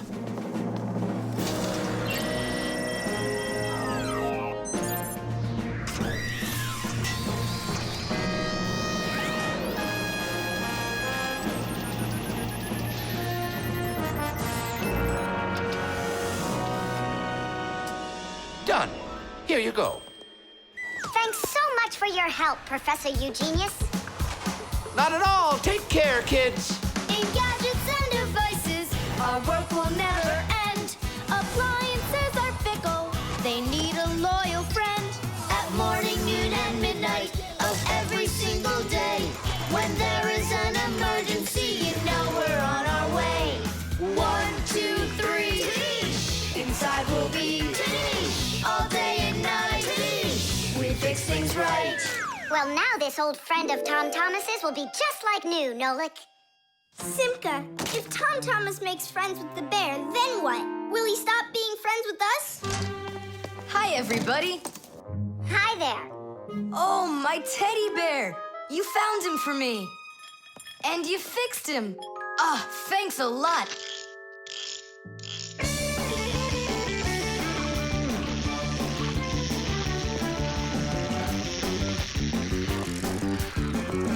Yeah, it's just like Grandpoo said. A friend that's old is better than two that are new. Who's new and who's old? Well, the bear is old. And we're new. Nolik, it's not true. You're the Fixies, guys. You're my very, very best friends in the whole wide world. Teesh! The wires. Quiet down. Get ready for your lesson. Be quiet. Quiet down, please. Oh, it's so hot here. In today's class, we'll learn about... Whoa! What was that, huh? It must have been an earthquake. Yeah, it was an earthquake! Hooray! Sorry there, Professor. Ooh, I have to find an outlet so I can plug in this fan. Ooh, it feels terribly hot. It sure does. Well, keep looking. You'll find one. Now then, where was I? Oh, right. Today, No, it's impossible. In this whole laboratory, there isn't one free outlet. Look at this. Just pull out one of these wires and then you'll have a free outlet. I can't. I fear I could pull out a plug for something important. Volt himself would get all tangled up in these wires. Whew. Don't worry about it, Professor Eugenius. We'll find a free outlet for you. that's right, my colleague. A cup of tea will do you good, so just go relax. Thank you, my colleague. And as always, I'm eternally grateful.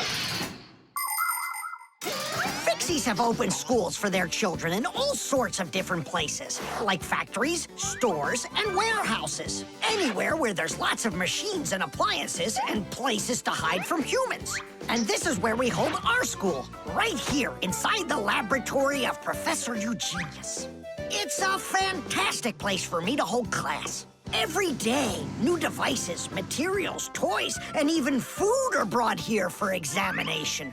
And there are lots of scientific devices and tools to study here as well. But most importantly, we never need to hide from the head of the laboratory. Because my colleague, Professor Eugenius, is someone I'm proud to call a friend. He loves Fixies, helps us anytime we need, and will never let our secret out. What should we do first? We have to start out with pulling apart these wires. That'll take a second. Over here! window. Here. Nolik, come help! Let's do this! Come on, come on, come on, come on, come on, just one more time! Stop it! I can't get out! Loosen the wires! We need to pull out this one! Stop this nonsense, will ya?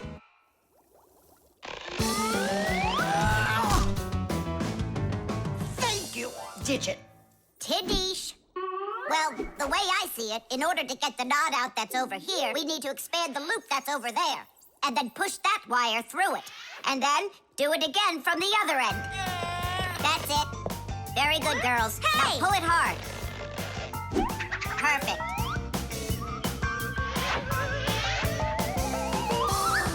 Hey, check it out! This green wire up here isn't plugged into anything. Then no one's using it. So that means we should go and pull it out from the outlet. Got it. Oh. Tidish! Verda, here's another wire that isn't plugged in. I found another wire no one's using.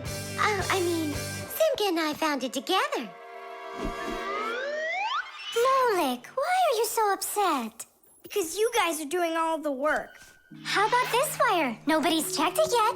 Really? Oh, wow! What? Did you find some treasure, Nolik? Uh-huh. There are 6 free outlets under here. Great!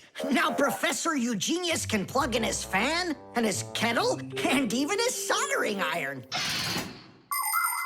To get electricity to a device that doesn't use batteries, you need to plug a pair of wires into an outlet. But it's important not to let the wires touch one another, or the electricity can burn them out. That's why wires are covered in plastic or rubber, so the electricity won't pass from one wire to the other, or to us when we touch them. So always be very careful with wires. And never, ever touch a bare wire. You could get killed by the electric shock. Oh, what would I do without my wonderful friends? Thank you. Sorry. I wanted to... I should go. Go ahead. That's a great idea. And we'll start our class. What were we talking about? All about wires. Well, it looks like our class is over. Time to go play. The Pack-A-Mat. Simka, can I have the Pack-A-Mat? I'd like to practice with it a little before the exam. Take it!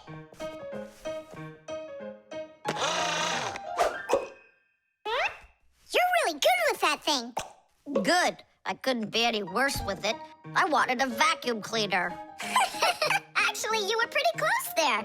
You did manage to get the hose at least. This is not at all funny. In order to get a tool out of a Pack-A-Mat, a Fixie must not only press the button on his chest, but he must also clearly picture exactly the tool he needs. By the time they are adults, this is easy for Fixies to do. But while they're children, they must study hard to master this important skill.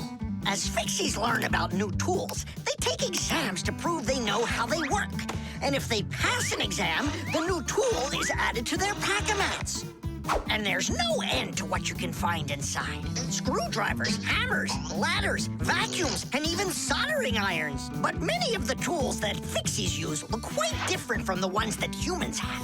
And the reason for this is very simple. It's because Fixies have to fix appliances that are much bigger than they are. I just wish I knew which tool was gonna be on that exam. I got it! You just stay right here. Grandpoos! What? On the exam, which tool are you gonna ask about? It's a secret. It's too bad. But I'm sure you can keep a secret, right? Of course. Then I'll tell you. Today's exam is on pliers, you see? You won't tell anyone, will you? Not a chance. I'll never pass it. You will. He's gonna ask about pliers. Huh? How could you know that? It's a secret. Okay, Digit. See if you can get the pliers out of there.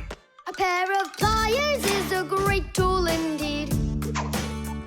To grab and turn things, it's the tool that you need. Just be careful how you use them, or your fingers you could bruise them. Pliers are a great tool indeed. Just be careful how you use them, or your fingers you could bruise them. Pliers are a great tool indeed. Good going. You got it. Thanks a lot, Nolik. It's not really me you should be thanking. Krampus, thanks a lot. For what? The secret. What secret? About the pliers. Oh, that. You know, I picked a new topic. I decided that a hammer will be the tool. A hammer? Only it's a secret. I remember. The topic got changed. It's a hammer. You sure about that? Totally. All right, I'll try to do it. A hammer is a great tool indeed. To pound in nails, it is the tool that you need. Just be careful how you use it, or your finger you could bruise it. A hammer is a great tool indeed. Super. I'm sure you're gonna pass. That's only if he asks me about a hammer. I'll be right back. Krampus, it's a hammer for sure? Nah. A hammer would be way too easy for those kids. So now it is a drill. A drill? But only... It's a secret! Now I know. There's no doubt about it at all. It's a drill! A drill is such a great tool indeed. To drill a hole, it is the tool that you need. Just be careful how you use it, or your finger you could lose it. A drill is such a great tool indeed. And if it's not a drill, right. Hammers, wrenches, drills, screwdrivers, vices, mallets, saws, and pliers. All of these are super duper great tools, yes indeed. That's all. That's enough of this. I'll just go and take the exam. Yeah.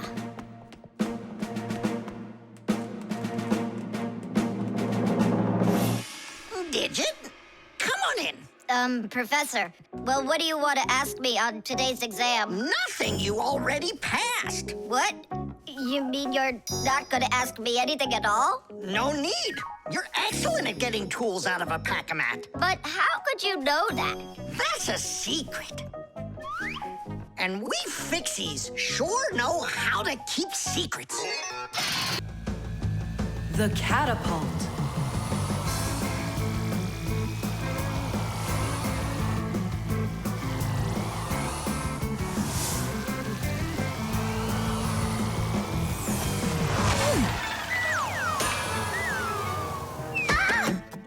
What was that, huh? Strange. Tom Thomas isn't here. There's no way these toy soldiers could have shot it themselves. Now that was a good shot. It wasn't real long, and not high either. And off target. It was pretty awful. It was good, but awful. I got it. So what do we do? We need to raise it up a little higher. Hey, Fire, Nolik. Why in the world would you shoot at a Fixie? Fixies, they're supposed to be in school right now. Actually, I'm on my way to school. How about you, Fire? Why aren't you in class? Because there it's totally boring. But here, look at what a cool shooter we found. Ha! What did you call it? You've got no idea what this is. It's called a catapult, guys. A cat with gold eyes? It isn't a cat with gold eyes. It's a catapult, guys. Catapults are ancient propulsion machines. They were used to shoot stones, heavy arrows, or barrels with burning tar. The main part of the catapult is a special piece of rope. It is twisted very, very tightly like a spring. The rope is then wrapped around a big spoon. And then, if you pull the spoon back, put a stone in it, and let it go, The catapult fires a shot. Ooh, and the stone flies far, far away. Uh-huh. All right, so here we go. Ha! Came up short. What do you mean short? What are you aiming at? You'll see. The spoon needs to go further back. Just a little. Guys, you're gonna break the glass. Nolik, now push. All right. Yes, right on target. Now let's fly out into space. Wait, what space? What kind of flying? Who's gonna fly? I'm gonna fly. Right out the window. Right up to the moon. First fixin' onto the world, Nolik. Are you ready for your flight into space? Yes, sir. Nolik, get out of the spoon now. I'll be the first Fixie on the moon. Yeah. Nolik, enough of this. What kind of joke is this? It's not a joke at all. He's gonna fly into space. And how come it's not you? Because he's lighter. Hold on. Humans didn't go straight into space themselves. They sent dogs out there first. Nah. Chusaka's not gonna fit in here. Simka, why don't you go and let us finish? Fine, I will go.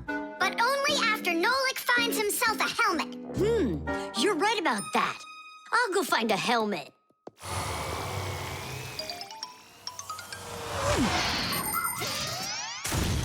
The catapult was invented in ancient times, but people still use them today. Only now, instead of launching stones, catapults are used to launch jet airplanes. You see, the runway on an aircraft carrier is quite short, so catapults are used to help the planes move fast enough to take off. Catapults can also be used to save the life of a pilot. When an airplane has an accident, a catapult activates in the cabin. The pilot is shot into the sky and comes back to the ground with a parachute. A plain old slingshot is also a kind of catapult. It's just a very little one. But be careful with this toy. It can be dangerous to others and to you too. As for us Fixies, the only time that we use catapults is on a peaceful mission. Albus, hurry! Our Nolik's getting shot to the moon with a catapult! What? And if I meet new Fixies up there, what should I say to them? Hi there. And you can ask them to launch you back. So? Let's do it! Fire! Launch it! Stop! Don't! Simka! Nolik! I'm not getting out!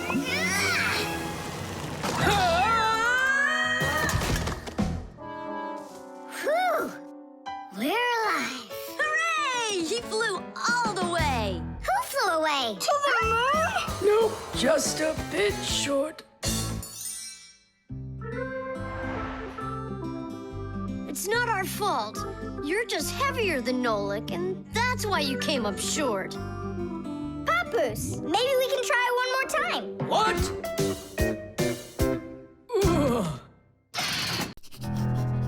The dog. It's about me. Fixies? It's Chusaka. It sounds like she's angry with us. I wish I knew what that mad dog was thinking about. I'm thinking about you. You better hide or people will see you. I'm leaving. See you later. It's going to rain. Chusaka, I have no time to play right now. I'm not playing. His feet are gonna get soaked. Tom Thomas, I'm off. Don't be late. Chusaka, that's enough. No, I need to go to school. He's got his math class today and he's leaving his math book. I'm trying to serve like a good dog, but no one understands me. Dogs have been serving people since ancient times, along with cows, horses, chickens, and other domestic animals. But of all of these animals, the dog was the very first. In the beginning, domesticated dogs looked like wolves. Over time, they started changing and were developed into dogs of many different breeds, from big shepherds to tiny chihuahuas. So a dog is not only a human's best friend, but his very first friend as well.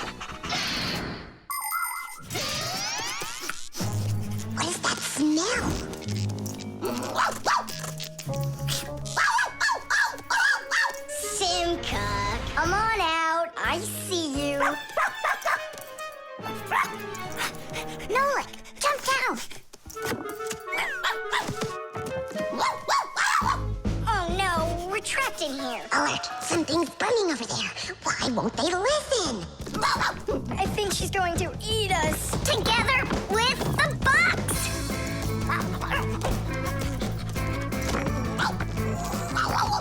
We're done for. Oh. Come on, look. The outlet is sparking. Oh no, something must have broken in there. Are we going to fix it? Kids should never touch outlets, and you know it too. It's forbidden. Then how do we fix it? Go find Papoose, and I'll stay here and wait for you. But where's Papoose? I know where he is. I don't know what she's barking about, but I think Chusaka wants to help us. Then come on, Chusaka, help us. Woo!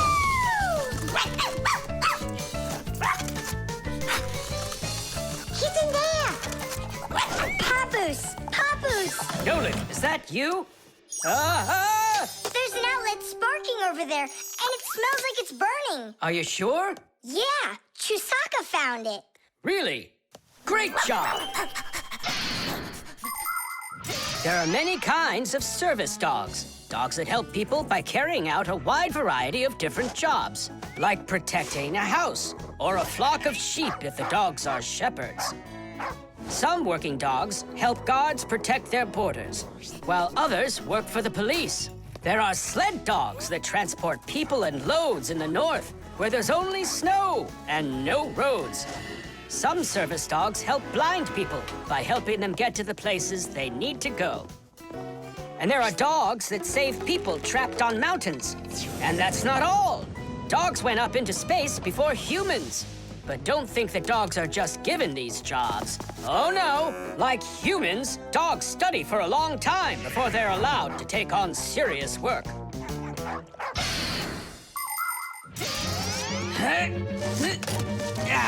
That's all. There won't be a fire, not today. Hooray! Well done, Chusaka. You're a real service dog, no doubt about it. Yeah, I'm working. I'm a real service dog. Chusaka, go away. I've had enough of you already today. Don't say that, because this working dog just saved your house from burning down. What do you mean? She smelled smoke coming from the outlet. It could be that Chusaka means well and wants to do the right thing, but nobody understands her. That's a bit hard to believe. Then what's this book? Oh, my math book. That's where I left it. Remember how Chusaka wanted to make you take it to school this morning? You're right. Atta girl, Chusaka, well done. What a rain. My feet got wet to the bone. But this morning, Chusaka tried to get you to wear a different pair of shoes. That's something. I should listen more closely to this smart little dog of ours. Finally, they understand me. The instructions.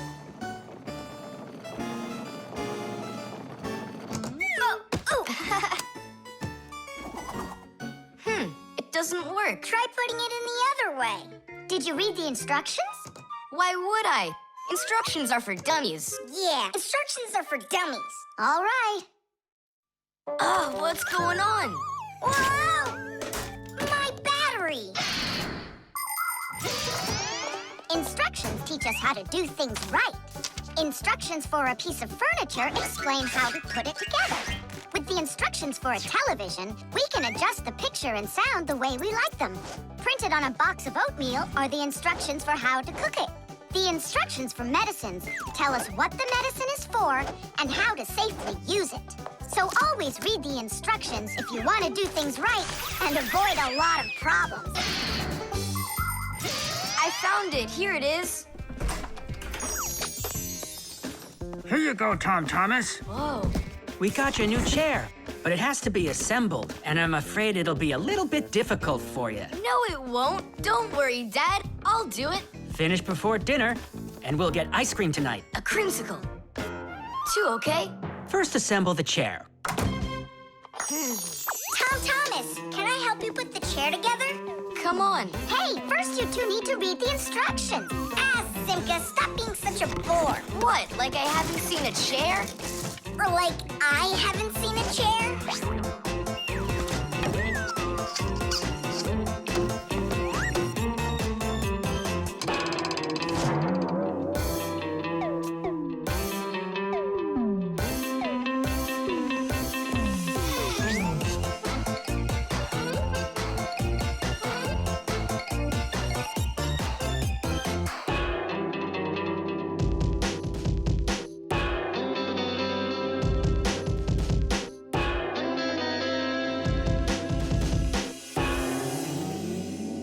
Well, Tom Thomas, you done?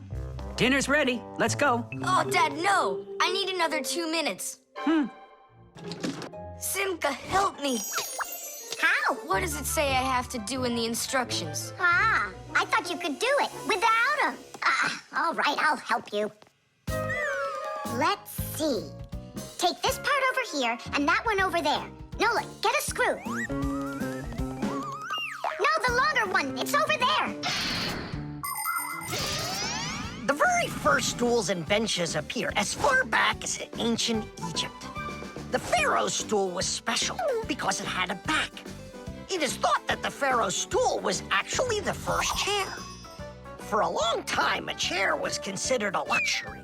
Rich noblemen would bring their own chairs to parties. And the more important the man, the higher the back of his chair. It wasn't until the 19th century that chairs became part of every house. Today, there are just so many different kinds of chairs. There are wooden chairs, plastic chairs, metal chairs, chairs with legs, chairs with wheels, folding chairs, baby chairs, just all sorts of chairs. Well, how could people sit down at the table with no chairs? Ooh, I think we'll make it. Screw it in, quickly. Nolik, we need one more screw. But there aren't any. There is, you gotta find it. I already looked everywhere. Tom Thomas, time's up. Nolik, you have to help. How? Just for a minute, that's all. Turn into a screw. If it's only a minute, I'll do it for you.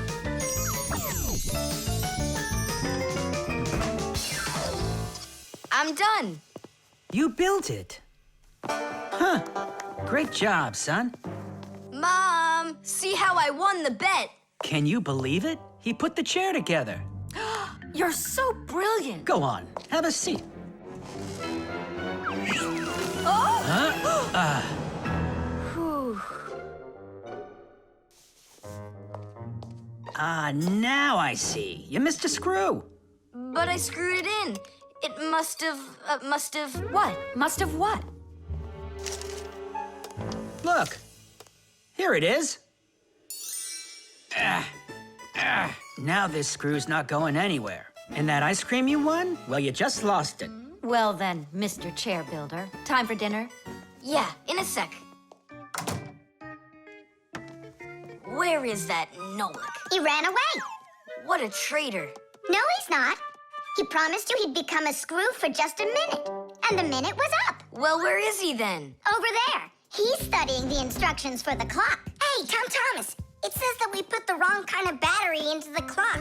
We should have used that kind. You see, Tom Thomas? If you don't want to be a dummy, instructions are for you. The drum.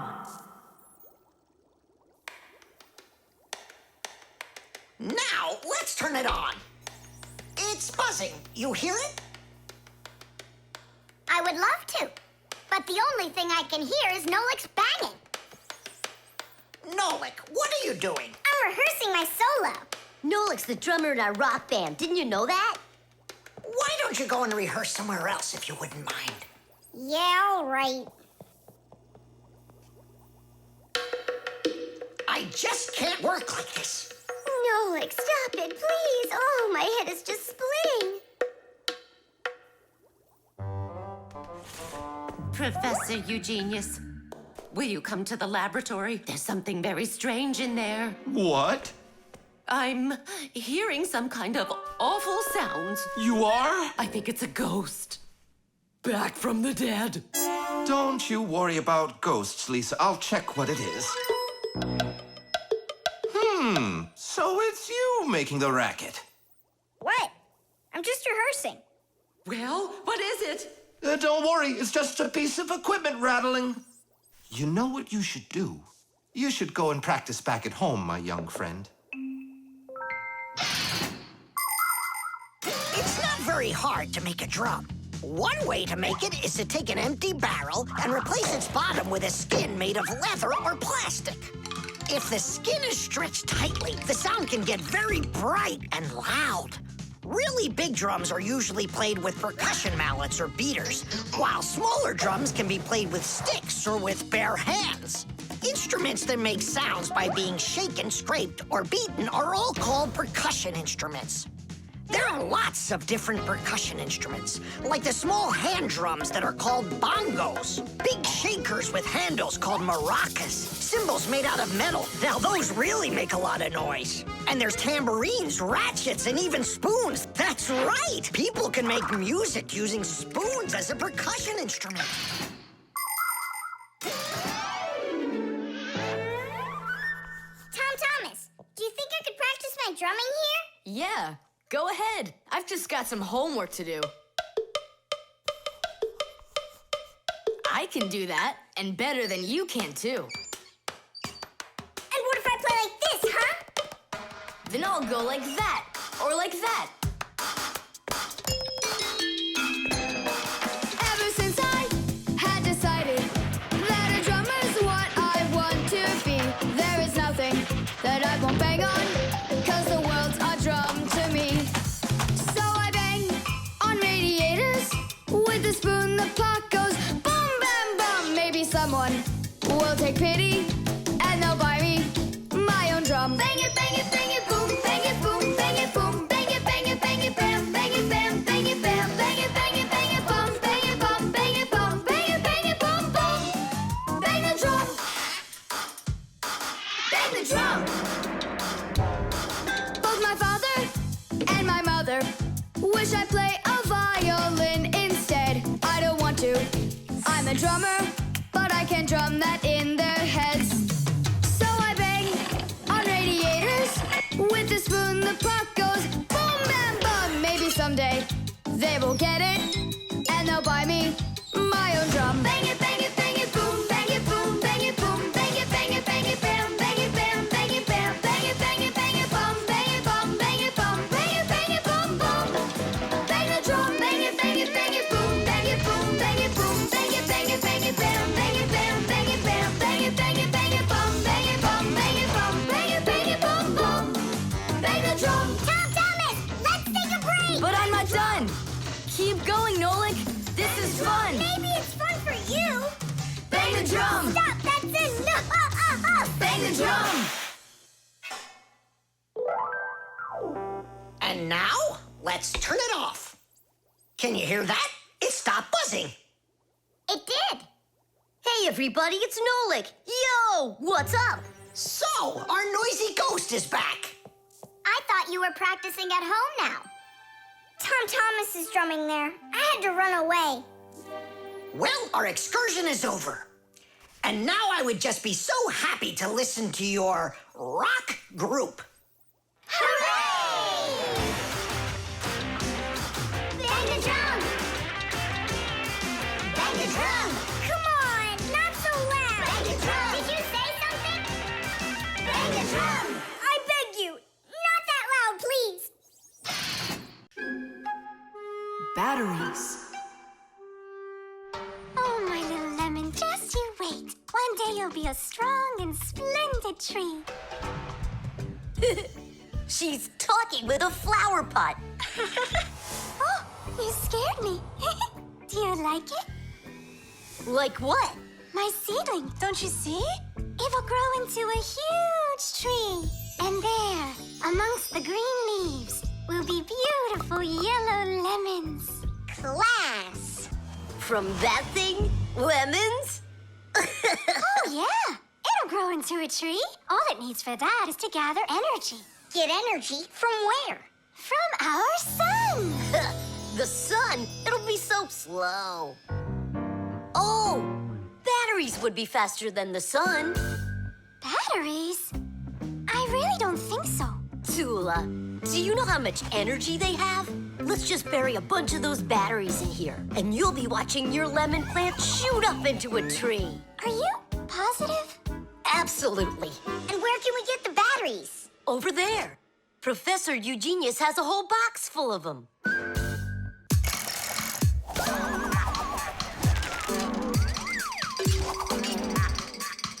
Batteries, batteries. We use them every day and need them by the ton.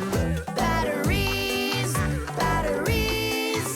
They give power to appliances so they can run.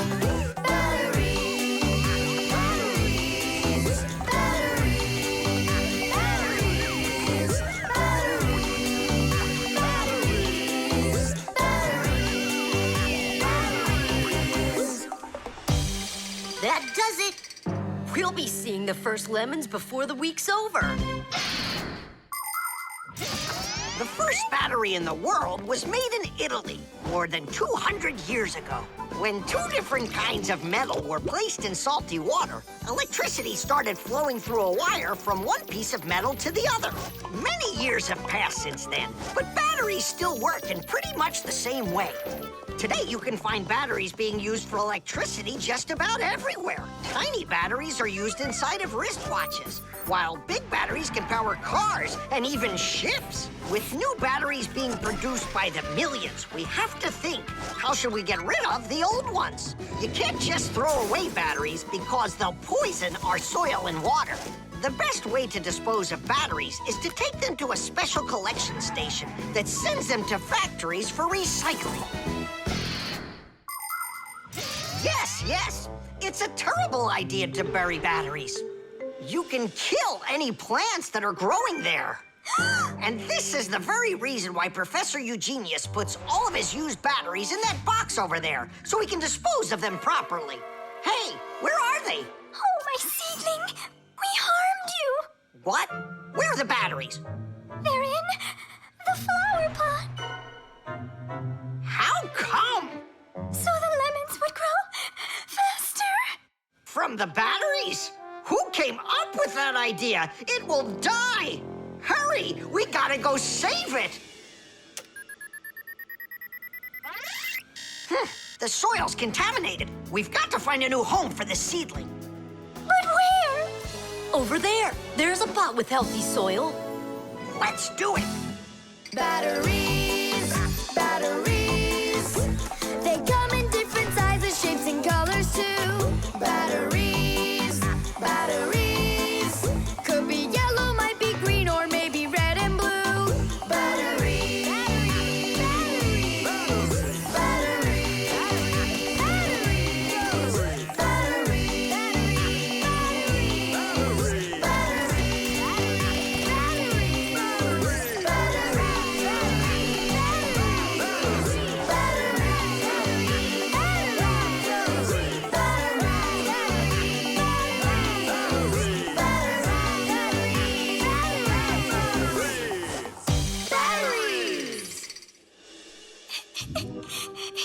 Don't cry, Tula.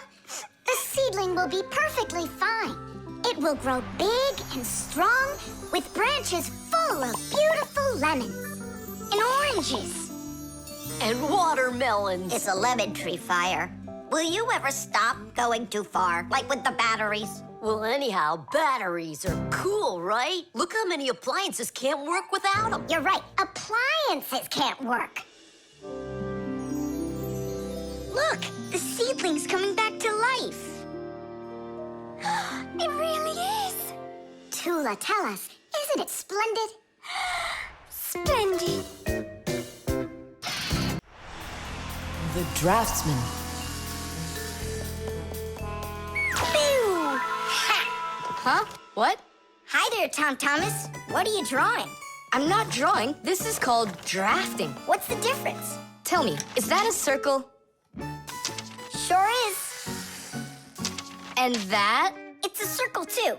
Only it's a rounder one. Of course. That's because I drafted it with a compass. And now I've got a real target. So now I'll load my dart gun. Whoa! Why'd you shoot that thing at me? It was the gun. I didn't even pull the trigger. What? Did it break? Let's open it up and see.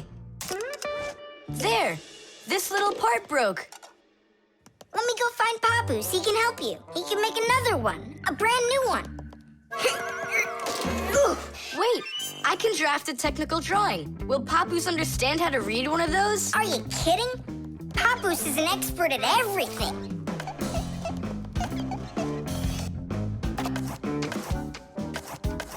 Done.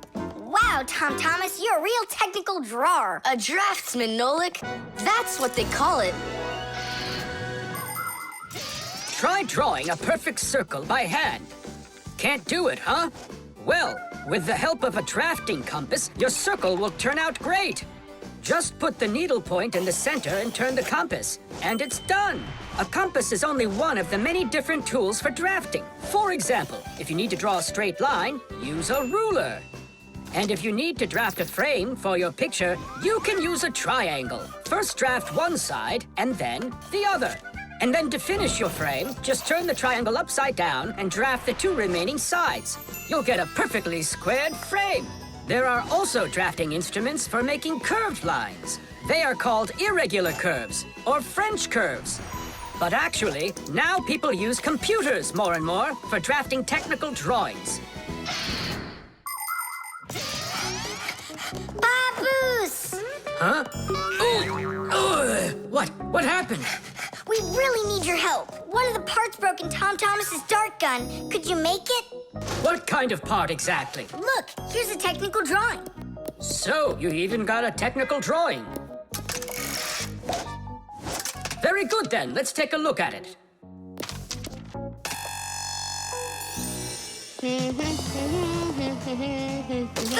Here you go. Super. Let's see. It's not gonna work. You see, it sticks out here on the side. I need to draft another technical drawing. Papoose! Huh? Nolik, you scared me again. Forgive me, but the part has to stick out over on this side. And you're sure that's all? That's all, for real. Tom Thomas, it's done. Listen, while you were gone, I realized that the part needs to have a hole right here.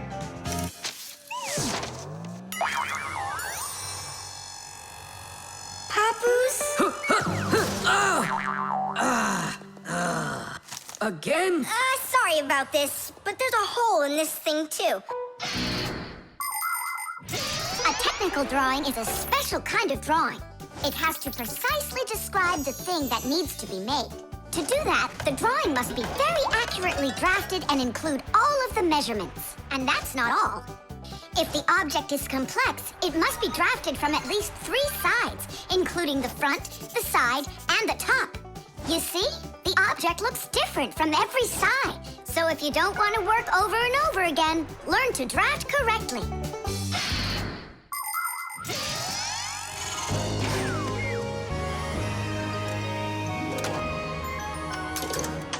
Kaboom. It works. Bullseye! And all thanks to our technical drawings. Yeah, after 3 tries, right? Some draftsman you are.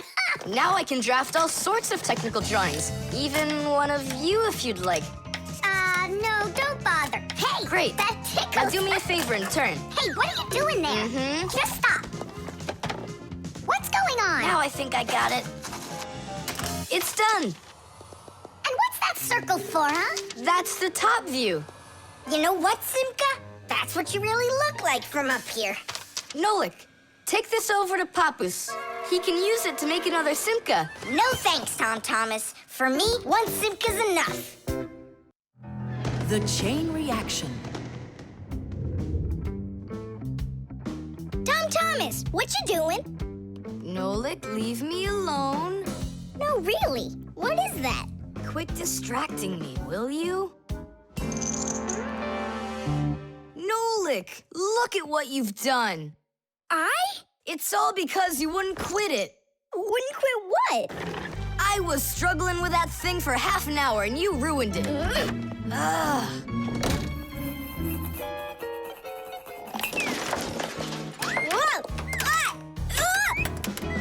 Oh!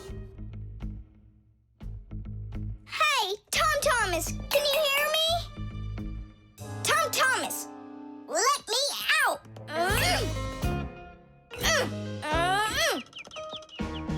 Nolik, is that you banging?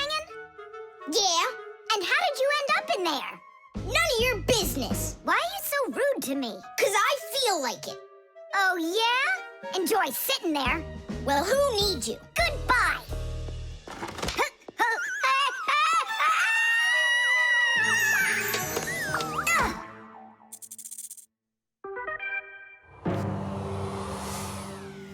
Oh, Simka, what happened to you? Did you bang yourself? And so what? Does it hurt? Leave me alone, Tula. You always have to be fussing over everybody. Come on, why are you so angry, huh? Nolik was rude to me. That means you have to be rude to me? Forgive me, Tula. And where's Nolik right now? There. Let's go see him. Nolik, it's Tula. Are you all right? I'm fine. Why were you so rude with your sister? 'Cause Tom Thomas was rude with me. I get it. It's a chain reaction. A what? Setting a log on fire isn't easy. But it's easy to light a match. Use the match to light kindling, the kindling to light a twig, and the twig to light the log. Have you ever seen a fire grow? It's an example of a typical chain reaction. So be extra careful with fire, because just one match or little piece of smoldering coal can lead to a huge disaster. Yes, they can make a whole forest burst into flame and burn down to the ground. And all because of a simple chain reaction. I don't get you. What chain reaction? What do you mean, Nolik? Tom Thomas was rude to you, then you were rude to Simka, then Simka was rude with me. So there it is, a chain reaction. Yeah, and the rudeness was like a little spark. It just spread and spread and spread like a forest fire. Will you forgive me, Simka? Yeah, all right. I've got an idea. Why don't we try starting our very own chain reaction the other way around? What do you mean? Well, instead of spreading angry and rude feelings, we could spread happiness. But how? It's simple. All we need to do is smile and say nice things to each other. What a great idea! We could work together and fix Tom Thomas's mood. And I know how. Come help me pick up this domino, will you? Everything in the whole universe is made up of atoms. Particles so extremely small that you can't even see them through a microscope. But when a tiny atom splits, it makes a tiny explosion. And that explosion can start another explosion, and another explosion, and another. And now you've got a chain reaction. And that's how a lot of tiny explosions work together to make the gigantic explosion of an atomic bomb, the deadliest weapon known to man. But atomic energy can also be used for peaceful purposes. For example, nuclear power plants use this energy to produce electricity and hot water. And nuclear-powered icebreakers can break through the thick Arctic ice so ships can sail on their way. There, all done. Nolik, bring him in. And now we're gonna teach Tom Thomas how a chain reaction can work to make you feel really good. He's coming. On your marks, now. What's going on? No, really? Tom Thomas, watch this.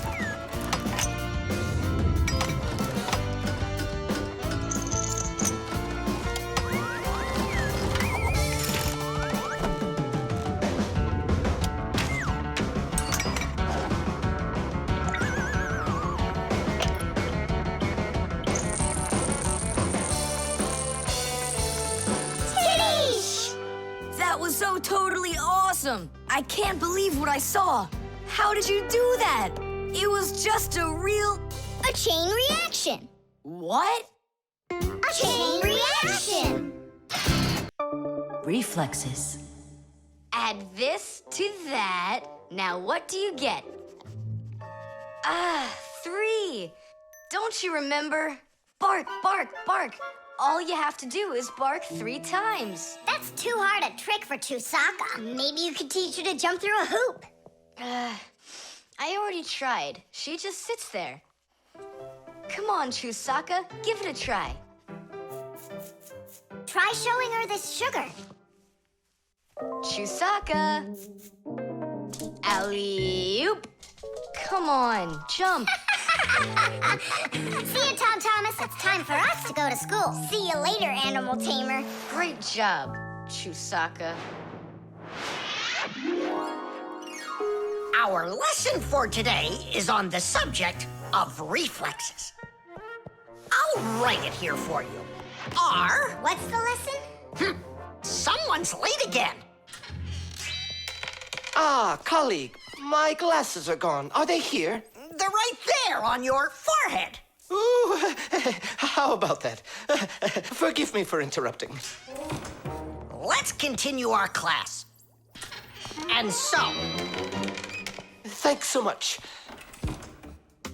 So you turned into screws again. Does anyone know why that is? Because we have to hide ourselves from humans. But you don't have to hide yourself from Professor Eugenius. But we didn't know it was him at the door. Right you are.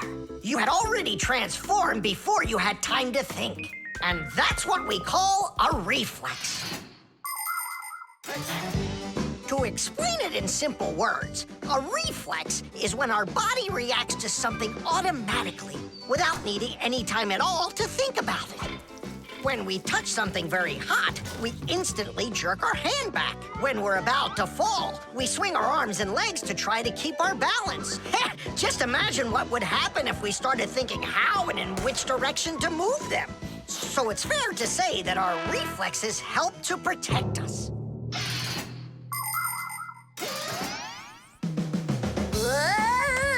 No kidding. They protect us. My nose itches. Achoo. Excuse me, I didn't mean it. Professor, sneeze. Is that also a reflex? It most certainly is one. Fire didn't want to, but then his nose tickled and achoo. Bless you, too. Thank you. And do dogs also have reflexes? Of course dogs have reflexes. All animals do. Yeah. It's something all good animal trainers know. They use the animals' reflexes to teach them tricks.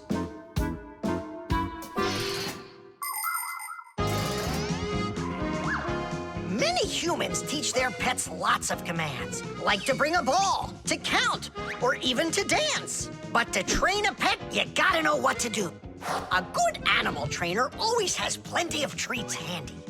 As soon as an animal follows a command correctly, like standing on its hind legs or jumping over a hurdle, the animal gets a treat. And then the trainer makes a unique signal right away, like clicking his fingers or blowing a whistle. After repeating this training over and over, the animal develops a reflex. Once it gets the signal, it carries out the command and then gets a treat. But the most important thing about animal training is to love your trainee and never hurt it. Otherwise, no treat will work. Tom Thomas, we just learned in Fixie School how you can train Chusaka. Yeah? With the help of reflexes. With what? Where's Chusaka? Call her. Chusaka, come here. Give her a math problem. A nice simple one. Add this to that. Now what do you get?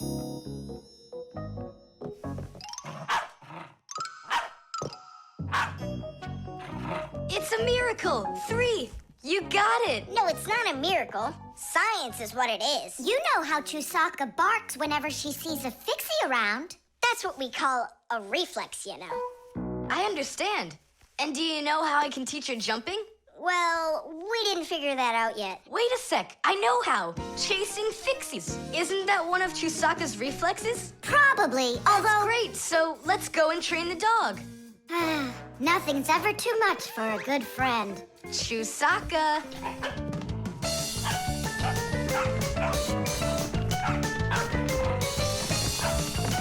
It's pretty tough work being a dog trainer.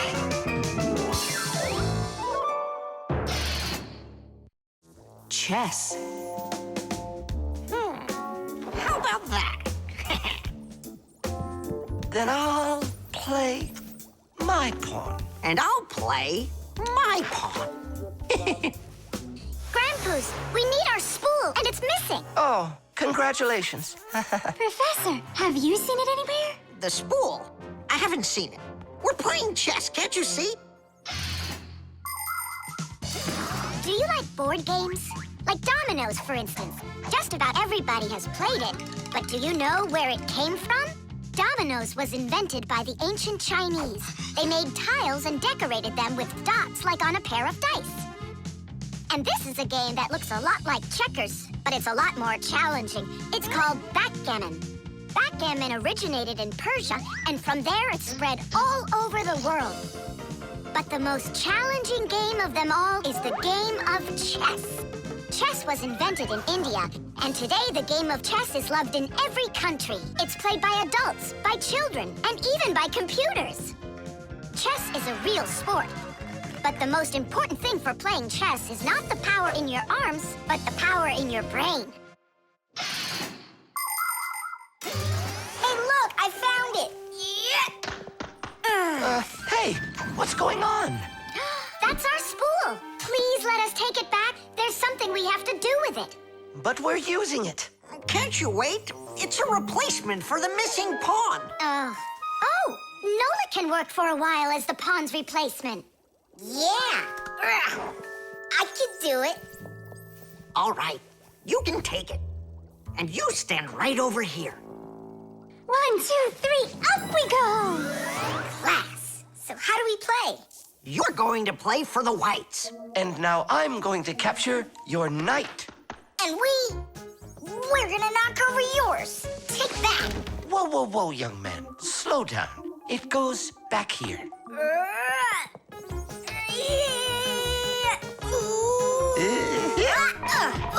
Nolik, get back to your square. What for? Pawns don't move like that. Then how do they move? Only one square per move and only forward. Of all of the pieces, the little pawn is the weakest. What a mess. So which one's strongest, huh? This, it's the queen. She's the most dangerous threat to the other king. Aw, how come I couldn't be queen? Then that black king would have to deal with me. Oh, yes. In chess, each player has a black or white army with 8 pawns, 2 knights, 2 bishops, 2 castles, and a queen. All of them work together for their king, trying to protect him while attacking the enemy's king. If the king finds himself in a position where he can be captured, the attacking player says check. And if the king finds himself with nowhere to run from the attack, it's called checkmate. Whoever checkmates the other player's king first is the winner. I'll move my queen. Yeah. And me, my queen. Then I'll just capture your queen. Aha! Really? Then I'll just capture yours. Grandpa's, should I go now? Not yet. So, do you feel like surrendering? Ha! You're kidding. Do you? Nolik, forward. Hooray! We'll step aside. Forward. Aha! Next I'll go and capture the knight. He got away. All right, pawn, and once more, go forward. Grandpa's, where do I go now? Don't you see the edge? Don't go anywhere. Now you're the queen. What? The rules of chess say that if a pawn makes it all the way to the other side, he can become anything that was captured earlier. Hooray! Then I'll be the queen, and I'll be the strongest piece in the whole game. Hey, queen, get back here. In case you don't know, this isn't over yet. We capture the pawn with the queen. Queen, this is your new place. Check. Check. Huh, yeah? Now come to here. Checkmate, my colleague. Of course it is. It is, mate. Yeah, I lost. Hooray! Tadish, tadish, tadish! Professor, we found the missing pawn for you. So that means Nolik can leave with us. I'm not going anywhere with you. Chess is the greatest game you'll ever play in your life. Oh, you should have seen how I put Professor Eugenius into checkmate. Really? Well, Grandpa's helped me a little. Actually, it was Grandpa's telling me where to move. But I'm the queen now. Invisible ink.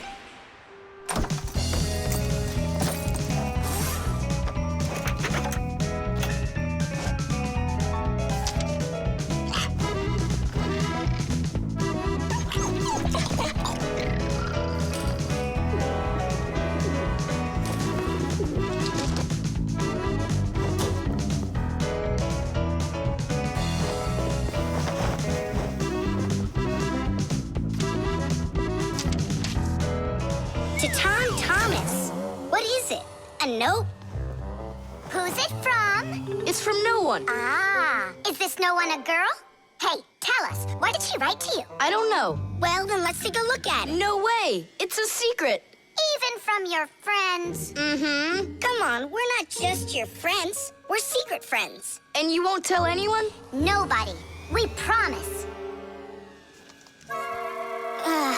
Are you gonna open that thing or not? Huh, there's nothing there.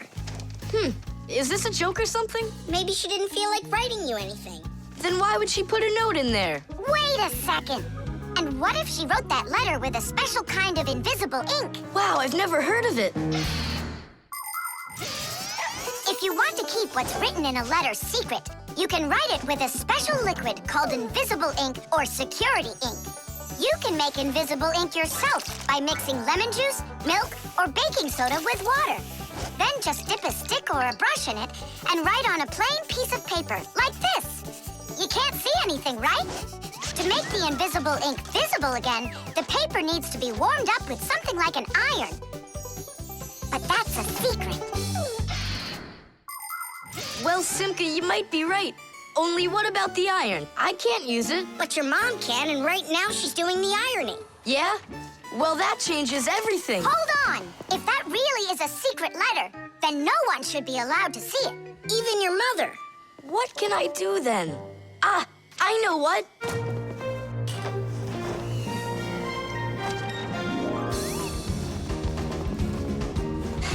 Mom, can you iron my shirt too, please, will ya?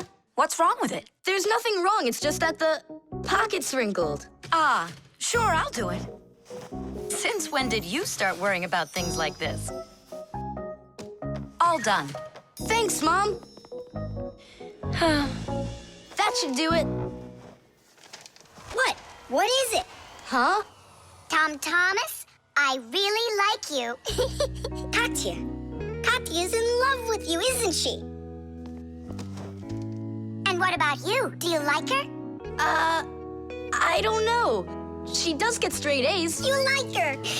You and Katya kissing in a tree. Nolik, stop your teasing. Well, are you gonna write her back? You think I should? Of course, silly. I'm scared that someone will see it. Then why don't you write it with invisible ink like she did? Yeah, go get a lemon. Nowadays, it isn't very common for people to write letters by hand and send them by regular mail. Today, people mostly send letters through the internet.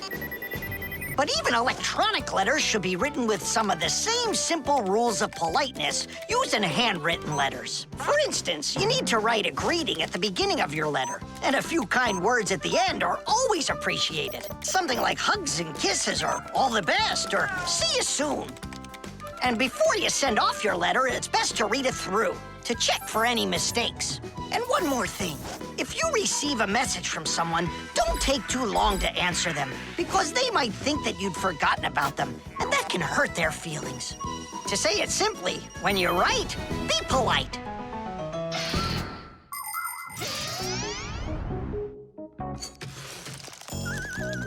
Go on, write. And what should I write? Come on, tell the truth. Just write this. Forgive me, Katya. Only there's another girl I really like. My one and only Simka. Nolik! If you don't like it, then why don't you think it up? Tom Thomas, just go ahead and write how you feel deep down in your heart for Katya. Katya, I like you too. Like that? Is that all I have to write? Would that be okay? It's lovely. Kissi. Just zip it, will ya? Tom Thomas, is that everything?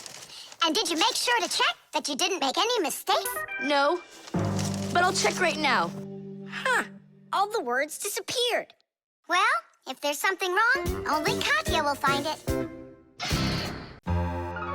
The motion sensor. This part has to be replaced with one that's new. I've got an idea. How about we run to the warehouse and get it? Because you don't have time to go there. And that way you can keep on working. All right, then. Only remember the code for the part. A8375. I'll remember it for sure.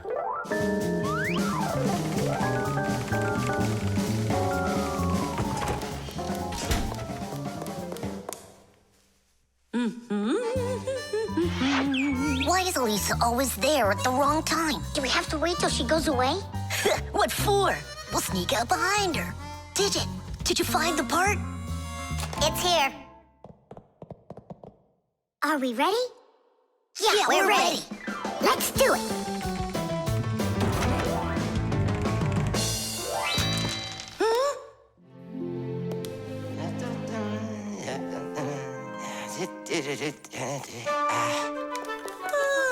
Professor Eugenius, you're in here.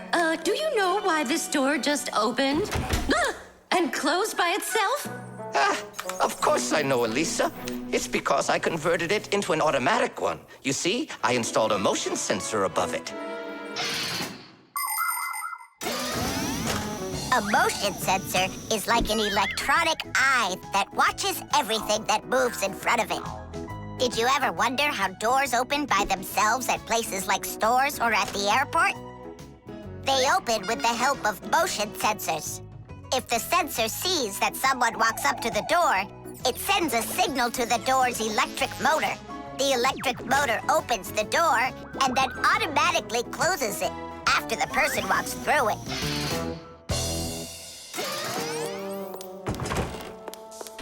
That man is just astounding. Only a bit untidy. The door is automatic now? Then why didn't it open for us on the way here? Because we're too little for that motion sensor. But the part's bigger than we are. Big enough for the sensor to see it. Then how do we get in there? We can fool that thing if we stay close by the wall. Now let's keep this as close to the wall as we can.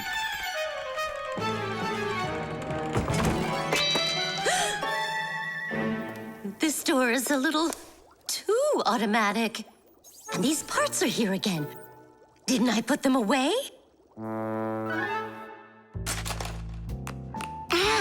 The sensor still noticed us. Here's what we gotta do. Let's break it. Why do we gotta break it? All we have to do is deactivate the unit. Sensors are used to help people in all sorts of different situations. For instance, motion sensors notice when someone is moving so they can automatically open a door or turn on a light. Some automobiles are equipped with rain sensors. If it starts raining or snowing, the sensor automatically turns on the car's windshield wipers. There are also sensors that react to how much light there is. In the evening, when it gets dark, light sensors can be used to turn on street lamps. And in the morning, when it gets light again, the sensor switches them off. A smoke detector can sense when there's smoke inside. The sensor can be used to turn on a fire alarm or even an automatic fire extinguishing system.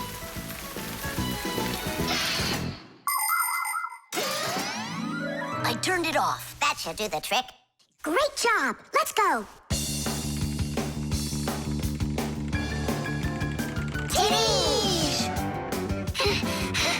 Professor Eugenius, mission accomplished. Well done, Fixies. Actually, not that well. This part here is A7583. Uh-huh. And I asked for A8375. Digit, didn't you say you knew the code number? I did know it, but somehow forgot it. Digit, I can't believe that you forgot it. All right, we'll just have to go out one more time. Thanks, but no thanks. I'll get it this time. I forgot to warn the professor that we've turned off the sensor. And I'm afraid he's expecting that the door will automatically open up. Professor! Stop!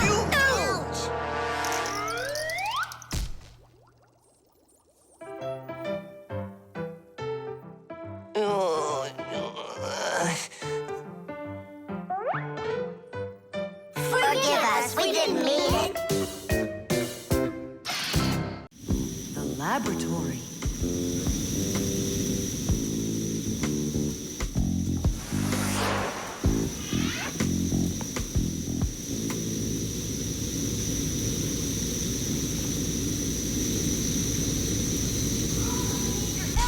You've got to get to the school right away!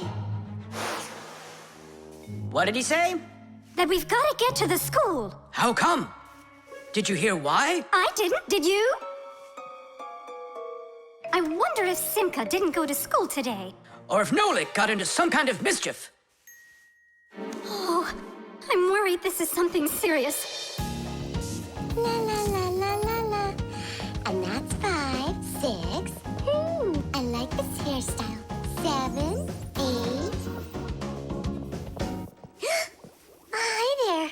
Hello, Verda. Where's Grampus? I'm not positive, but go and look in the chemistry area over there. Over in chemistry?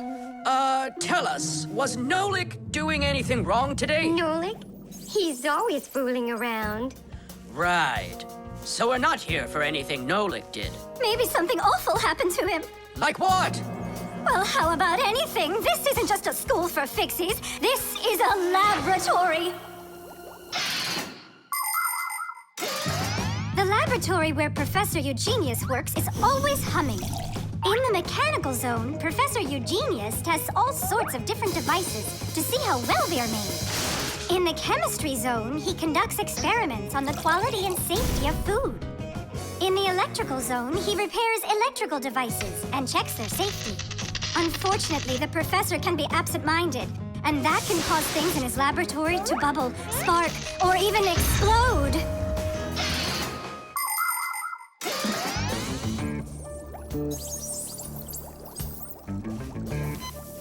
Marcia, there's nothing to worry about yet. But how can I not worry? Digit, have you seen Nolik anywhere? Do you know if anything's happened to him? This is a laboratory here. Who knows what could happen to anyone? Like what? What are you saying? Like that. I told you, things happen here. And where? Let's go, quickly! Marcia, no need to panic. Tula, it's so good you're here. We really need your help. What is going on? There! Wee! Grampus! What? Where? In the mechanical zone, there! And Simka and Nolik, there! They're all there! Oh, my children! Don't lose your head. Oh! Oh! Marcia is my wife, and the mother of our children, Simka and Nolik. Marcia is a real beauty, a kind and gentle soul, and a wonderful homemaker. She is also a very responsible and extremely skilled fixie. She is our family's expert in kitchen appliances and gadgets. Marcia works from morning till night, fixing and cleaning anything that is in need of her expert care, because she just loves when everything is clean and tidy. But most important for Marcia are her children. She takes loving care of Simka and Nolik and tries to protect them from harm. Marcia worries about them so much that sometimes her imagination gets carried away with what might have happened to them. Although our little Nolik can get himself into situations that even Marcia could never have dreamed of.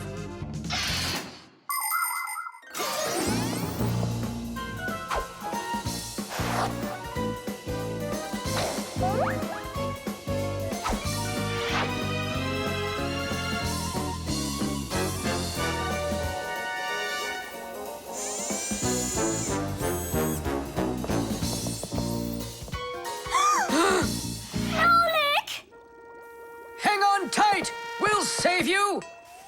Hey! You're alive!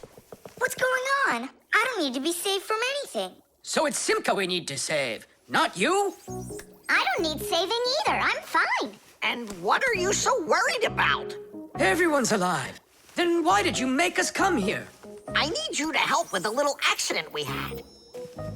Nolik, was this your fault? Oh, no, it's not Nolik's fault. Quite the opposite. He was trying to help me fix it. Papoose, we need you to help us with one of the pieces that we couldn't get back in place. This one?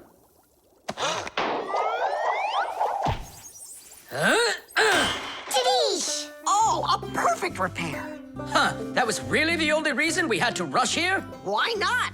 There was just no way we could let this wait, so I sent for you. But Fire said... Why fire? Why is it always fire? How come you had to scare us so badly? I'm not the one who scared you. You did that all by yourselves.